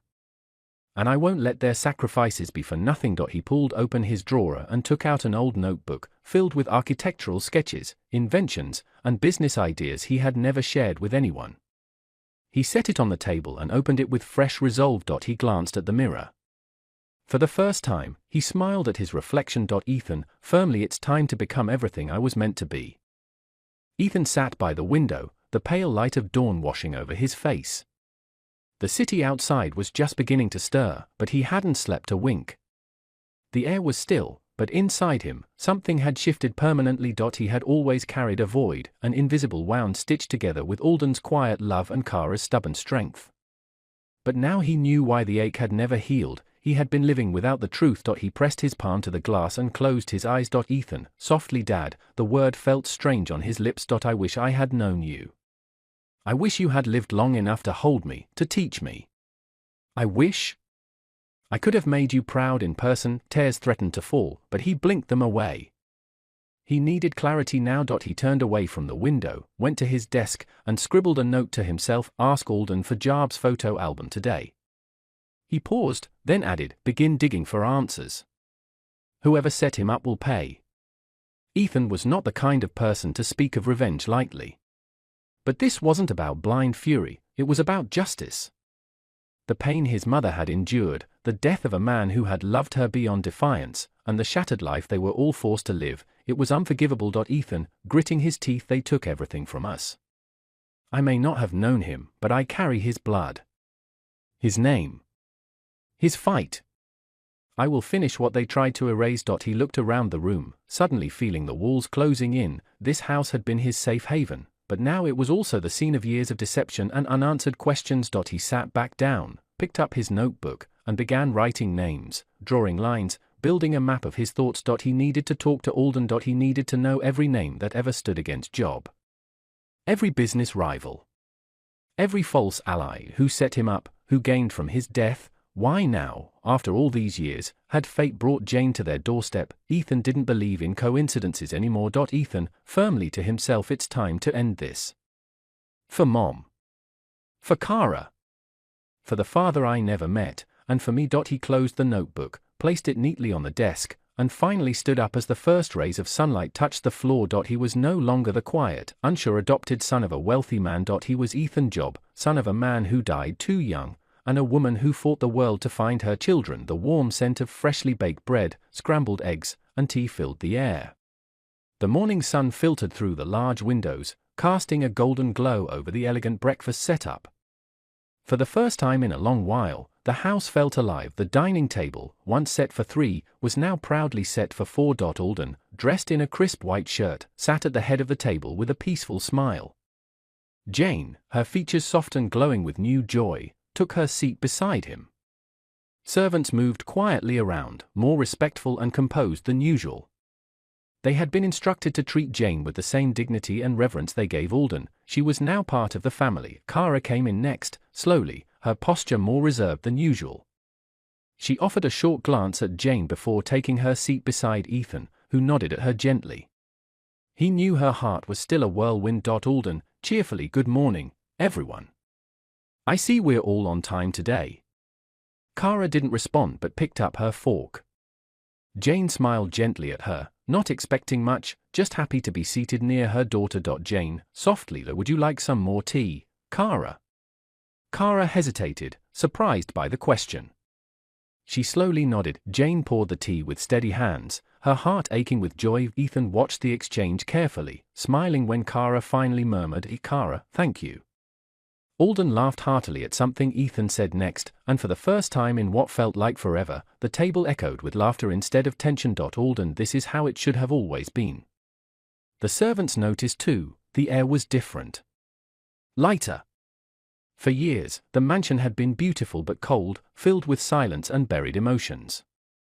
Now, it held something new, healing. As they ate, Jane couldn't help but watch her children. Kara, proud, broken, and slowly thawing, and Ethan, calm, fierce, and quietly protective. She had imagined this moment for years, never knowing if it would ever come. Jane, whispering to herself, "Thank you, Job. Your children are safe. They're strong. And they're home." And across the table, though Kara said little and kept her face down, her eyes occasionally wandered toward Jane, watching her hands, her smile, her presence. She wasn't ready to call her mom yet, but for the first time, she didn't want her to leave.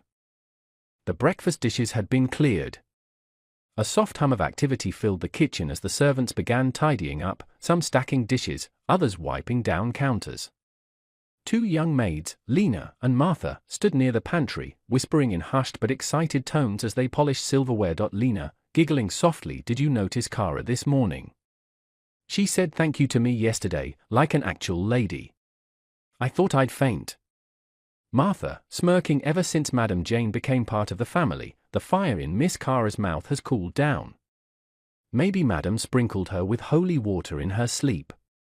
They both chuckled, unaware that footsteps had entered the room. Lena, whispering, "I bet she's just pretending. You know Miss Kara, cold one moment, storm the next. I give it a week." Jane, calm but firm, from behind, "Then perhaps you don't know her as well as you think." The maids froze mid-laughter. Lena's polishing cloth fell from her hand. They turned around slowly to see Jane standing at the doorway, arms crossed lightly, her gaze gentle but cutting through them like glass. The kitchen went quiet. Even the dishwasher paused. Jane, walking closer, "Miss Kara is not perfect. But she's been through more pain than your whispers could ever grasp." She looked at them both in turn. Her tone wasn't loud, but there was a quiet authority in it that made everyone stand straighter. Jane, firmly, "She's learning, healing, and trying. That's more than I can say for anyone who mocks others behind closed doors." Lena lowered her head, embarrassed. "Martha, we didn't mean any harm, madam. We were just talking." Jane, interrupting, voice cool. "Talking becomes poison when it's laced with judgment." Silence again. Even the cook, who'd been pretending not to listen, suddenly found something very important to do with the spice rack. Jane, softening slightly, "I don't expect you to worship her. But I do expect respect. For her. For yourselves. And for this home." She turned to leave, then paused at the door. "Jane, gently, if you have time to gossip, you have time to polish the silverware twice." She left the kitchen without another word. The two maids exchanged a guilty look. Martha picked up the silverware cloth again. Lena, murmuring, "Madam Jane might look soft, but she's got steel in her bones." Martha, "No wonder Miss Kara is changing. I think I would too if someone like her was my mother." They said nothing else, silently returning to their work, this time, with a little more humility and a lot more respect. The mall buzzed with life, shoppers moved between gleaming stores, laughter and music mingled with the soft clatter of footsteps on polished floors. Kara and Ethan led Jane through the aisles, their faces bright with excitement and determination. Kara, smiling warmly, "Mom, you deserve all this and more. No more struggling or feeling left out." Ethan, nodding, "We want you to feel like the queen you are. You've been through too much." Jane glanced around at the elegant stores, the beautiful clothes and accessories she had never dared to imagine owning. Her eyes shimmered with tears she fought to hold back. Jane, voice trembling, I don't know what to say. This means more than you know.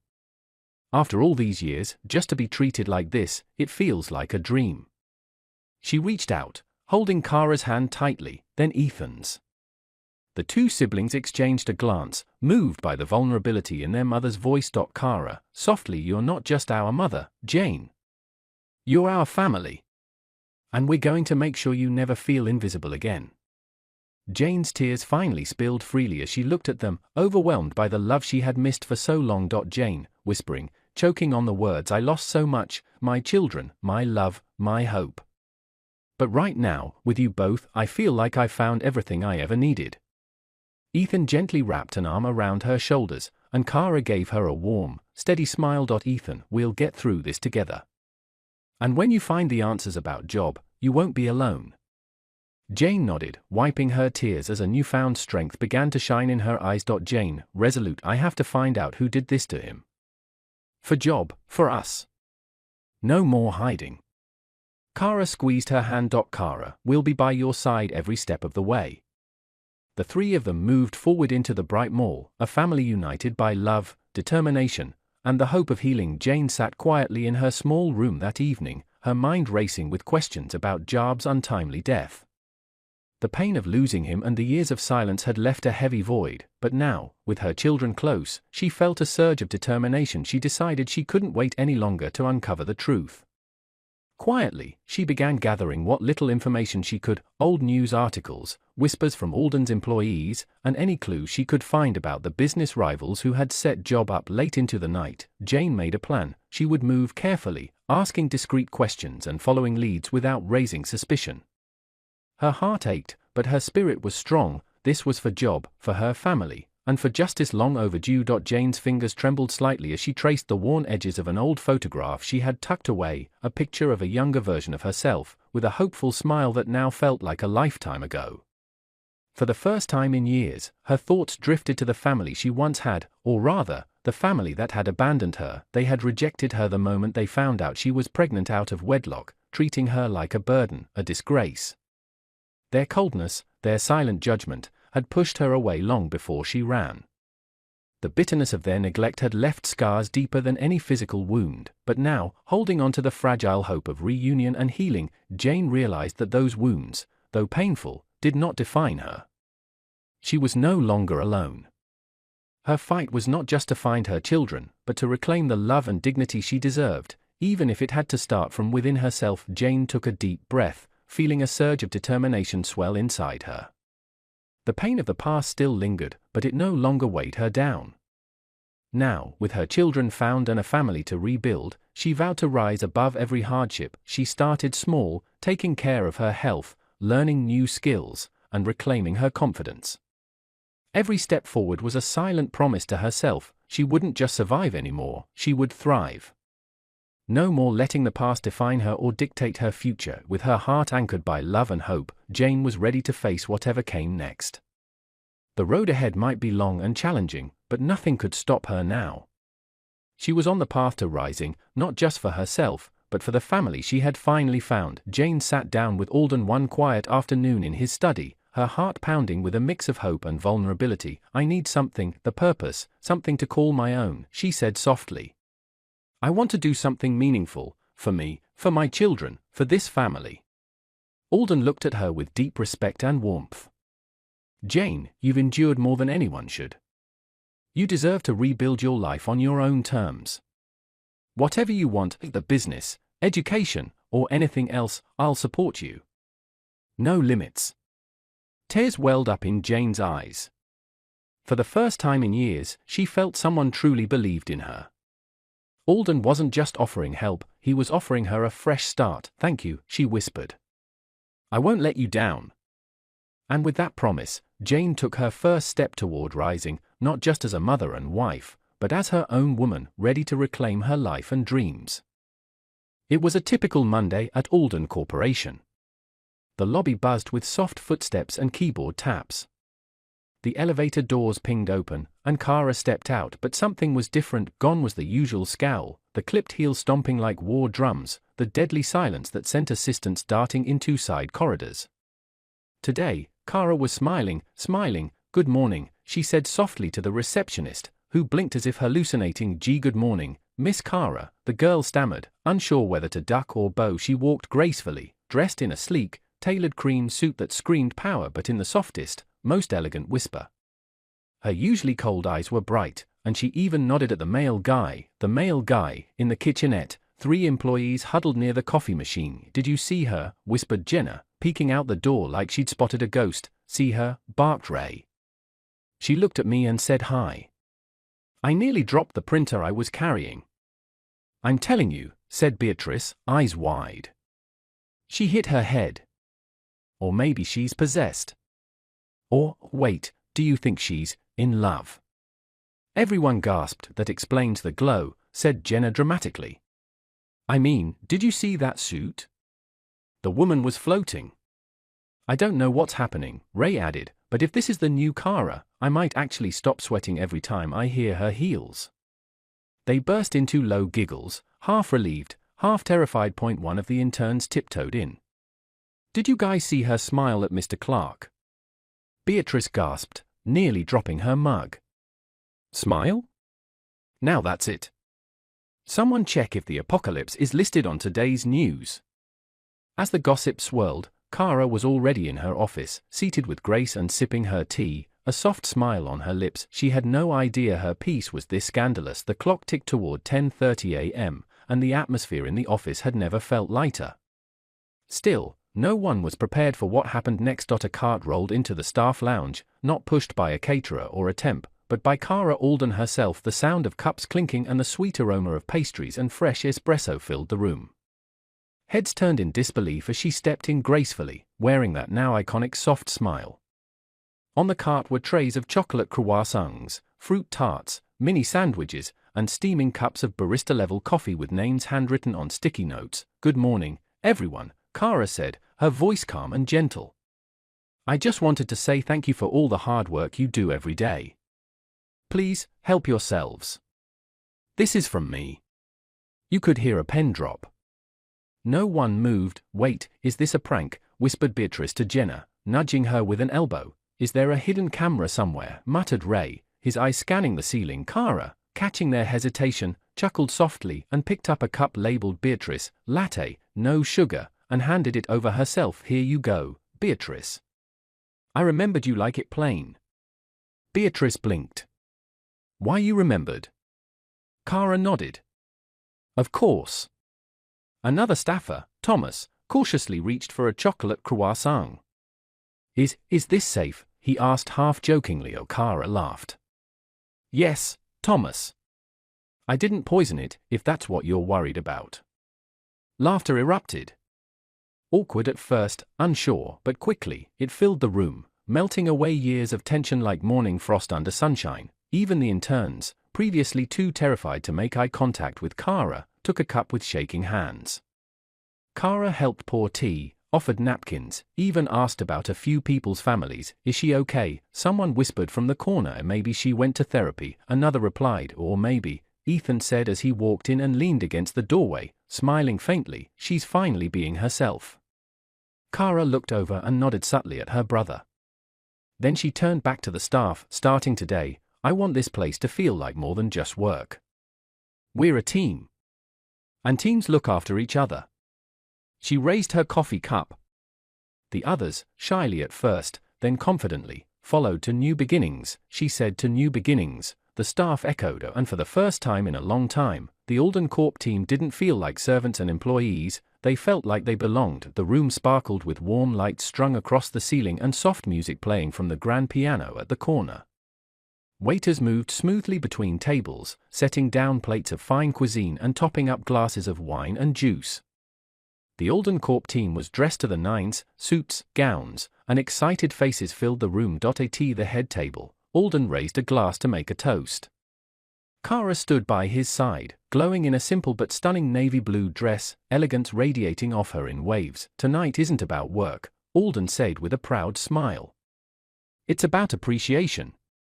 About family, both the ones we are born with and the ones we build in places like this. Thank you all for standing by us. Let's celebrate new beginnings. The room erupted into cheers and clinking glasses. Meanwhile, a group of employees gathered around one table near the back, still processing the changes they'd witnessed in Kara lately. Can we talk about how this version of Kara is actually kinda amazing? Whispered Beatrice, sipping her wine. I know, right? Said Thomas, eyes wide. She said thank you to the janitor this morning. I nearly fell down the stairs.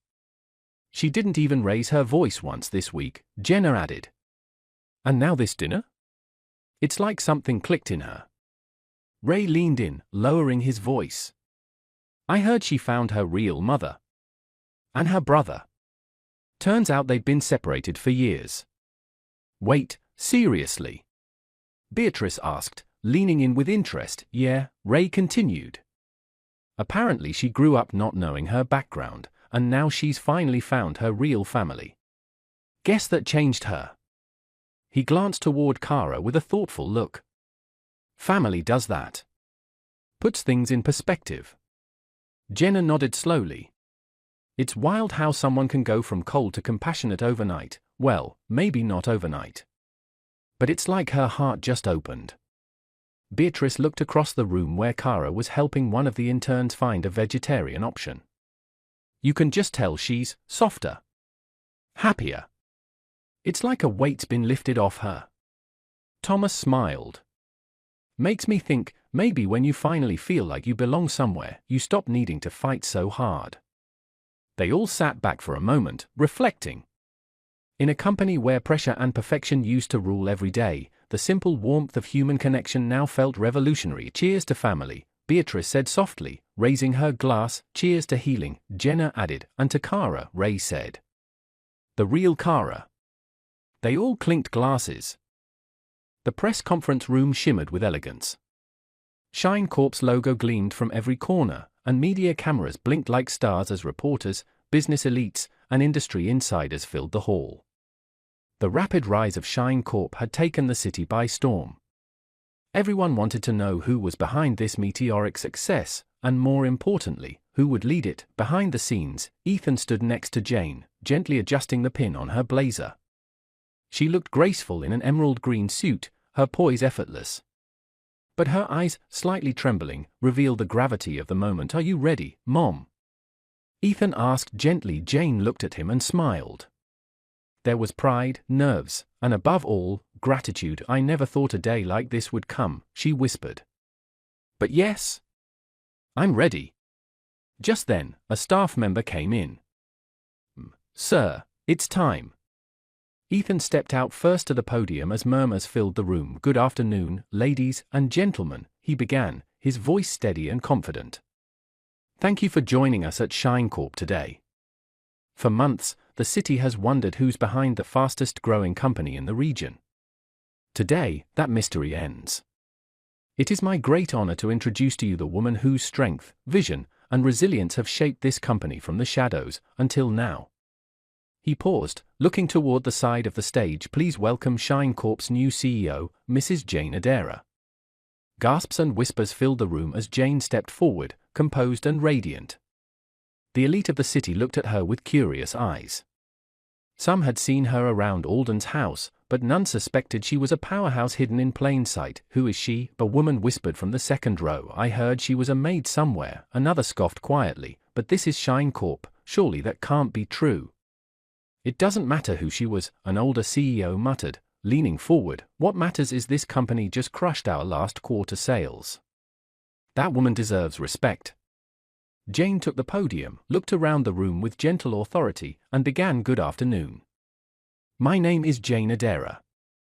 Until recently, I lived a quiet life. I have known suffering, loss, and invisibility. But through it all, I held on to a dream. Today, I'm not standing here because of privilege, but because of persistence and the faith of a son who believed in me. She paused. Ethan blinked rapidly, holding back tears. Shine Corp isn't just a business. It's a symbol that buried talent still shines. That no matter your past, you can create a future. I was once overlooked, now I stand before you, not for applause, but to lead. With humility. With vision. And with fire. A hush fell across the room, then he claps. Slow, then swelling, then thunderous applause. Reporters scrambled to write headlines, from maid to mogul. Mysterious CEO of Shine Corp finally revealed. The rise of Jane Adara, a new power in the city. Backstage, Kara watched the moment from a monitor. A small, proud smile played on her lips. She did it, she whispered. The buzz surrounding Jane Adara had not slowed down, in fact, it was just beginning. After the unforgettable announcement, her name dominated headlines and business conversations across the city. Jane, who once moved silently through rooms as a servant, was now the woman everyone wanted to befriend, consult, or be associated with. Her phone rang endlessly, calls from former bosses, old classmates who had once mocked her, distant relatives who had never checked in, and strangers who claimed they were family friends. Yet Jane remained grounded. Good afternoon, yes, I remember you. Thank you for the congratulations. However, we are not looking to hire external consultants at the moment, she would say, calm and firm. Again and again she had quickly adapted to her new life, dignified, composed, and sharp. Each morning, she arrived at the company earlier than anyone else. She studied industry trends, held strategic meetings, and led with empathy and unmatched attention to detail. Her once soft voice had grown steady and commanding. The board admired her. Investors respected her. And Shine Corp soared, seen. At the Shine Corp executive office, Jane stood before a whiteboard, presenting to her management team, "We are opening our first branch office in Westwood by the end of next quarter. I want full market research on consumer behavior in that region. Let's be 10 steps ahead before we plant our flag." The room clapped enthusiastically. Her clarity inspired everyone. Even the most skeptical senior managers had come to see she wasn't just a symbolic leader, she was the leader. Scene, evening at home that night, the family gathered in the living room. Kara, looking relaxed in silk pajamas, sipped on hot chocolate. "Mom is something else," she said softly, looking at Jane with a glimmer of pride in her eyes. "I never imagined the woman I used to yell at in the hallway would be shaking hands with governors and CEOs." Jane chuckled lightly. "Neither did I, sweetheart. Life has a way of humbling and surprising us." Ethan nodded. "But you deserve all of this. I hope you know that." Alden, seated beside Jane with a glass of wine, added quietly, "I've seen powerful people all my life, Jane. But the way you've handled everything, with grace, intelligence, and discipline, makes me prouder than I can ever say. Making you CEO wasn't just the right decision, it was the best decision Shine Corp has ever made." Jane smiled, misty-eyed. "I only hope I'm making Job proud," she said softly. There was silence for a moment. Then Kara reached over, touching her hand gently. "You are more than you'll ever know." And in that quiet moment, surrounded by the people who had once been scattered and broken, Jane Adara, mother, leader, and survivor, knew one thing for certain: she wasn't just building a business, she was rebuilding a legacy. The warm hum of conversation floated across the dining table. The smell of roasted chicken and herb rice mingled with the laughter that filled the room. It had been days of joy, stability, and a bond no one had expected would grow so fast. To Jane, radiant in a simple navy blue dress, served Alden another helping of vegetables. Kara leaned back in her chair, twirling her fork between her fingers, looking thoughtfully around the table. Then, out of nowhere, she spoke. "So, I've been thinking." All eyes turned to her, especially Ethan, who raised a brow. Knowing her thinking often led to unexpected twists. "I know this might sound weird," she continued, eyes flicking nervously toward Alden, "but I've been feeling strange lately calling you Kunkel. I mean, you raised us, loved us, protected us. You're the only father we've known." She paused, uncertain.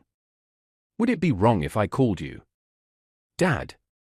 Alden froze for a moment, stunned into silence. Then a slow, emotional smile crept across his face. "Kara," he said gently, voice thick with emotion, "you've always been like a daughter to me. You and Ethan are my family. If calling me a dad feels right to you, then do it. With all my heart, I'd be honored." Kara's eyes misted over. Ethan reached over and squeezed her shoulder, his own lips curled into a small, proud smile. Then Kara tilted her head, her mischievous side returning. "Okay then, Dad," she said, emphasizing the word with playful pride. "I have a very important question for you." Everyone chuckled. Alden took a sip of his wine, raising an eyebrow. "Go on then, what's this important question?" Kara looked at him straight in the eye, her tone surprisingly sincere beneath the teasing surface. "Why aren't you married?" The room went completely silent. Jane coughed awkwardly. Ethan raised both brows and tried hiding a grin. Alden blinked, clearly caught off guard. He set his glass down and leaned back. "Well, that came out of nowhere," he muttered, chuckling lightly.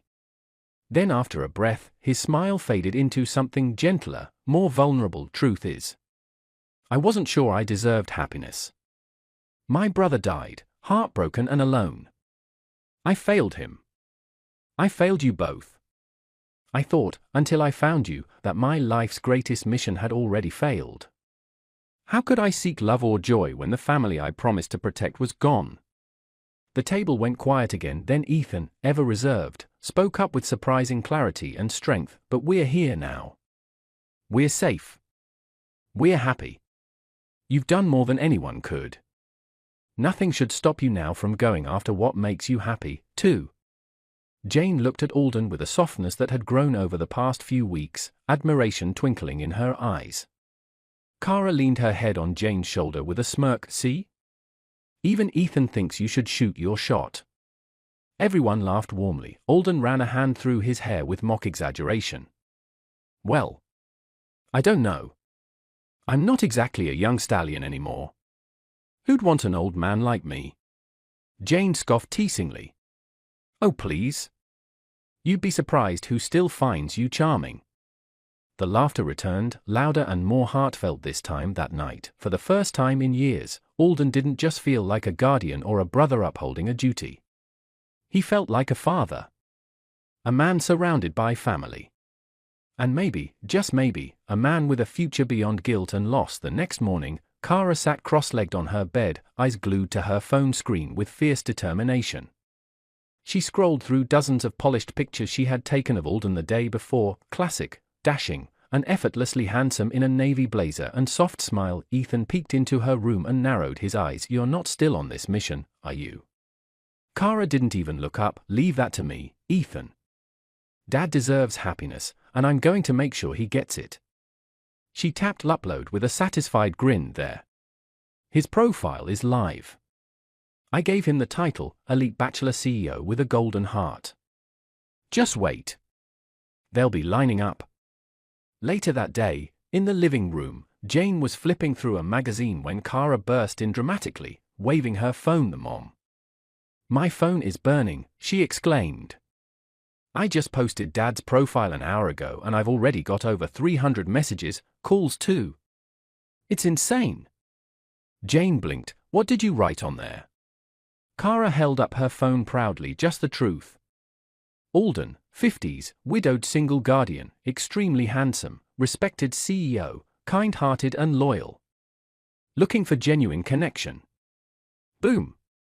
Ethan, who had just walked in with a cup of coffee, almost choked. "You made him sound like the male version of a fairytale prince." "Because he is," Kara shot back with mock seriousness. "He's hot, smart, rich, and honorable. He's a total catch." They all laughed, but the sincerity in her voice was unmistakable. Alden soon entered, loosening his tie from a meeting. He paused, sensing something was off. "What are you all laughing about?" Kara turned to him, deadpan. "Dad, don't freak out, but you're now the most eligible bachelor on the right one dating app." Alden froze mid-step. "The what?" Kara grinned and held up her phone like a trophy. "And might I add, you already have over 500 women who want to marry you. And that's before I even start replying." Alden stared at her in disbelief, rubbing his forehead. "Kara," he said warningly, but couldn't suppress the amused smile forming on his lips. "Nope. Too late now," she said triumphantly. "Operation Love Dad is officially underway. We're picking the top 5 candidates for dinner dates starting this weekend." Jane chuckled softly, amused by the whole scene. "She's determined," she told Alden with a teasing smile. "She inherited it from you. Alden muttered. Kara threw her arm around Alden. Don't worry, Dad. You're a hot cake. By next month, women will be fighting to give you their hearts, and probably their family businesses too. The room erupted in laughter again, the kind that came from healing hearts and hopeful futures, and deep down, even Alden couldn't help but wonder, what if she's right? What if, after all the years of silence and sacrifice, love was finally knocking at his door? Kara sat alone at the cafe section of the Grand Lucent Hotel, sipping a mocha with her tablet in one hand and a small printed picture of Alden in the other. It was Saturday, the big day, and her perfectly scheduled dates were about to roll in. One after another, each woman would believe she was having a blind date with a charming, successful man looking for something serious, but in reality, they were meeting Kara, the bossy, no-nonsense gatekeeper. Her plan was simple: test them without warning, observe their attitude, modesty, and sincerity. If they passed her test, then and only then would she consider introducing them to Alden. 1 St. Appointment, 10 o'clock a.m. A tall woman in a tight red dress and sunglasses strutted into the cafe. Kara watched her curiously. She introduced herself as Veronica. Kara stood up politely and said, "Hi, I'm Kara, Alden's niece. He couldn't make it, so I'm here to keep you company." Veronica's lips tightened. I thought this was a date. Why am I being interviewed by a child? Kara raised an eyebrow and sipped her mocha. It's called screening. You'll be surprised how many women want his money more than his heart. Veronica scoffed. Look, I came here for a man, not to impress a kid. Call me when he's serious. And with that, she stormed off in her designer heels. Kara scratched her off the list with a smug smile. Next, 2 appointment, 11:30 a.m. A soft-spoken woman in a beige skirt and flats entered shyly, clutching her purse like it was her anchor.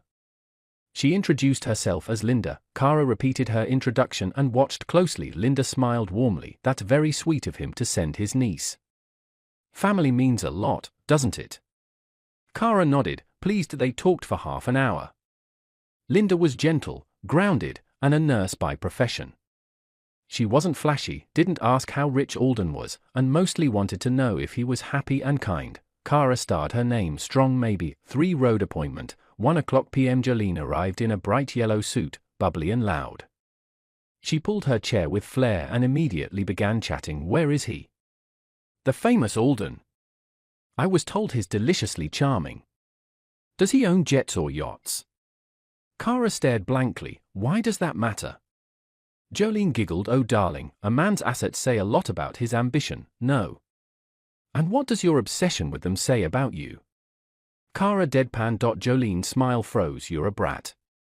And you're not getting a second call, Kara said, tearing up the evaluation sheet in front of her. For th appointment, 3 o'clock p.m. Naomi came in last. She wore minimal makeup, her hair tied in a neat bun, and she smelled of jasmine. When Kara explained the situation, Naomi looked a little surprised but didn't complain. Instead, she laughed and said, "You're quite the protective niece. He's lucky to have you." They had an hour-long conversation, and Kara found herself oddly liking her. Naomi was a literature teacher, had a love for poetry, and was a firm believer in growing together with a partner. She said nothing about money, status, or titles. Kara highlighted her name in bold. Back at home that evening, Ethan lay sprawled on the couch with a drink. So, did they survive your military-style screening? Kara grinned. 3 made it. And they're not gold diggers or drama queens. They're warm, humble, and honest. I'm calling it the final round. Now it's his turn to meet them. Alden, who had been quietly listening, chuckled. Are you sure you're not trying to marry me off like I'm a prince in an auction? Kara raised an eyebrow. You are a prince. A rare one. I'm just finding the right queen for your kingdom. Alden laughed heartily. For once, the idea of love didn't seem like a burden, but a door gently swinging open, Alden sat at a private corner of the same hotel Kara had used for her screenings. It was his final date of the day, and while the previous 2 had been graceful and respectable women, he didn't feel that spark. He sipped his tea and glanced at his watch. The last candidate was running late. Just as he was about to signal the waiter to cancel, the door opened, gently but with presence, and in walked Anna. She wasn't overly dressed. She wore a soft blue dress that complemented her calm demeanor and had her hair pulled back loosely. There was a lightness to her, a quiet elegance that made time pause for a moment. She walked in, slightly flustered from rushing, but with an apologetic smile that melted any irritation Alden might have had. Then their eyes met. It was subtle, barely a second, but something flickered. A warmth. A pull. Something neither of them could quite explain. Alden stood up automatically, his heart skipping a beat. Anna, he said, unsure why the name slipped out so naturally. Anna blinked, surprised. Yes. Have we met before? He smiled slowly, a nostalgic shadow crossing his face. A long time ago. Primary school. You used to sit under the old fig tree during lunch and read storybooks. Anna gasped softly. Oh my. Alden? Alden Walters. He nodded. She laughed softly, genuinely stunned. You were the quiet boy who always got perfect scores in science. I remember you. You never talked to anyone, but you always looked like you wanted to. He chuckled, rubbing the back of his neck like that same shy schoolboy. I wanted to talk to you. Every day. But I didn't have the courage. There was a pause, a sweet, slow silence. I thought I'd never see you again, she whispered, and now here you are. Kara's top choice, he smiled. They sat and began to talk, but the conversation flowed like a stream that never dried. They didn't touch on status, money, or expectations. Instead, they laughed about their school memories, their shared love for old books, how much had changed, and how much hadn't. For the first time in years, Alden felt something lift off his chest. A warmth filled his heart, a sense that maybe happiness wasn't something he'd have to search for anymore. As they parted at the hotel entrance, Anna turned and said, You know, I used to wonder what happened to you. Alden smiled. I guess I was waiting for the right time to reappear in your story. She smiled back. Well, welcome back. Their laughter echoed lightly through the quiet corner of the restaurant, drawing a few curious glances, but neither of them noticed. It was as though they were in a bubble, two old souls reconnecting, rewinding the clock with every word spoken. Alden leaned in, still smiling. So, you did notice me staring back then? Anna chuckled, brushing a strand of hair behind her ear, her cheeks carrying a faint blush. Oh, please. You were terrible at hiding it. Every time I looked up from my book, there you were, pretending to be busy with your lunch or doodling in your notebook. He laughed, shaking his head. I thought I was being so discreet. You know, mysterious and cool. Mysterious? Anna raised a teasing brow. Maybe. Cool. She laughed. Not quite. But it was sweet. I used to wait to see if you'd finally speak to me. And I kept waiting for a sign you'd want to talk. He sighed playfully. So basically, we let the whole thing pass us by because we were two hopeless shy kids. Anna nodded, still smiling warmly. But maybe it wasn't the right time back then. Alden tilted his head, his eyes softening. And now? Anna met his gaze. There was a quiet certainty in her eyes. Now feels different. We're not kids anymore, and maybe fate just wanted us to grow into the right people first. Alden looked at her for a long moment before saying softly, Then I'm grateful fate gave us a second shot. I don't want to waste it this time. Anna's smile lingered, touched with both nostalgia and hope. Neither do I. The rest of their evening was effortless, like they were simply picking up where they left off years ago, but now older, wiser, and ready to let their hearts speak. As they walked out into the night, side by side, something gentle and promising had begun to bloom, a love paused by youth, now awakened by time. Anna smiled warmly, teasing, So, what have you been up to all these years? Being single for that long can't be easy for an outstanding gentleman like you. Alden chuckled softly, Well, life happens. Sometimes it's not about what you want but what you need to do. But I see you're also single, that's why you're here today, right? They shared a laugh, the kind that fills the space with ease and connection. Just then, Kara pulled up in her car nearby. As she stepped out, she caught sight of Alden walking out of the restaurant hand in hand with Anna, both smiling brightly. Her heart lifted immediately. Pulling out her phone, she quickly called Ethan and Jane. It's a success, she whispered excitedly. Then, with a joyful smile, she got back into her car and drove off. The evening air was filled with a gentle buzz of excitement as Anna stepped through the front door, hand in hand with Alden. The house, glowing softly from warm lights, seemed to embrace her instantly. Jane greeted her first, offering a genuine smile and a welcoming hug. "We're so glad you're here, Anna." Kara, with a shy but bright grin, gave Anna a nod and quickly slipped into the kitchen to fetch drinks. Ethan, ever the quiet but warm presence, shook her hand firmly and offered a reassuring smile. The dining room was set beautifully, candles flickered softly on the table, casting a golden glow over the polished wood. Plates were laid out with care, filled with favorite family dishes, the aroma inviting and comforting. As everyone gathered around the table, laughter and easy conversation flowed naturally. Alden shared stories that had everyone chuckling, while Anna added her own witty remarks, instantly fitting in like she belonged. Kara playfully nudged Ethan, sparking a light-hearted debate that had everyone chuckling. Jane told tales of the past, weaving memories that brought smiles and a few tears, while Alden caught Anna's eyes across the table, his smile full of quiet gratitude. The next morning buzzed with excitement and nervous energy as Alden and Anna sat together, quietly discussing the plan to register their marriage. Their smiles were soft, their hands intertwined, content with a simple union, just the two of them, but Ethan's voice cut through the calm. "No," he said firmly, eyes locked on Alden. "This can't be just a quiet, secret thing. You deserve to celebrate your love in front of everyone. It's time the city sees what we already know." Kara chimed in eagerly, her eyes sparkling with determination. "Dad deserves the best, and we want to show him how much we care. A grand wedding, something unforgettable." Alden chuckled, shaking his head with a warm smile. "You two are impossible, but I suppose if it makes you happy, then so be it." And just like that, the family was set into motion.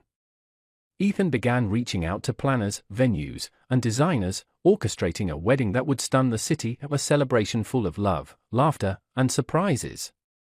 Kara dove into the details, helping with invitations and decorations, while Jane quietly supported from the sidelines, proud to see the family coming together in such a joyous way. As the preparations unfolded, the house buzzed with warmth and excitement, a promise that Alden's new chapter wouldn't just be quiet paperwork, but a radiant celebration of love and family for all to see. Back in the office, Kara's transformation was nothing short of remarkable.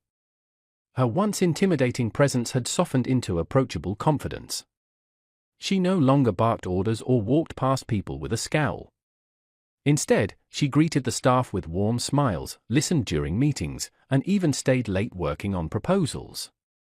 Her dedication didn't go unnoticed, employees whispered among themselves, not out of fear this time, but admiration. "I never thought I'd see the day," one of the older employees commented. "She's really changed. She's actually inspiring." Alden observed quietly for weeks, watching her blossom into a natural leader.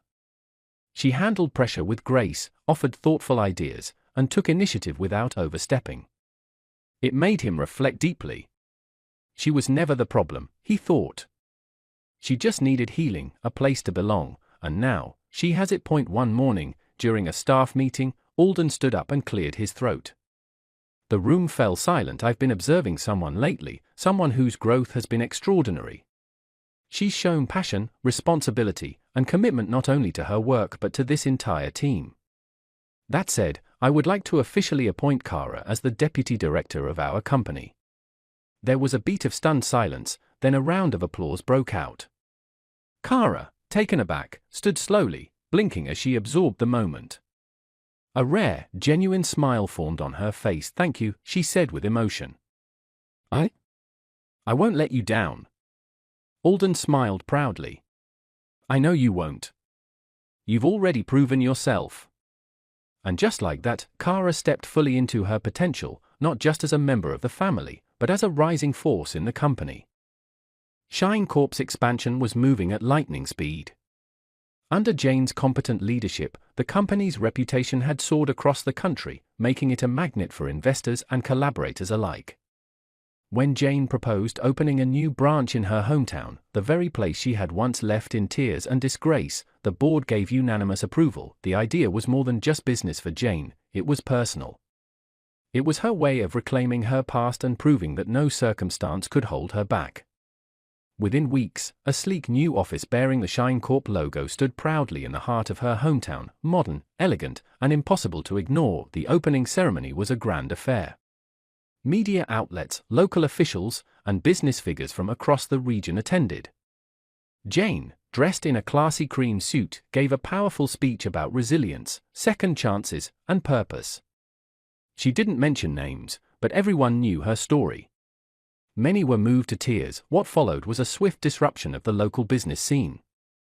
The branch, backed by Shine Corp's strong systems and innovative services, immediately drew attention from customers and clients who had grown weary of the stagnant performance of older, complacent companies. Suddenly, small local firms were scrambling to survive, and many saw an opportunity instead of a threat. One by one, CEOs and company representatives began requesting meetings with Shine Corp for partnerships, hoping to ride the wave of success. She brought a whole storm with her, one rival businessman muttered over coffee. We underestimated her. But Jane was graceful in victory. Instead of crushing the smaller businesses, she began curating meaningful collaborations, only with those who aligned with Shine Corp's values. Her strategy was clear: build, not break. Elevate, not exploit. Her hometown, once a place of shame and rejection, now watched her rise with awe. The same people who whispered behind her back now spoke her name with admiration and pride. Shine Corp had not just expanded, it had arrived. And Jane had come home, not seeking validation, but bringing transformation. The grand official launch of Shine Corp's hometown branch was a spectacle, a blend of corporate prestige and cultural pride. The ceremonial ribbon had just been cut, and guests were mingling, sipping champagne, and exploring the modern facility. At the center of it all was Ethan, tall, composed, and effortlessly charismatic. In a crisp navy suit with a silver tie that shimmered under the soft lighting, he exuded the kind of quiet confidence that commanded respect. Though young, he handled every question, handshake, and business inquiry with remarkable poise. From a distance, Mr. Langdon, a well-known local businessman, stood beside his daughter, Olivia. She was elegantly dressed, but visibly distracted, scrolling through her phone. That's enough screen time, he whispered, nudging her gently. Olivia looked up, and her father subtly nodded toward Ethan, who was deep in conversation with a group of investors. Do you see that young man? Olivia followed his gaze. Yeah, he's cute. Who is he? That's Ethan Gray. He's the silent brain behind Shine Corp's strategy and growth. Alden's nephew, but make no mistake, he's not standing on anyone's shadow. That young man is the future. Olivia raised a curious eyebrow. Langdon leaned closer. Listen, Olivia. These are the kinds of men you need to be around. Not those spoiled boys from town who only know how to spend. Ethan built his own company in silence. He has influence, and what's more, he carries himself with dignity. Families like ours, we rise through wise connections. Get to know him. Be smart about it. Olivia bit her lip thoughtfully. You want me to pursue him? I want you to be seen, her father said plainly. Get close. Learn how his mind works. Whether it becomes business or something more, a man like that is worth more than 10 fortunes. Trust me. Olivia sighed but straightened her shoulders, fixing her posture and smoothing her dress. As Ethan turned slightly, scanning the room between conversations, their eyes met for a brief moment. Olivia smiled softly. He gave a polite nod and turned back to his discussion, unaware of the strategic maneuver about to unfold. Around the room, other parents were having similar thoughts. And just like that, Ethan Gray became not just the face of innovation in Shine Corp, but the most eligible bachelor the town had ever seen. Before the party came to a close, Ethan had moved through the grand hall like a seasoned diplomat, warm, composed, and attentive. He entertained dozens of guests, gracefully answering questions, accepting compliments, and clinking glasses of sparkling juice and champagne with key business figures and curious socialites alike. He could feel it, the subtle shift in tone, the way some guests looked at him with eyes that lingered a little too long, spoke with voices that dripped with honeyed charm, and laughed at things that weren't quite funny. Several of the city's elite had clearly instructed their daughters, nieces, and even business partners to cozy up to him. Ethan, however, remained courteous. A young woman tried to hand him her card. It was scented and decorated with glitter. Another boldly asked if he had plans for dinner the next day. A third subtly mentioned her father owned land perfect for Shine Corp's expansion. Ethan smiled politely each time, neither dismissing nor encouraging. He knew the game they were playing. He'd been trained to read people long before this night. The ulterior motives were obvious, yet he didn't mind. This was business, and in business, charm and intentions often danced hand in hand. As the music softened and guests began taking their leave, Ethan finally found a quiet corner near the tall windows. The city lights glowed beneath the horizon, and the wind outside rustled the flags of Shine Corp proudly flying. He took a deep breath, his face calm but his mind sharp. They'll come, he murmured to himself, for the name, for the money, for the power, but I know what I'm looking for. And with that, he turned back to the crowd, ready to finish the night, not as the prey, but as the one quietly in control. Scene 1, the grand arrival and joyful atmosphere. The sun shone brilliantly over the city as flower petals floated in the air and music from a live band filled the estate. The venue was a magnificent garden decorated with gold, ivory, and peach tones, with fresh blooms that filled the air with a sweet fragrance. Guests from elite families arrived in sleek cars, stepping out in glamorous outfits and greeting each other with warm embraces. Laughter echoed as old friends reunited and new connections sparked in every corner. Locals, even the uninvited ones, gathered respectfully outside the venue's gates just to catch a glimpse of the iconic moment. Some stood on balconies and rooftops, smiling and clapping from afar as they waved at the bride and groom's motorcade. Kara, radiant in a coral dress, welcomed guests alongside Jane and Ethan, their smiles reflecting deep pride and happiness. The entertaining gestures. Their entertainment was nothing short of spectacular. A traditional dance troupe opened the ceremony with synchronized movements that had everyone cheering. A famous comedian took the stage and had the crowd in stitches, poking light-hearted fun at Alden's long bachelorhood. A jazz band followed, playing soft background music that blended perfectly with the gentle hum of chatter and joy. Kara had secretly arranged a short skit performed by the staff, humorously reenacting Alden's strict bachelor life and his sudden transformation into a romantic. The crowd laughed heartily, and Alden himself clapped and shook his head in amusement, clearly enjoying every second. The vows. The garden fell silent as Alden and Anna stood hand in hand at the altar under a cascading floral arch. Alden looked dashing in a navy blue suit, while Anna, glowing with grace, wore a flowing off-shoulder gown adorned with pearls. Alden's voice trembled with emotion. For years I thought happiness had passed me by. But then you came, Anna, and I remembered what love is meant to feel like. I vow to spend every day making up for the time we lost. Anna's eyes sparkled with tears. You were my childhood mystery, and now you are my forever. I promise to walk beside you with love, laughter, and loyalty, through all seasons of life. As they exchanged rings and sealed the moment with a kiss, the crowd erupted in cheers. Kara wiped her tears quietly beside Jane, who squeezed her hand proudly. Ethan smiled deeply, whispering, he finally found his peace. The gifts presentation scene. After the vows, guests gathered under a canopied section where tables overflowed with elegantly wrapped gifts, from luxurious homeware to travel packages and symbolic artworks. Notable CEOs handed over keys to holiday homes and luxury cars as tokens of respect. Local artisans gifted handmade items symbolizing prosperity and unity. One elderly woman from the local neighborhood stepped forward with a woven basket. I may not have riches, but this basket is a symbol of blessings from our community, she said. Alden took it with both hands, deeply moved, and gave her a warm hug, drawing a standing ovation from the crowd. The feast-long banquet tables were rolled out, adorned with golden runners and fine china. A fusion of traditional and international cuisines was served: roasted lamb, coastal seafood, fruit platters, and fine wine poured into sparkling glasses. The air was filled with the smell of spice and sweetness. People laughed, toasted, and danced. Jane led a toast at love that never gives up, while Kara made sure every guest had enough to eat and drink, moving around with her usual grace and charm. Ethan, on the other hand, was surrounded by young admirers but remained composed, only offering polite smiles. As the sunset and fairy lights lit up the garden, Alden and Anna took the dance floor for their first dance as husband and wife, swaying to a soft ballad as guests watched, their hearts full. It was a day of celebration, emotion, laughter, and a reminder that love, no matter how long it takes, always finds its way home. When they arrived home after the grand celebration, Alden and Anna were met with yet another surprise, one that left them completely speechless. The driveway was lit with soft lanterns, and a red carpet led straight to a beautifully decorated black luxury car parked at the entrance. Ethan stood there with a proud grin, holding a small envelope, while Kara and Jane stood behind him, their expressions glowing with excitement. "What's going on?" Alden asked, glancing between the three of them. Jane stepped forward. "Dad, you've done so much for everyone else.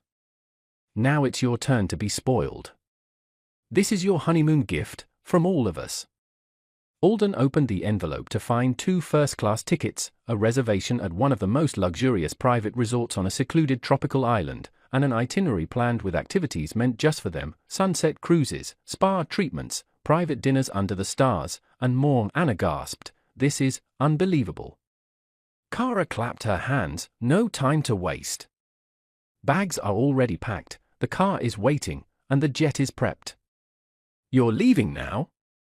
Escorted with laughter and loving goodbyes, Alden and Anna were whisked away. At the private airstrip, a sleek jet awaited them. As they boarded, Alden paused to look back at his family, who waved from the terminal, their faces full of joy. As the plane soared into the night sky, Anna leaned on Alden's shoulder. "Your family is the kind of blessing I prayed for. And you," Alden smiled, wrapping an arm around her, "are the happiness I never saw coming." They were finally off for their well-deserved honeymoon, just the two of them, wrapped in love, peace, and the warmth of a future that now looked brighter than ever. From the top floor of Shine Corp's hometown branch, the atmosphere had been light and productive, until Kara, sipping her tea near the large office window, squinted down at the gate and stiffened. "Ah? Jane, Ethan," she called, not taking her eyes off the entrance. "Something's happening downstairs. The guards are holding back a group, looks like a scene." Ethan moved closer to the window. His brows furrowed as he pulled out his phone and called security. "Let them in," he instructed after a brief conversation. "I'll handle it." As the visitors were escorted up, Jane slowly stood, sensing something. The moment the door opened, her breath hitched. There they were, her parents. Her siblings. The very people who had turned their backs on her, disowned her for having a child out of wedlock, humiliated her, and worst of all, taken her babies from her with no remorse. The air grew heavy. Kara froze. Ethan looked at Jane, already reading the hurt etched on her face despite her composed exterior. Silent tears slipped down her cheeks before she turned away swiftly and wiped them with the back of her hand. No one had ever seen Jane cry, until now. Without a word, she stepped back and left the room, leaving Ethan to face them. He led them to the chairman's office, where their desperation was laid bare. Their eyes were sunken with stress, their clothes less polished than usual. There was no pride left. "Please," her father started, voice shaking. "We heard Jane is heading Shine Corp. We're in trouble. The rival companies are tearing us apart. They exposed us for distributing substandard products, and now suppliers and partners are pulling out. We're on the edge of bankruptcy. We just need help. A little funding. A collaboration, perhaps." Ethan leaned back in his chair, his face unreadable. "It's ironic, isn't it?" he said quietly. "You discarded someone who needed your love the most. Now, you come begging at the feet of the same person you buried with your cruelty." Jane stood outside the door, hearing every word. Her heart was torn, not with pity, but with the weight of history. She didn't need revenge. Life had played its hand for her. Still, part of her waited to see if they'd ask for forgiveness or just seek salvation from her power. Inside, the silence thickened. Her mother's voice cracked. "We were wrong. We know that now. If there's any way we can apologize to Jane, please, let us." Ethan stood. "Jane doesn't need you anymore. But if you truly want to talk to her, you'll have to face her, not as beggars for help, but as broken parents seeking redemption. I'll let her decide." He walked to the door, opened it, and met Jane's gaze. "They're not just here for funding. They're here because they've hit rock bottom. It's your call." Jane inhaled slowly, her eyes cold but calm. "Let them wait," she said softly. For once in their life, they'll have to wait on me. And with that, she turned and walked down the hallway, heels clicking with dignity, leaving them to sit in the silence of their regret. You're not going to help them, right? Kara asked sharply as they walked down the quiet hallway. Her voice echoed softly, but her tone was firm, protective. They caused you so much pain, she added, her arms folded tightly across her chest. They turned their backs on you when you needed them most. I think they should deal with their own mess, Ethan said calmly, but there was a distinct edge to his voice. They made their choice. Let them live with it. Jane didn't respond immediately. Her heels clicked steadily on the tiled floor, her face unreadable. But inside, she was weighing it all, the humiliation, the abandonment, the tears she had shed alone in the dark. They weren't here to make amends. They were here to save their pride. She glanced sideways at her siblings. You both have a fair point, she said finally, her voice cool but composed. Forgiveness is one thing, but enabling them to escape consequences is another. They never once cared about what happened to me. Not when they kicked me out. Not when they took my children. Not even when I vanished. They reached the back exit of the building, a quiet, private route used only by executives. Jane paused, adjusted her coat, and took one last glance over her shoulder toward the direction of the boardroom. Let them wait, she said softly, but with steel in her tone. Let them feel a fraction of what it's like to be dismissed, ignored, forgotten. And with that, the three of them stepped out through the back entrance, the afternoon sun hitting their faces as they walked toward the waiting car, a united front, leaving behind the ghosts of a past that no longer held power over them. Jane's family waited in vain. For hours, they sat in the plush reception area of the Shine Corp building, clutching documents and false hopes. Time dragged on, but no one came for them. No word from the receptionist, no call to the boardroom, nothing. Just polite silence and the ticking of the expensive wall clock, a quiet reminder of how powerless they had become. Eventually, Jane's father, restless and anxious, approached the branch manager, who had been watching them discreetly from a distance. "Excuse me," he asked, his voice slightly trembling, "what is the relationship between Madam Jane and that young man, Ethan, and the lady who was with them?" The manager gave a respectful smile. "Oh, Mr. Ethan and Miss Kara? They're her children, sir. Jane is their mother." The old man froze. His lips parted but no words came out. His legs gave way beneath him, and he stumbled to a nearby seat, gripping the armrest tightly. She found them," he whispered in disbelief. "The bastards we took away from her, back then." The memory hit him like a dagger, how they had dragged her out of the house, a young pregnant girl filled with tears and shame, and how they had covered up the scandal by whisking the babies away, pretending they never existed. They'd convinced themselves it was for her own good. That she'd move on.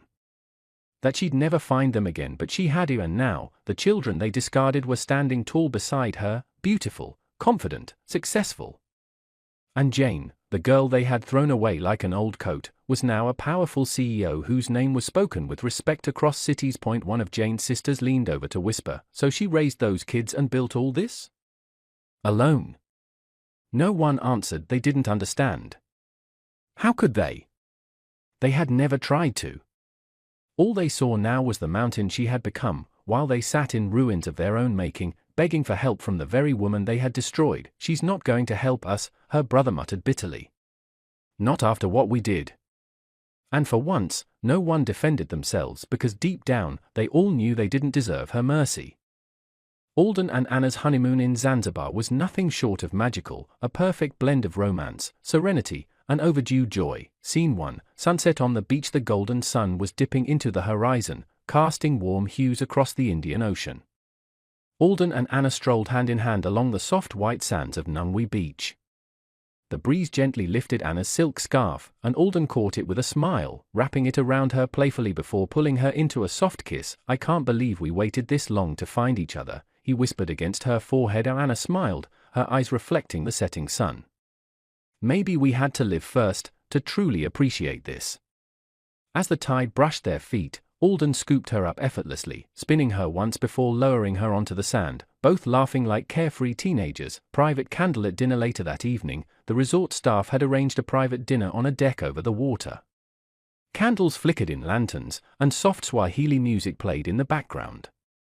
Anna looked stunning in a flowing sea blue dress, while Alden wore a crisp white shirt open at the collar, relaxed and younger than he had looked in years. They toasted with sparkling juice, feeding each other bites of grilled seafood and exotic fruits. At one point, Anna took his hand across the table, her voice soft and emotional. "For the first time in my life," she said, "I feel like I'm home." Alden leaned in, kissing her hand. "Then let me be your home for the rest of our lives." Exploring Stone Town the next day, they explored the vibrant alleys of Stone Town. Anna marveled at the carved doors and colorful fabrics in the markets, while Alden bargained with a vendor over a pair of hand-woven sandals for her. They shared street snacks, laughed when they got lost, and took dozens of candid photos. When a local child pointed at them and said, "You two look like movie stars," they both laughed, and Anna pulled Alden down for a quick kiss, which made the child squeal with delight. Night under the stars that night, they lay on a swing bed on their villa's private deck overlooking the ocean. The stars blanketed the sky above them, and the sound of gentle waves filled the silence. "I never thought happiness like this would find me," Alden murmured. Anna rested her head on his chest. "You didn't find it, Alden. You earned it." He kissed her deeply under the moonlight, no longer a powerful CEO or a lonely bachelor, but a man completely and wholly in love. Their days in Zanzibar were filled with laughter, slow dances, surprise kisses, and quiet moments that needed no words. After everything they had both endured in life, this trip wasn't just a honeymoon, it was a reward for surviving, healing, and finally choosing joy. The sun was high, casting a warm glow over the bustling streets of Stone Town. Alden and Anna wandered through narrow alleyways lined with colorful stalls and quaint shops, each filled with intricate handcrafted treasures. Anna's eyes sparkled as she ran her fingers over woven baskets, hand-carved wooden sculptures, and vibrant kanga fabrics. Alden smiled, watching her delight as she picked up a delicately painted dhow model. "Look at this," Anna said, holding it up. "It's like a little piece of the ocean." Alden nodded. "We should bring back a few things to remember this place by." They haggled playfully with a friendly artisan over a set of Maasai bead necklaces, laughing as Alden tried to mimic the local language. Locals watched the couple fondly, charmed by their genuine interest and easy chemistry. Anna paused before a beautifully carved mask and turned to Alden. "Which one do you think has the most spirit?" He pointed to a mask with fierce eyes and a serene smile. "That one, just like you. Fierce but calm." Their laughter blended with the vibrant market sounds as they carefully chose gifts to bring home, tokens of a love blossoming amid the rich culture of Zanzibar. Award ceremony, Outstanding Couple of the Year. That evening, the local cultural center was decorated with colorful fabrics and lanterns glowing softly. A crowd had gathered, community leaders, artists, and visitors, all there to honor Alden and Anna. The host's voice rang through the room. "Tonight, we celebrate Alden and Anna, a couple who have not only embraced the beauty of Zanzibar but have inspired us all with their love, respect, and generosity." Alden and Anna stood side by side, hands intertwined, as they were presented with a beautifully crafted plaque made of local ebony wood inlaid with mother-of-pearl. Anna's eyes shimmered with tears as she spoke into the microphone. "We are deeply honored. This place has given us more than memories, it has given us hope and a new beginning." Alden added, "We promise to carry the spirit of Zanzibar wherever life takes us, and to honor this community by sharing its culture and kindness." The crowd erupted in applause, and the couple was showered with blessings and gifts, from local paintings to fragrant spices. Later, as they stepped outside under a canopy of stars, Anna whispered, "This is a day we'll never forget." As their unforgettable honeymoon in Zanzibar came to an end, Alden and Anna carefully packed their souvenirs, hand-carved masks, colorful fabrics, and delicate jewelry, into their bags, each item a cherished memory of their time together. The morning sun filtered through the curtains as they shared a quiet breakfast, savoring the last moments in paradise. Hand in hand, they headed to the airport, excitement stirring in their hearts to return home and start the next chapter. Meanwhile, Kara stood at the arrivals hall, a bouquet of fresh flowers in her hands, eager to welcome them back. Her smile was bright, ready to hear every detail of their journey. As the plane touched down, Kara's eyes scanned the crowd until she spotted them, walking side by side, radiant and happy. She waved enthusiastically, her heart full. Alden and Anna spotted Kara and quickened their pace, their smiles growing wider. They embraced warmly, the family bond stronger than ever. "Welcome back, Kara said, her voice filled with joy. How was everything? Perfect, Anna replied softly. Just perfect. As Alden and Anna stepped through the familiar doorway, the cozy warmth of home embraced them immediately. The gentle murmur of voices, soft laughter, and the aroma of freshly brewed tea filled the air. The family had already gathered, waiting eagerly to welcome back the newlyweds. Bags were carefully arranged by the door, signaling that everyone was ready to settle in and celebrate. Jane was the first to greet them, her eyes shining with a mixture of pride and care. She took Alden's hand gently and smiled. Welcome home, you two. We've missed you. Then, with a slightly more serious tone, she continued, but, Alden, Anna, we think it's time you had your own space. To build your life together without distractions. Alden felt a familiar tug in his chest. Living under the same roof had become their norm, the spontaneous late-night talks, shared meals, and constant presence of family. The thought of separating was bittersweet. Yet, he knew Jane was right. I understand. It's a new chapter for us. We're grateful for everything you've done for us. Anna nodded, her hand resting gently on Alden's arm. It's important we start this journey as a couple, but that doesn't mean we'll be far. We're still family, always. Jane's smile deepened. Exactly. We've arranged a lovely villa just a short drive from here. It's peaceful, private, and perfect for you both. As the realization settled in, a quiet excitement sparked in the room. Ethan clapped his hands together, breaking the momentary silence. Before you head there, let's celebrate properly. How about a family meal? A dinner to honor your new beginning and to remind us all that no matter where we live, we are connected. Kara grinned, already imagining the feast to come. Yes. Let's make it a night to remember. I'll help with the preparations. Everyone eagerly pitched in. Jane took charge of the kitchen, Ethan coordinated the drinks, Kara set the table with elegant flowers, and Anna even helped pick the music playlist, choosing soft melodies that filled the room with warmth. When the meal was finally served, the table was laden with an array of dishes, roasted chicken glazed with herbs, fresh salads bursting with color, creamy mashed potatoes, and delicate pastries for dessert. Glasses clinked softly as toasts were made to love, family, and new beginnings. Throughout dinner, laughter and stories flowed freely. Alden and Anna shared how the honeymoon had been a magical escape, while Jane and Kara talked about recent company successes. Ethan teased his father about finally joining the ranks of the married men, sparking laughter from everyone. As the night deepened, the conversation turned reflective. Anna looked around at the family gathered, her eyes soft with gratitude. Thank you all for accepting me. I'm honored to be part of this family. Jane reached over and squeezed her hand. We're lucky to have you. This is just the beginning. Alden leaned in, wrapping an arm around Anna. No matter where we go or what we face, we'll always have each other, and all of you. The evening wound down with quiet moments, some sitting close by the fireplace, others stepping outside to gaze at the stars. Though they were soon to move to the villa, the bond they shared was unshakable. This night wasn't just a farewell to living under one roof, it was a promise of love, support, and countless future memories together. Jane and Ethan loaded their bags carefully into the back of the car, the evening air cool but filled with the warmth of family love. Alden stood nearby, watching them with a gentle smile.